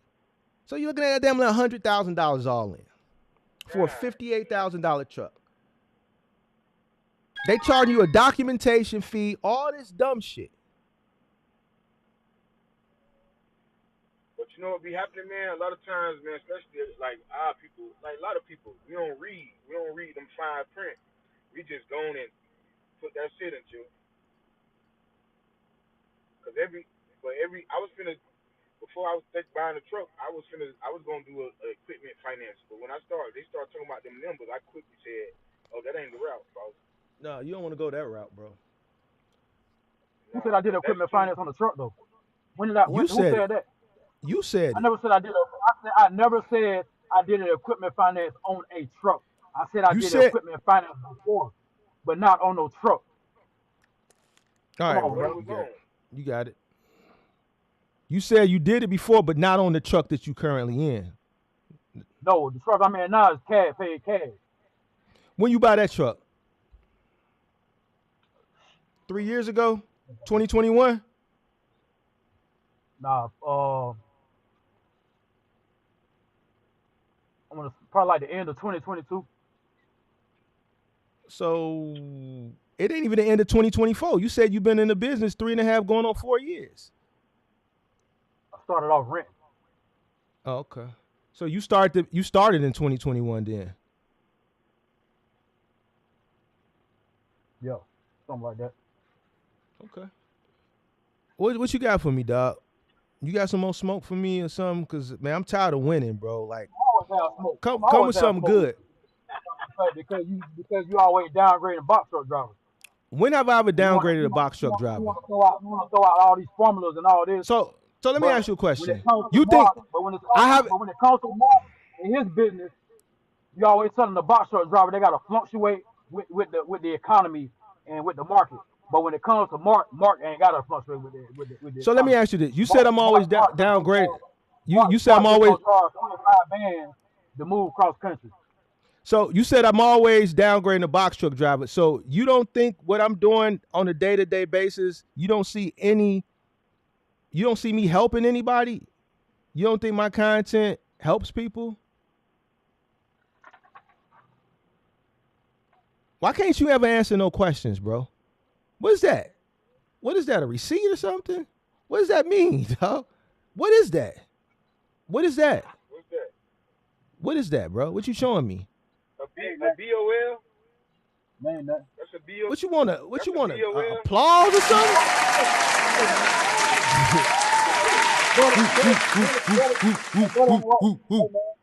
You want an OR Arsenio Hall? Whoop?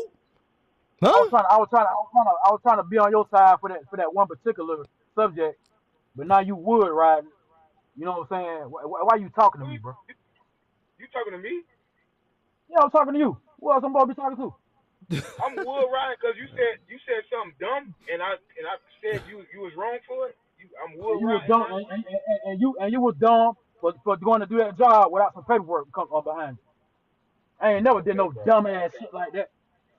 Hey, I got my money. You ever You made say you 5 bands in? You ever made 5 bands in 3 days? In 4 days, you ever made 5 bands in 4 days? I bet you ain't never did that, big mouth. I don't made it close to it. I don't made it close to it. I don't want to hear about close to it. I'm cordial. But you talking about dick riding. I ain't got to dick ride nobody. First of all, you on the 18-wheeler. You on the 18-wheeler, homie. What you expect? Yeah, so stop. Don't worry about my money then. You don't have you have for what I can make. So just stop talking about the money part. So stop talking about the money part. You the one that brought up the money part. I just told you that I ain't never made no dumb mistake going to work a job without no paperwork coming behind. I ain't never did no dumb ass shit like that. I got my money. So that's don't worry about that. And I heard that one dude that came up on the live. Somebody he was in a restaurant eating or something. He had to come up and was talking about me telling people to pull up. Only reason why I'm telling them busters in the chat to pull up because they sent the threats to me first. I ain't made no threats to nobody. Your bum ass people in the chat made threats to me. So if you want to make a threat to me, I'm gonna drop the addy. And then when I drop the addy, they've been up on all night on Google trying to see if the area is safe. It ain't safe. Bro, you sound like a child, bro. If you drop the addy and they come, you're in a box truck. You're not even there yourself. You're over the road. Bro, you're not gonna be there neither. I'm in North Carolina right now. I just left from Atlanta, bro. you dropping in Atlanta address, bro. I've been at that's where I'm from. So you ain't there?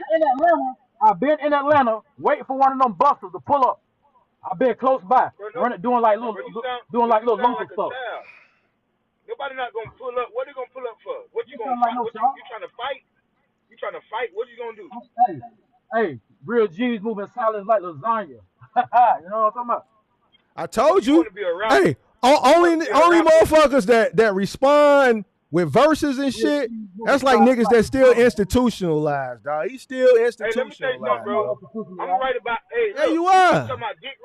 You talking about dick right? I'm right about one thing when I'm talking to somebody. It's a 50% chance that they could be right, and there's a 50% chance that I could be right. But guess what? If I'm wrong, I'm willing to listen. So you could prove me wrong. But dick riding, that ain't had nothing to do with it. You said something stupid. It ain't make sense. Anytime somebody says something about money, about a question about the aspects of business, you got in your feelings. And when they're talking about dick riding or don't worry about. You did something stupid by taking on the job and ain't getting no paperwork behind it. How about that? You thought I was supposed to wait. You thought just because you came over here and said I agree with what you said, but you thought I supposed to agree with what you said. Hey, disrespectfully, dog. Hey, disrespectfully, my nigga, I don't even want to talk to you, bro. I don't give a damn.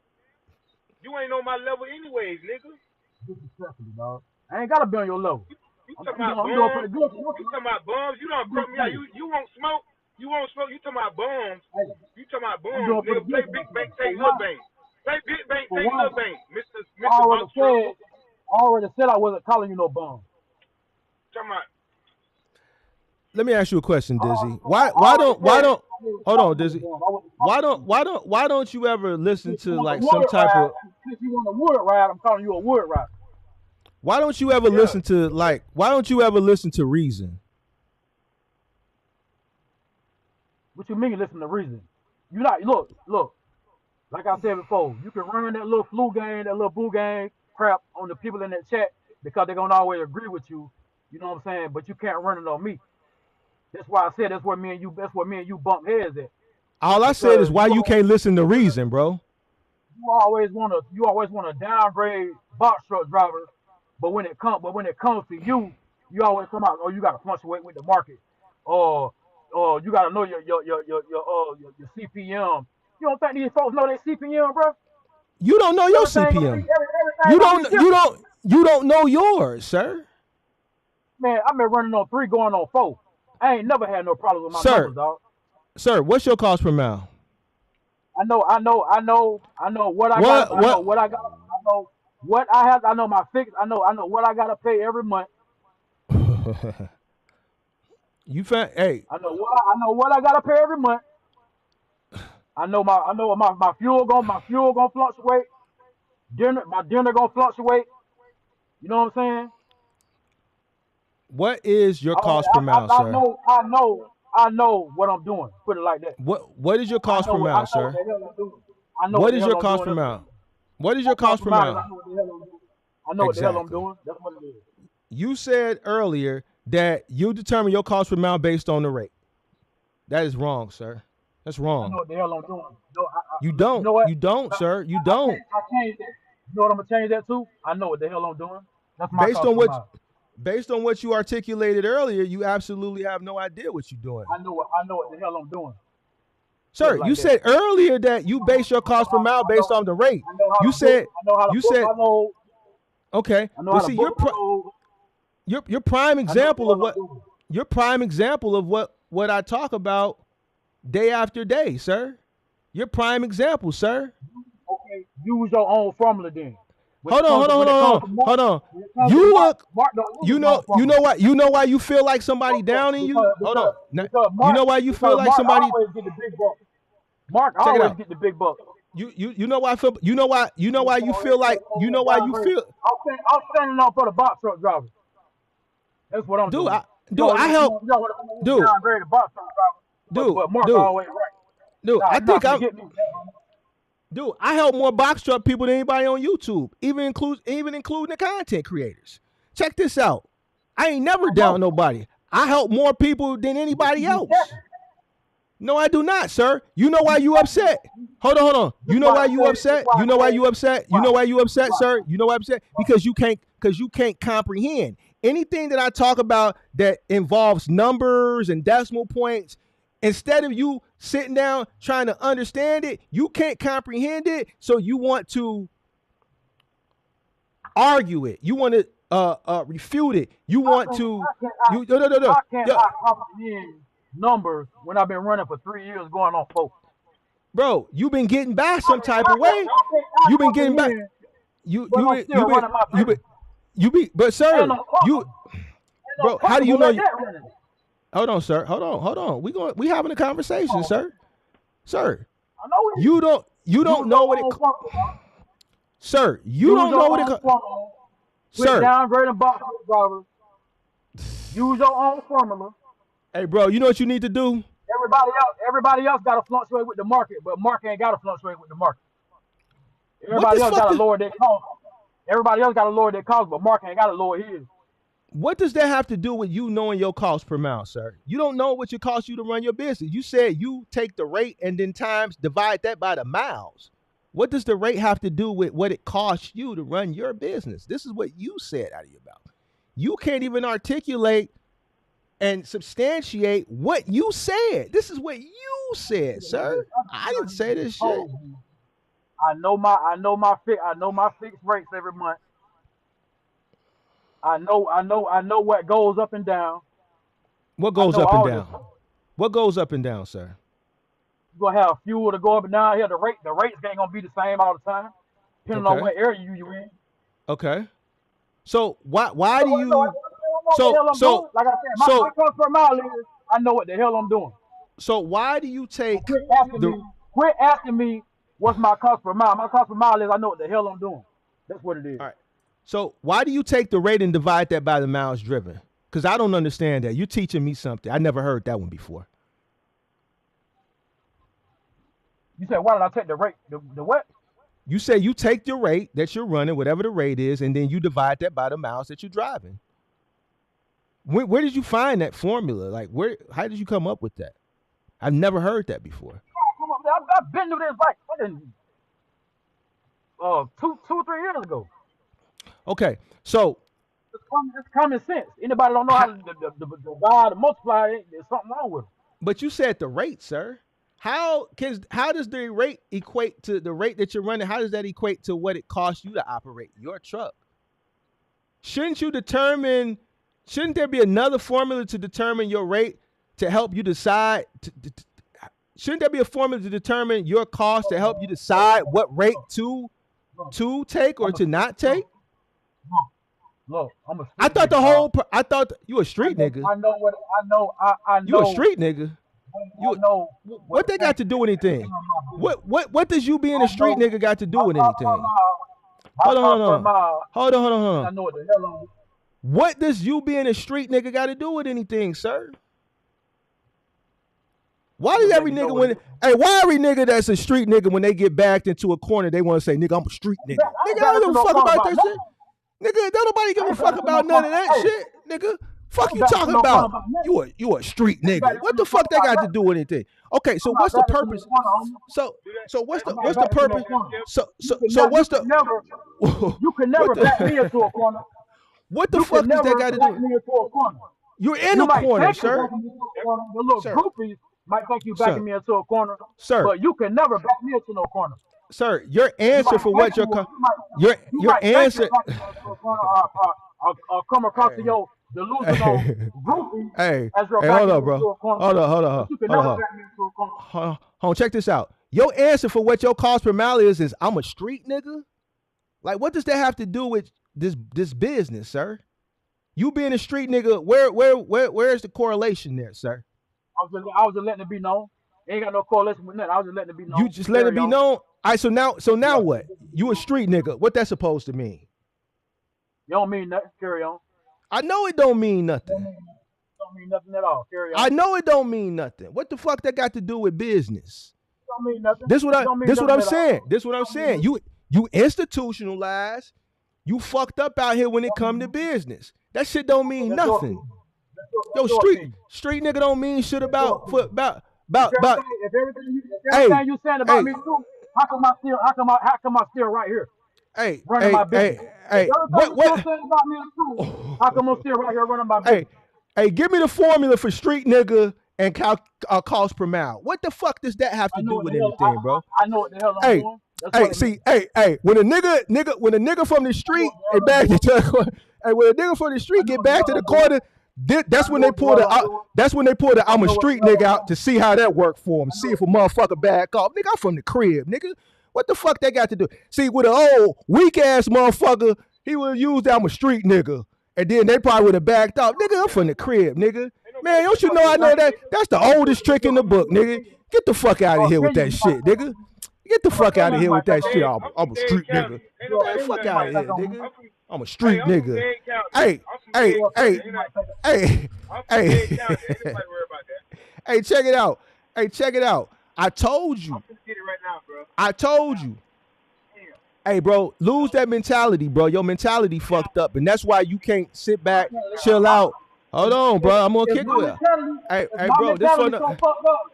It's from the heart, bro. Why am I still right here running my business? Bro, you gotta listen. You gotta listen. I'm listening.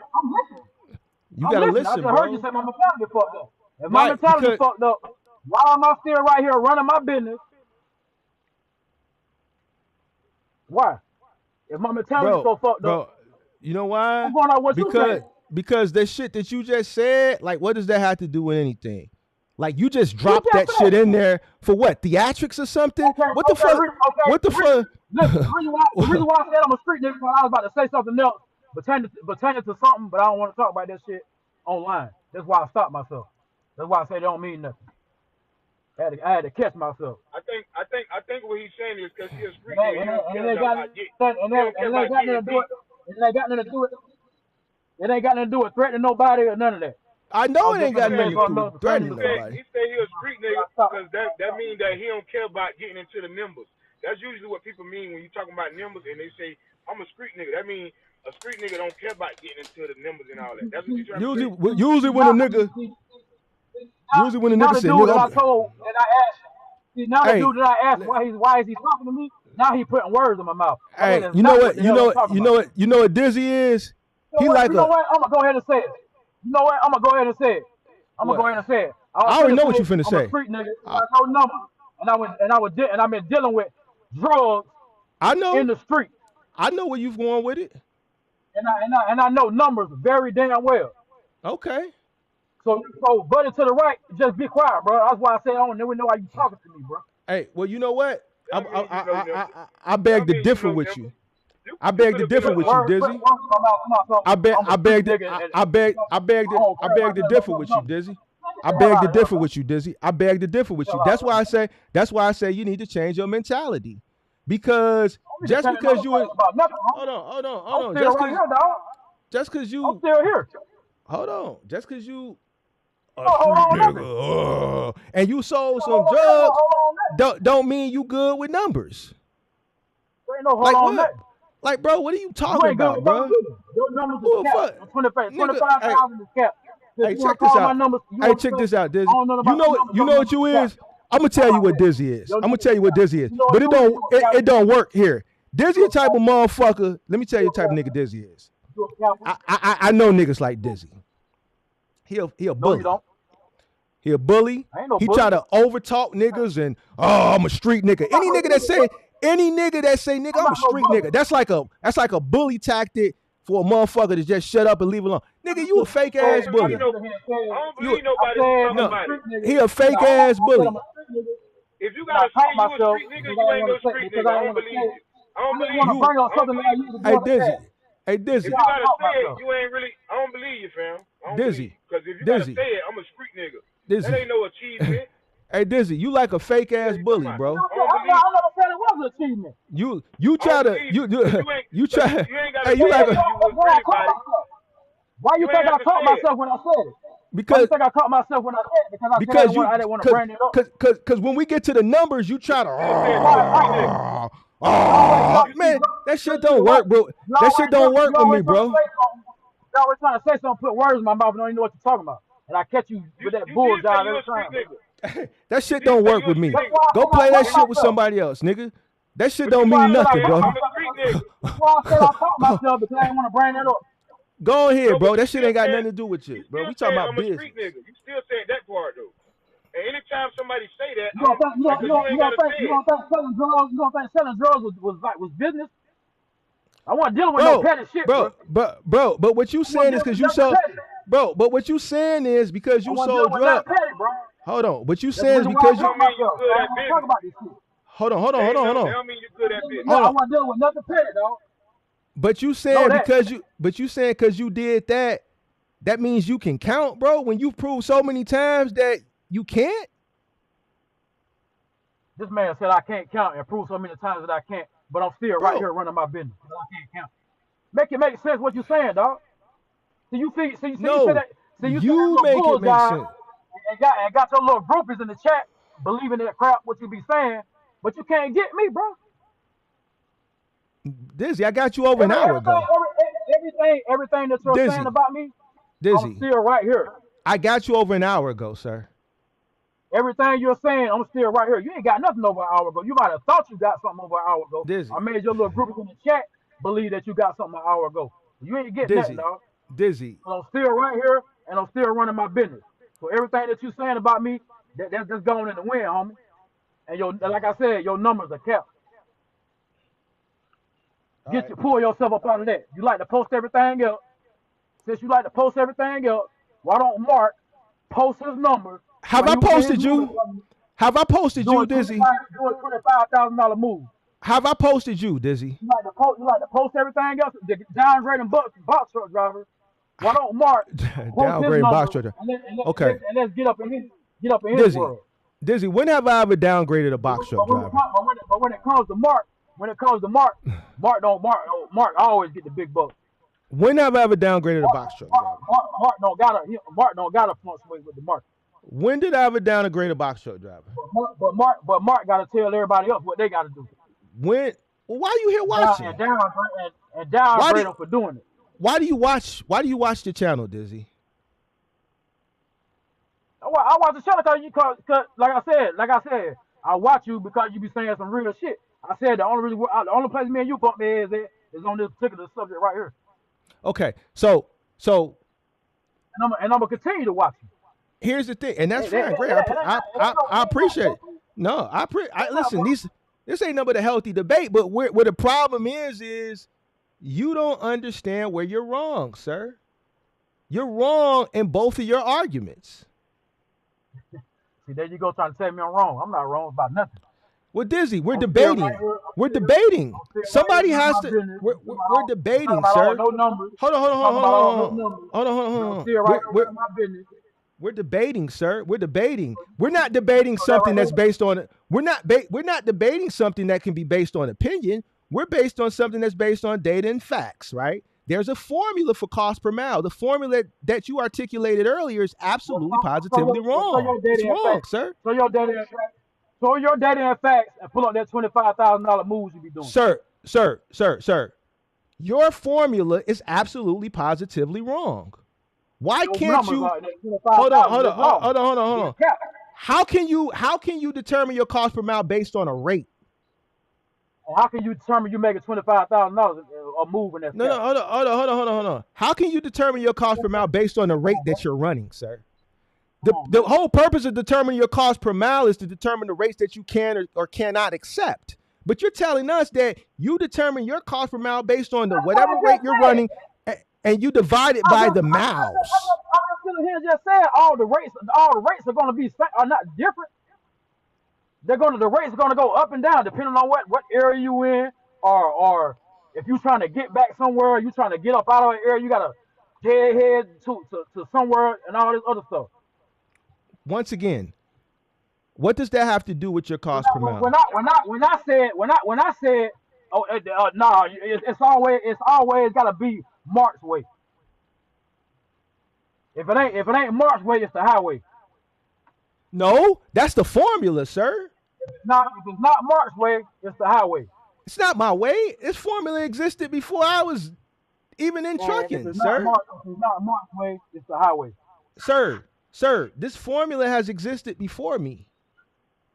I know that. Your formula, I've never heard of your formula, though. I know that because I've been using the same formula for what? Like I said, I'm 3 years going on 4. So you divide. I had some problems. I had some problems in probably like the first year and a half. You know what I'm saying? But I got it right. All right, so let me ask you this. Keep it a buck. Just keep it straight up. We just kicking it. What's your cost per mile?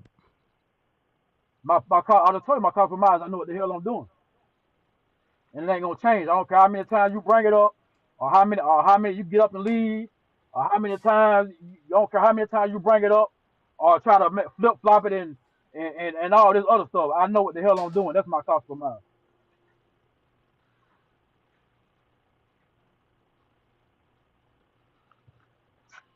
You try to come in here and make these other, you come in here and make these other dudes look stupid and try to throw all these numbers and stuff out there, man, miss me with all that, man. These people be knowing their numbers.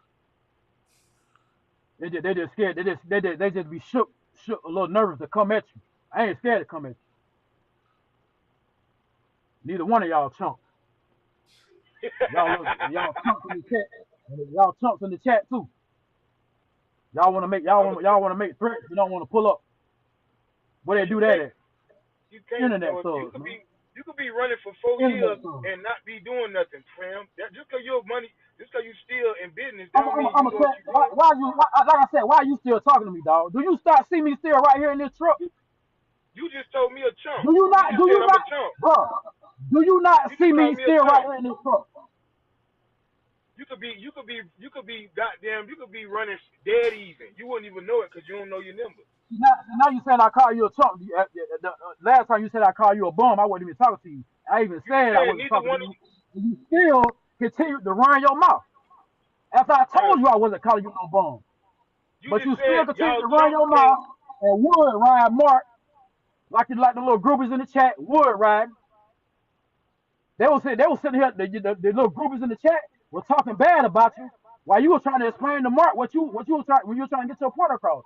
I understood what you were talking about. What'd you understand? And I agree. And I agree with you. What'd you agree with, Dizzy? Okay, just because you agree with me, that means I gotta agree with what you said about the shit per mile thing. So that would be really be D-riding.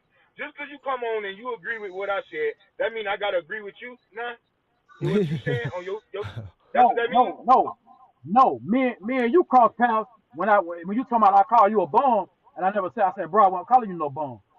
Okay. But you steady to continue the wood ride, so now I had to come at you. So what's wood riding? And you was dumb as hell for going to do some work without no paperwork behind you. I just told you I got my money. That's fine. That was one time. That's fine. Even me starting off my company, I never did no shit like that. I always try to have a paper trail behind what I do. That's fine. I got my money. You stop talking to me. Now stop. I already said I don't want to talk to you, bro. You still talking though. You don't even know. You can't talk to me about what I did without paperwork. You can't talk to me what I did without paperwork. I don't even mention you and you jump in. I just said I don't want to talk to you, y'all chumps. You said y'all chumps. You and Mark can't get to me, and none of you chumps inside the chat too. That's what you said. I said y'all chumps in the chat. But before you said that, you said y'all two chumps can't get to me. I told you I don't want to talk to you no more. So that means I'm not talking to you. You're irrelevant to me right now. I don't even. I see you right there on the screen, but I'm not talking to you, bro. That's what I'm saying to you. I don't want to talk to you, so you're irrelevant right now. Is what I'm saying. All right. So stop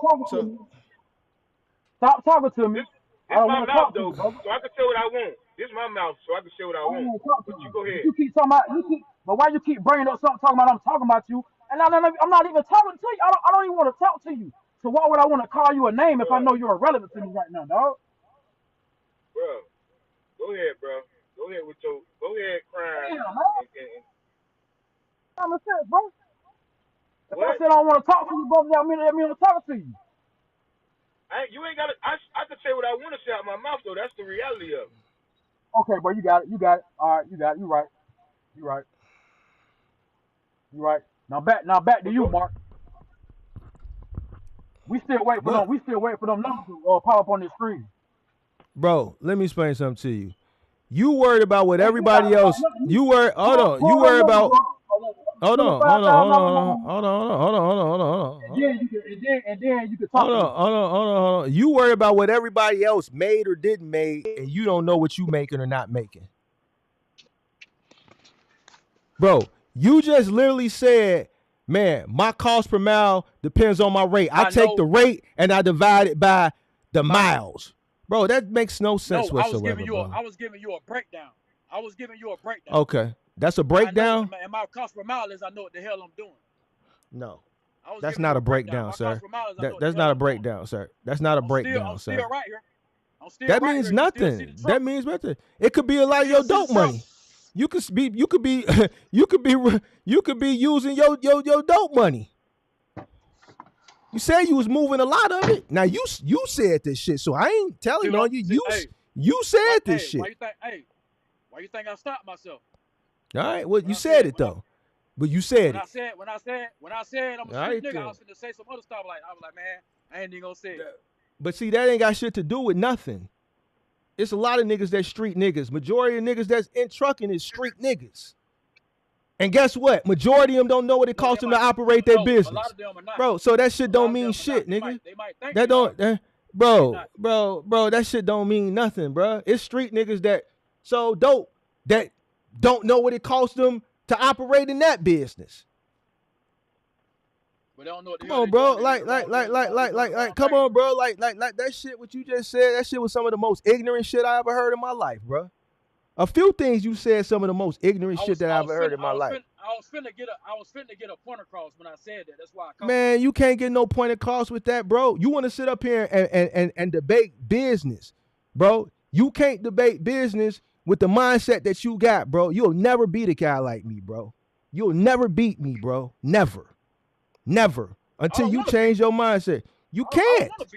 You said some of the most ignorant shit. You know what the problem is? You know what the problem is? You're worried about you worried about other people. You worry about what other people are making and not making and saying, well, you didn't make this and you can't make this. And I met some box truckers at the truck stop and they said no and all this goof ass shit. But you don't even know what it costs you to run your own business. Any question that I've asked you that pertains a number and a decimal, you dance. Bro, I don't think he can add. I don't think he knows math. But he want to sit up here and debate me. You know, I'm all for the debate. Nigga, I'm undefeated. You just gave me another win, sir. You're easy. Bro, your little group is in, Dizzy, you got your little groups in the chat. Dizzy, you need to go back and watch the replay of this shit. All you do is get on here and bash box truck drivers and want to use your little formula. But when it comes to Mark and his business, he don't go by his own formula. It's always Mark get the big bucks. Mark don't gotta fluctuate with the market. Mark ain't gotta take this.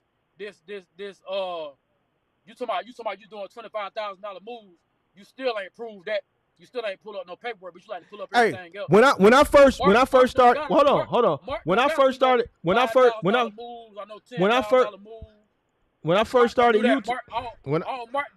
was $25,000. Hey, bro, listen, check this out, bro. When I first started YouTube, it was motherfuckers like you that said, man, Mark ain't never been in no trucking business. We don't even know if he got a truck. Anytime you own a public platform, it's going to always be a motherfucker like you that's going to say, no, dog, we don't know. Like, nigga, I'm not finna stop what I'm doing, go rummage through some old files, which I don't have here, to prove to some, hold on, to some random motherfucker. Hold on, to some random, hold on. Let me talk.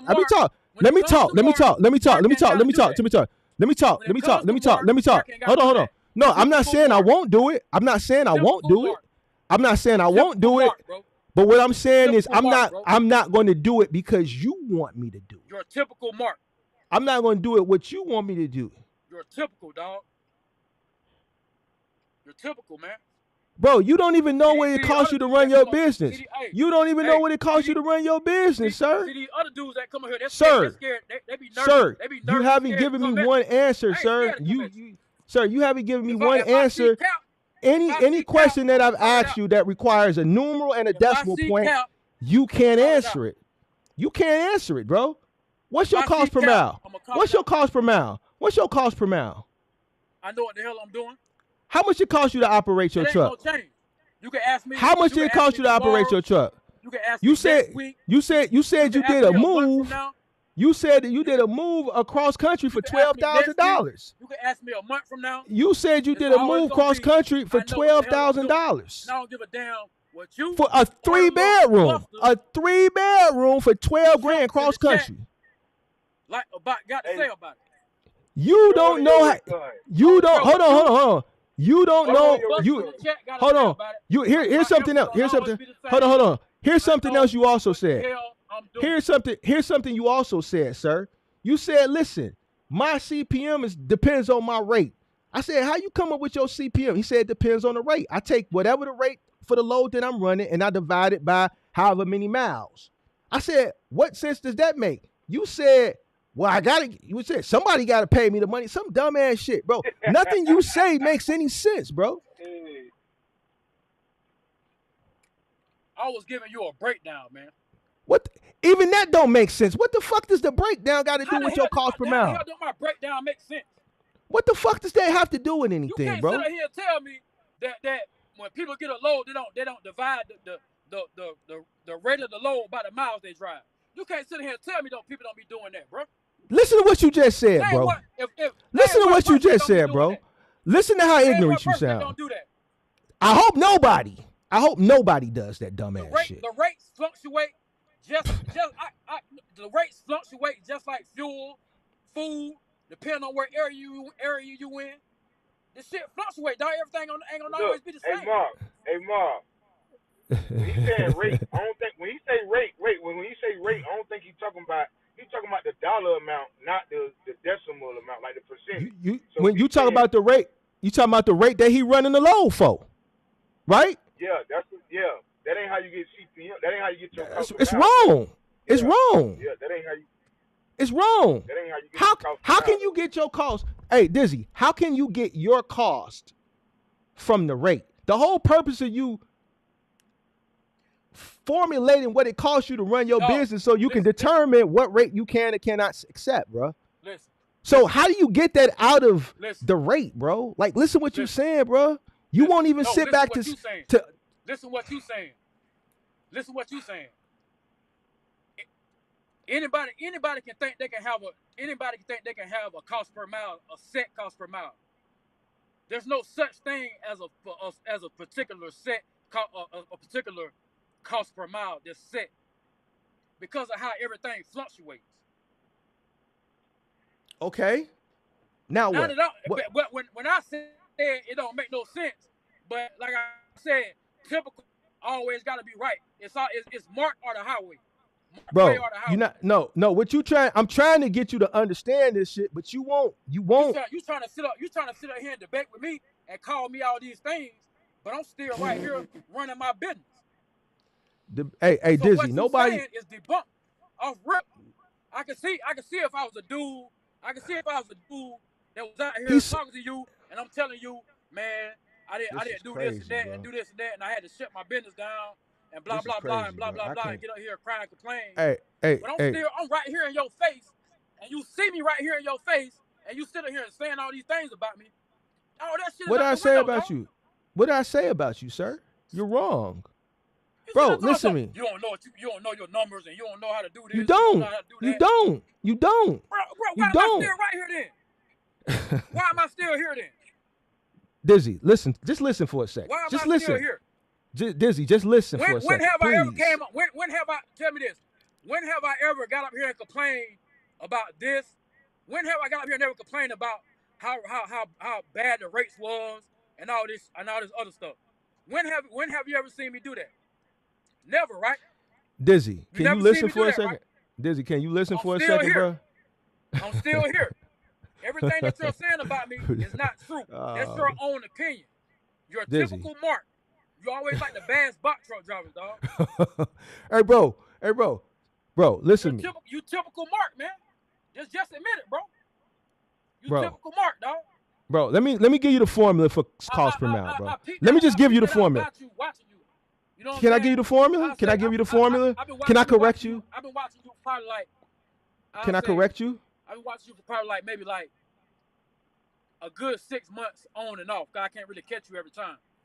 I've been watching you like a good 6 months on and off, and I started to notice this certain thing about you. I'm like, man, this what dude, you notice about me? What like you notice dude, about me? He always got to bash somebody. Who I bash? Who I bash? I think I've helped. I think I've helped more people. I think I've helped more people. Listen. Hold on. Call me out. Do me a favor. Who have I bashed? But when you started, who have I bashed? He can never answer the questions, bro. Who have I bashed? I'm like, man, this dude keeps saying he's doing $25,000 moves, but he always want to post up somebody else's downfalls or CPMs and all that. But when it comes to him, he want to say he made this and that, but he don't never want to post no proof or no paperwork. Okay, check this out. Have you watched my live stream? Typical Mark, dog. Just admit it, bro. You a typical dude, man. Did you watch my live stream where I showed my journey, my office, my warehouse, all my? He won't listen. He won't listen, bro. He won't listen. I'm still here. You done? I'm still sitting in my truck, talking to you. I almost got a ticket for trying to get on here and bust y'all head with this heat. You know what I'm talking about? Can I give you this? Can I give you the formula, bro? Can I give you the formula? Can I give you the real formula, bro? So you can stop being misinformed out here. Hey, you can't give me no formula. Damn. You can't give me no formula, dog. How are you gonna give me a formula on something? And I've been doing this. Like I said, I've been watching you for 6 months on and off. How are you gonna give me a formula that I've been doing for almost 4 years? Bro, I've been doing this shit. I've been doing this shit since 2010, sir. What was you doing in 2010? Hold on. Go by your own formula. What was you doing in 2010? What was you doing? You was locked up in 2010. Was you in the joint? What year was you locked up? What was you doing in 2010? I don't know. We're probably chasing hoes. I don't know. Okay. I was getting money. Doing what you doing in this industry. All right, so check this out. You new to this, Charlie. You on the new. I ain't new. I'm not new to get. You on the new. Since you want to kick that shit, nigga, I can kick it better than you on any day of the week, nigga. I've been trying to be cordial with your ass. I've been trying to be cordial with your ass. I'm not new to get. You new to this shit, nigga. We finna cut that short right now. Hold on, Charlie. Listen, you new to this shit. You new to this shit. We ain't even cut shit short. I'm not new to get no money. Since you want to talk that shit, nigga, we could talk that shit, nigga. We could talk that shit. We could talk that shit, nigga. You want to talk that? You want to talk that shit? Let's talk it, nigga. I bet you won't beat me in that neither. You won't beat me in that neither. What is you talking about, nigga? You talking about you been doing some shit for 3 years and you don't even know your damn operational cost. You don't even know the formula for cost per mile. You talking about whatever the rate you run, whatever the rate I run, I divide that by the miles driven. The fuck is you talking about, nigga?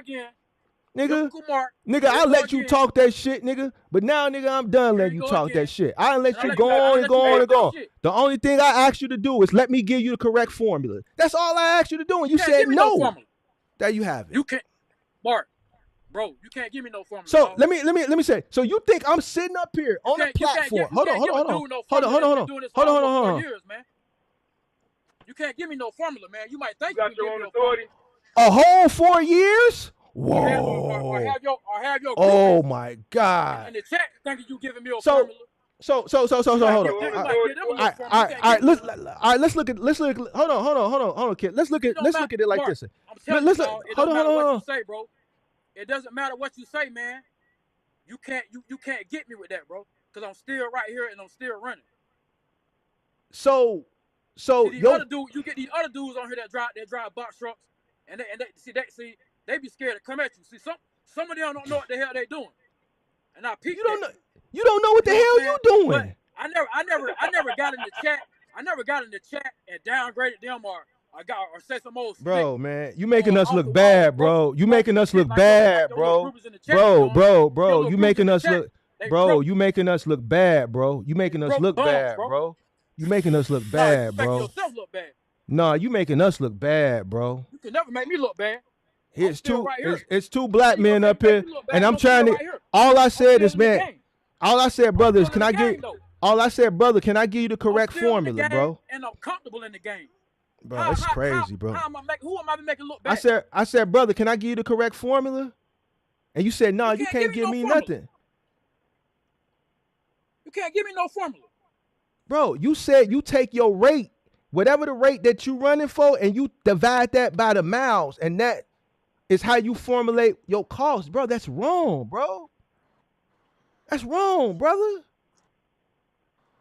Brother, why are you so headstrong, bro? Why you can't listen to some sort of result? Brother, I love you, bro. Maybe you ain't had nobody tell you they love. Brother, I love you, brother. Let me help you, brother. Hey, brother, let me help you, brother. Brother, I love you, brother. Brother, we got to stick together, brother. Each one teach one. Check this out, brother. I love you, brother. Listen to me, brother. You wrong, brother. All that bashing you be doing to box truck drivers? Nah, I'm him. I'm him. Hey, Mark. You had to get out your truck to tell me that? What that's supposed to be? I'm him. I'm him too. I'm him. You a him, but a wrong him. You a wrong him. You a wrong him, sir. You a wrong him, sir. I'm him. But don't you? I'm not one of the little other dudes that be jumping on here and doing all this. I'm him, bro. Bro, this dude. I'm right here. You see me right here. You see me right here. But you steady downgrading me. Hey, bro, step back some, bro. Why you got your lips all on the camera, bro? Back some, Charlie. What's wrong with you? So what? Bro, you got your lips all on the. Step back a little bit. My Bluetooth. Let me ask you a question, Mark. Didn't you start? My Bluetooth piece. My Bluetooth piece died. No, man, I gotta be up in here like that. I started with my pickup truck. Yeah, but after that, you got box trucks, right? Yeah. So why would you? So why? what? I don't understand. I don't. Here's his issue. He's a person who's headstrong, who's wrong, that doesn't want to listen to results. Think about it. Think about this, Kenneth. I have a channel that grows exponentially month after month after month. There's over 100 people in this chat right now, in unison, that agrees, because anybody that agrees with what he said makes absolutely no sense. Don't you think if I was wrong on a universe? Hold on, Dizzy. Hold on, Dizzy. No, hold on. I'm gonna let you cook. I get it. We get it. We don't care. Hold on. If I can't stop what I'm doing. Hold on.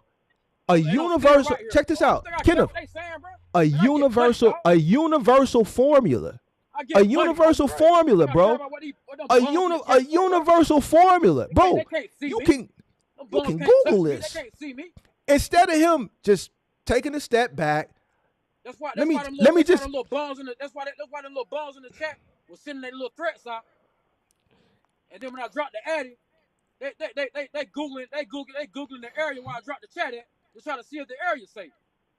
What does that have to do with anything? When they was the one doing all the threats. You gotta be willing to learn.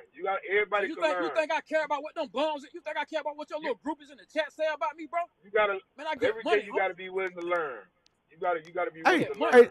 Hey, Dizzy, what you was locked up for, bro? I already talked about it. All right. So how long was you locked up? How many years? What they gotta do? What we talking All right. about? Well, don't answer that question. When did you get out? How long you been out? What we talking about? Because I'm just trying to figure out why you so institutionalized still. I'm not institutionalized. It's just that's what you think. You institutionalized, bro. I'm not. You won't listen, bro.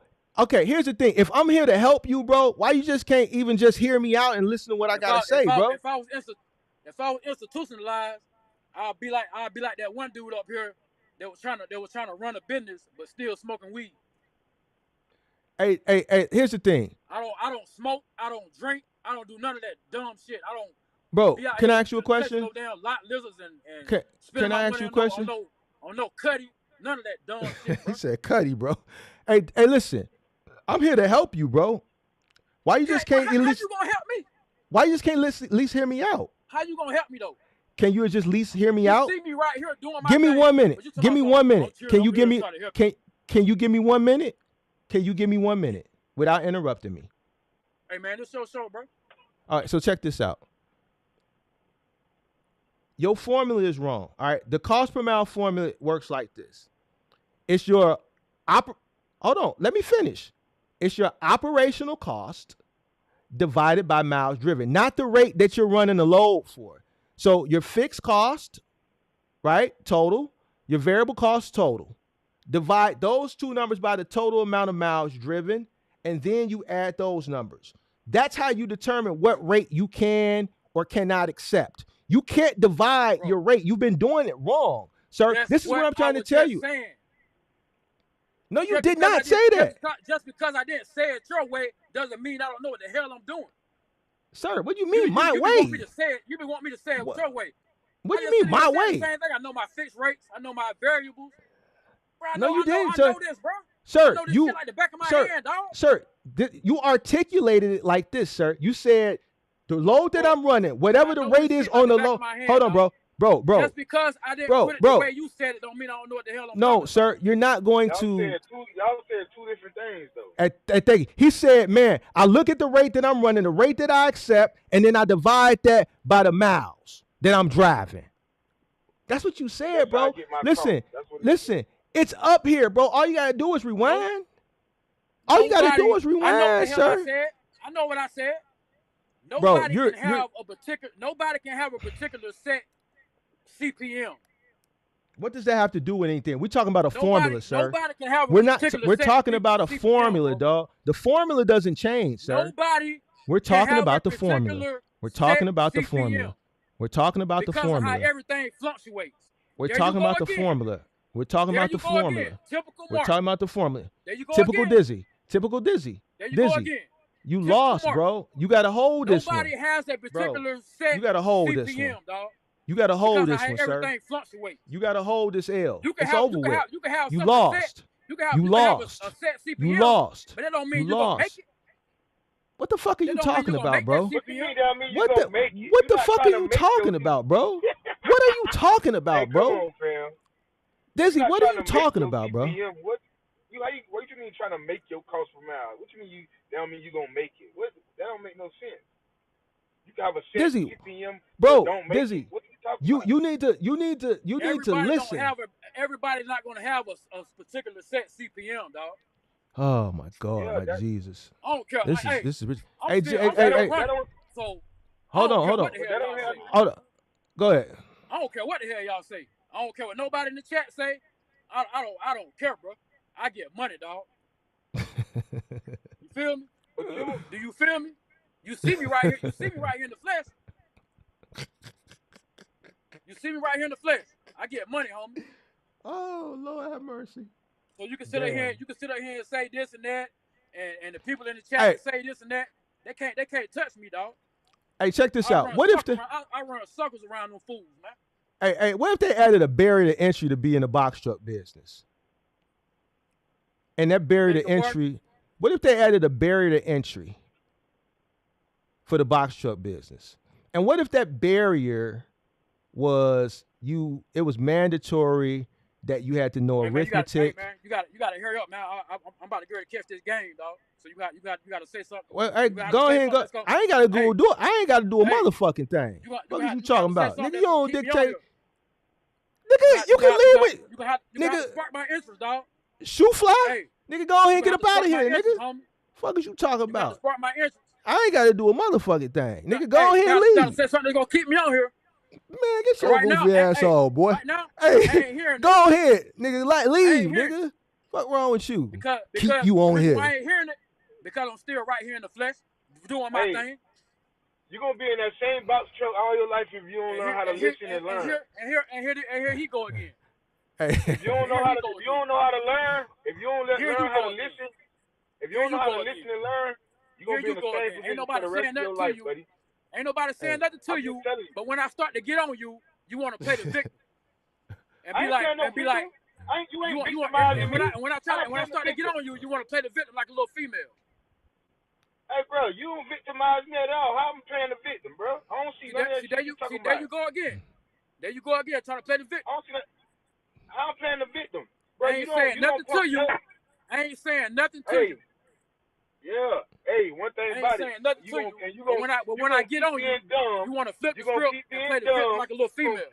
If you don't learn Back how up. to listen, Back if you up, don't learn mama. how to listen, you gonna stay in that Back position up. you in. Give me what? Back up. Give me 50 feet, dog. Hey, Hey man, you making it's Georgia all look over the bad. Hey man, you making the A look bad, bro. I You ain't making the A look. I'm making bad. the A look good. You making the A I'ma look always make the bad. A look good. Hey, Atlanta, this y'all man. This I'ma y'all always make the man. A look good. Hey, They know me. it's a They know me. hey, all y'all from Atlanta, this y'all man. Yeah. This y'all Go man. down. I thought Atlanta, East Point. I thought Atlanta East niggas Point. was sharper than this, bro. East Point. Yeah. East Point. Yeah. I thought y'all was sharper than this East down Point. in the A. Thought y'all was really, East Point. man, y'all, boy, this y'all Cleveland man. Ave, Metropolitan, where I told a Yeah. little bum to pull up at. They want to send their little threats in the chat. Internet thugs. Made me miss money. I'm sitting here trying to stay close. I'm sitting here trying to stay close to the A. I'm like, dang, what these dudes at? They sending threats in the chat. Where they at? You the internet thug, street nigga. Ain't nobody pulling up. I'm riding back over there in the area to check. I ain't let nobody know. I ain't let none of the homies know or none of that. It's just me. I'm like, dang man, these dudes sending threats in the chat. Where they at? Oh shit. Bro, ain't nobody Hey, finna bro. come over Internet there. thugs, man. Hey, bro. Internet Hey, thugs. bro. You know what's crazy about you, sir? The crazy thing about you is you dead ass serious. I'm making the A look bad. You making the A look bad. You making them look bad. No, you don't. A look good. You make them look bad, sir. East Point. Yeah. Nah, bro, that ain't it. That ain't it, bro. Yeah. That ain't it. Yeah, that's it. Yeah, I'm him. Yeah, for all damn, my Atlanta bro. folks, I'm still right here. Hey, bro. Y'all see me right here. Hey, Dizzy. Like no other little box truck dude. Hey, Dizzy, this ain't gonna age well, bro. Hey, Dizzy, this ain't gonna age well, man. This ain't gonna age well, bro. Hey, one day you gonna wake up and you gonna your mindset. I pray one day your mindset gonna get together. You gonna come back and you gonna look at this and it ain't gonna age well, bro. It ain't, bro. Bro, you too old to be acting like this, bro. Yeah, you too old. You too old, bro. I'm a street nigga. Pull up. Hold on. So I'm too old to defend myself. Is what you saying, right? No, what is it to defend, bro? I'm too old to defend myself from the cap that you're spewing about the 25 grand moves. Okay, I'm too old for that. Okay, all right, bet. Hey, what this goes back to what I talked about 2 weeks ago. Other men counting other men's pockets. See, more people are worried. What I say? You find me a person who complains and does goofy shit like count other men's pockets. I'm gonna show you somebody who doesn't know what it costs them to run their business. I still haven't been proven wrong. Bro, you don't know what it costs you to run your business, and you're worried about my invoices. I said, man, you bump heads. You're worried about my invoices. Why are you worried about my invoices, sir? $25,000 moves. Why are you worried about my invoices? Why are you worried about my invoices? Why are you worried about my invoices? On everything else somebody else do, bash and box truck drivers, but when it comes to him, it's a whole totally different story. He want to throw out these formulas, but when it comes to his business, it's a whole nother different story. Throw out these formulas, business, you got to do this. Hold on. And blah, you blah, think blah. Hold on. You think the formulas I pulled them out of my ass? These are universal formulas, sir. What are you talking about? Look, check this out. These formulas are universal, sir. I don't cook. Hey, I'm finna get off here. I don't cook, y'all. If y'all want to go, if y'all want to go live again tomorrow, depending on where I'm at. Matter of fact, I got a load going. Matter of fact, this for your little groupies in the chat. Right now, I'm on my way to Maryland. Right, I'm on my way to Maryland to drop off a load. Let me ask you a question. I also got a load to pick up going back to I ain't going back to Atlanta, but I gotta pass through Atlanta. For your little groupies in the chat, y'all still got the addy. I see y'all still got the addy posting it up in the chat. Pull up. Y'all posting it, pull up. Let me ask you this question before you get off. Nobody ain't said nothing about How much you fighting. get? How much you getting paid on that load where you going up to wherever you said you going? How much that rate? None of your business. Why you counting my pockets? I'm just curious to know you if you count know my what your pockets? cost. What you getting on? What Why you you getting count on my that pockets? load? I want to know if Why you you know count what my it costs pockets? you to run that business. Why you counting my pockets? You counting man? Mr. Typical Mark, why you counting my You pockets? counting man? You counting No, I'm man? not. Yeah, you are. I'm You counting saying that man, you're and you don't. cap, bro. How? Doing that cap. How, bro? How? Bro, You just said. And you know you What? been out saying that. You know you been out saying that. You know you been out saying that. Hey, Bro, Dizzy, go on here about your business, bro. You know Go you on been here out about saying your that. business. You don't Hey, know Dizzy. nothing but- Hey, Mr. Dizzy. Following your auntie doing loads or without no paperwork Hey. coming behind you. 5 bands for 4 days. Did you ever do Yeah, that? that's what you say. That's what you say. I showed my deposit. That's what you I showed say. my deposit on the screen. That's I what ain't you got to say. Hey, Dizzy. You don't Dizzy, even know go what on. it costs to run your business, bro. You gonna fail Dizzy. anyway. Dizzy. Okay. You know, okay. hey, Dizzy. Right. I pray With that one little day. truck. Congratulations. Pray on my Congratulations downfall, with homie. your little truck. I ain't praying Pray on on my nothing. downfall. I ain't got to Pray pray on my on nothing. downfall. Congratulations. And I'm gonna ride. Congratulations, Hey, bro. one thing about the Most High. Hey, I wish you He all always the gonna success. put me. He always gonna put me higher and higher. I wish you all the success. Hey, Dizzy. Nah, no, you don't. No, I want to say one thing. I want to say one thing before you go. What am I hating on you for, bro? Hold on. Wood rider. You like to ride. Hey, you Dizzy. like to ride wood. You like the little groupies in the I ain't chat. got no reason to hate. Hey, Dizzy. Let me. I got one thing. Groupies in the chat. I hope one day. I'm finna get up out of here. I don't cook y'all tonight. Before I want to leave this for your groupies in the chat. Hey, I'm going back through the A tomorrow.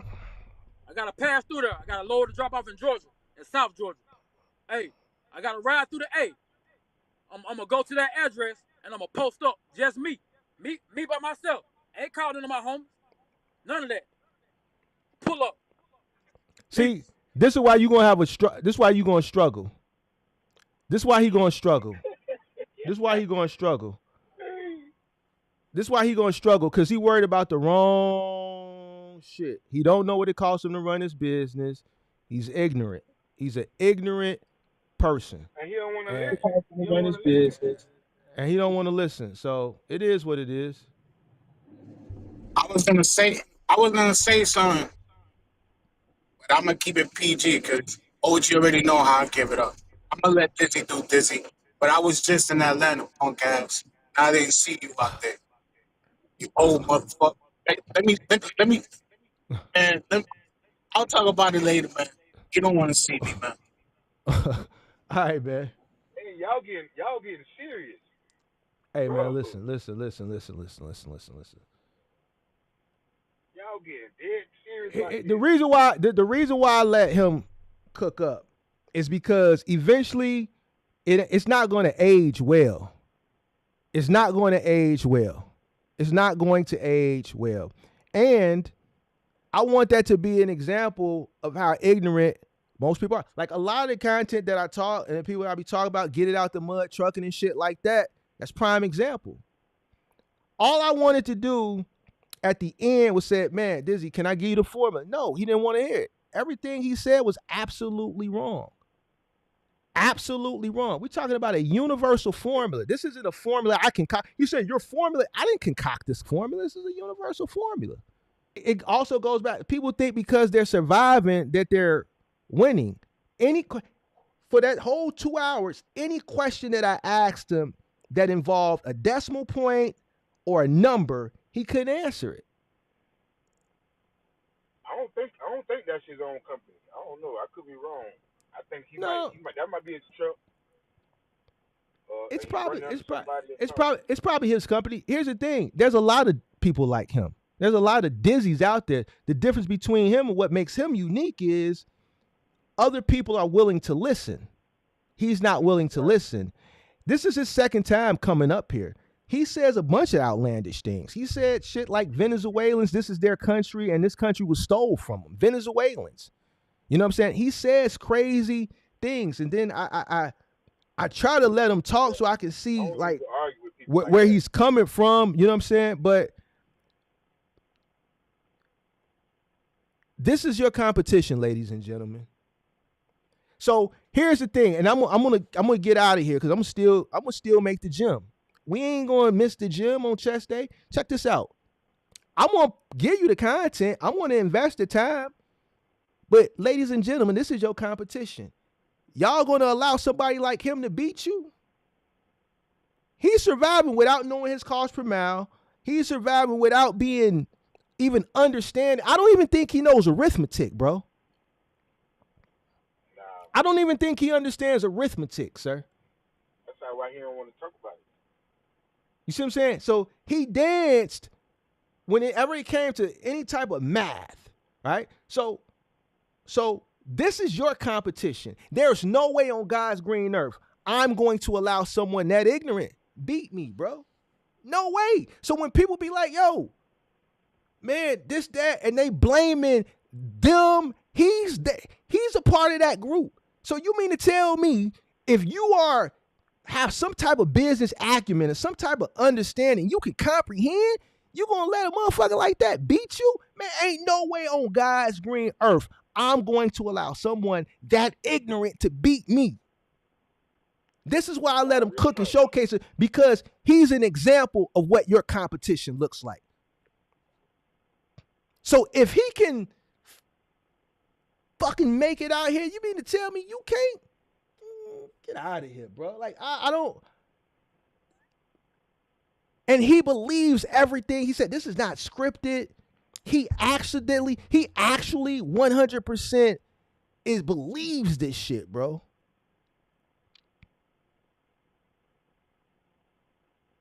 It's sad, bro. Yeah.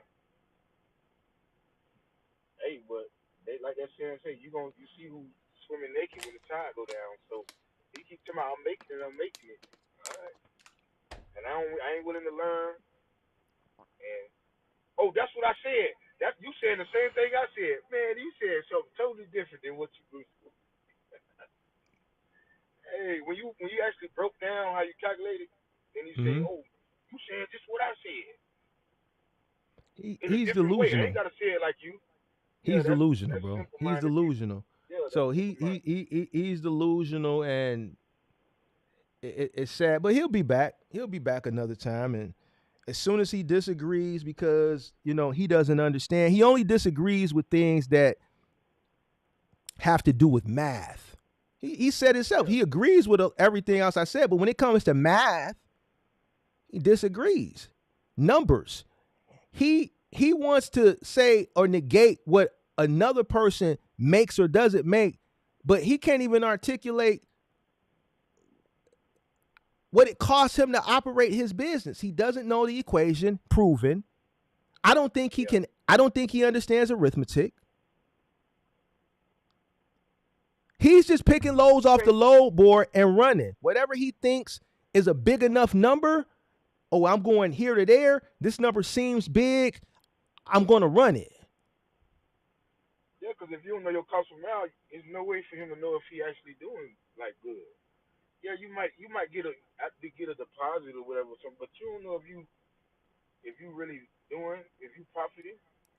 Oh, bro, this didn't give me a headache. This is, it's just, bro, man, because I feel like, bro, like, it's like, bro, like, I'm waiting for one day, man, someone to just come up that just got it, bro.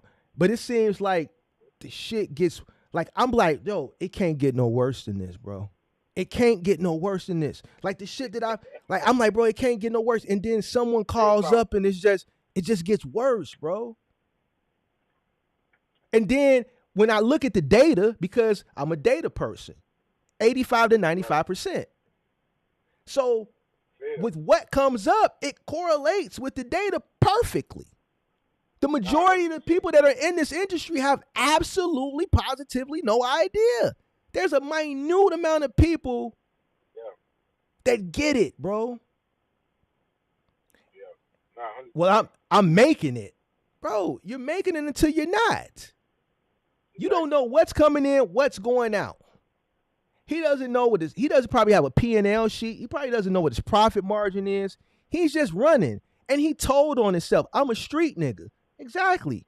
You got a street nigga mentality trying to operate a business. And this is why you can't debate a guy like me. Because I'm up here debating business. I'm not up here debating street. Exactly. You can't bring street. You can't bring, because what happens is, he the type of motherfucker that, that's an out for some niggas. Well, nigga, I'm a street nigga. That's like an out. Nigga, that shit don't work, nigga. I ain't letting up off you because you said that, nigga. I'm from the crib. You can play that shit with one of these middle American cats and try to pull that one. There ain't no out, nigga. I'm on your ass. Pause, nigga. You don't know math. You don't know what it costs you to run your business. You know what I'm saying? So, bro, I'm off that, bro. I mean, you got any final thoughts, bro? Cause man, this nigga, he done. I'm gonna let this one. I'm gonna have to go. Shit, man, this is an epic one, bro. I wasn't expecting this to be an epic one. This is an epic one, bro. These epic ones just keep coming, bro. That's crazy. God bless the brother, though, man. Hopefully he could get his head out of his ass and listen sometime. I gotta say, it's a 50% chance you're right. It's a 50% chance that I'm right. So, but I'm willing to listen. He ain't willing to listen. So, man, I ain't got nothing else to say, really, man. God bless you, bro, and take it easy. Appreciate it, man. I'm out of here. Yep. All right, y'all. Man, I guess we're gonna leave this one up for about 24 hours, and then I don't know, I might chop it up. I don't know. Anybody that came in late, hope you guys get to enjoy the replay. Appreciate everybody for this special edition. You know what I'm saying? Featuring Dizzy and Kenneth. I'm probably gonna go over and kick it in the Discord. All right. To the next one. See you guys tomorrow. Peace.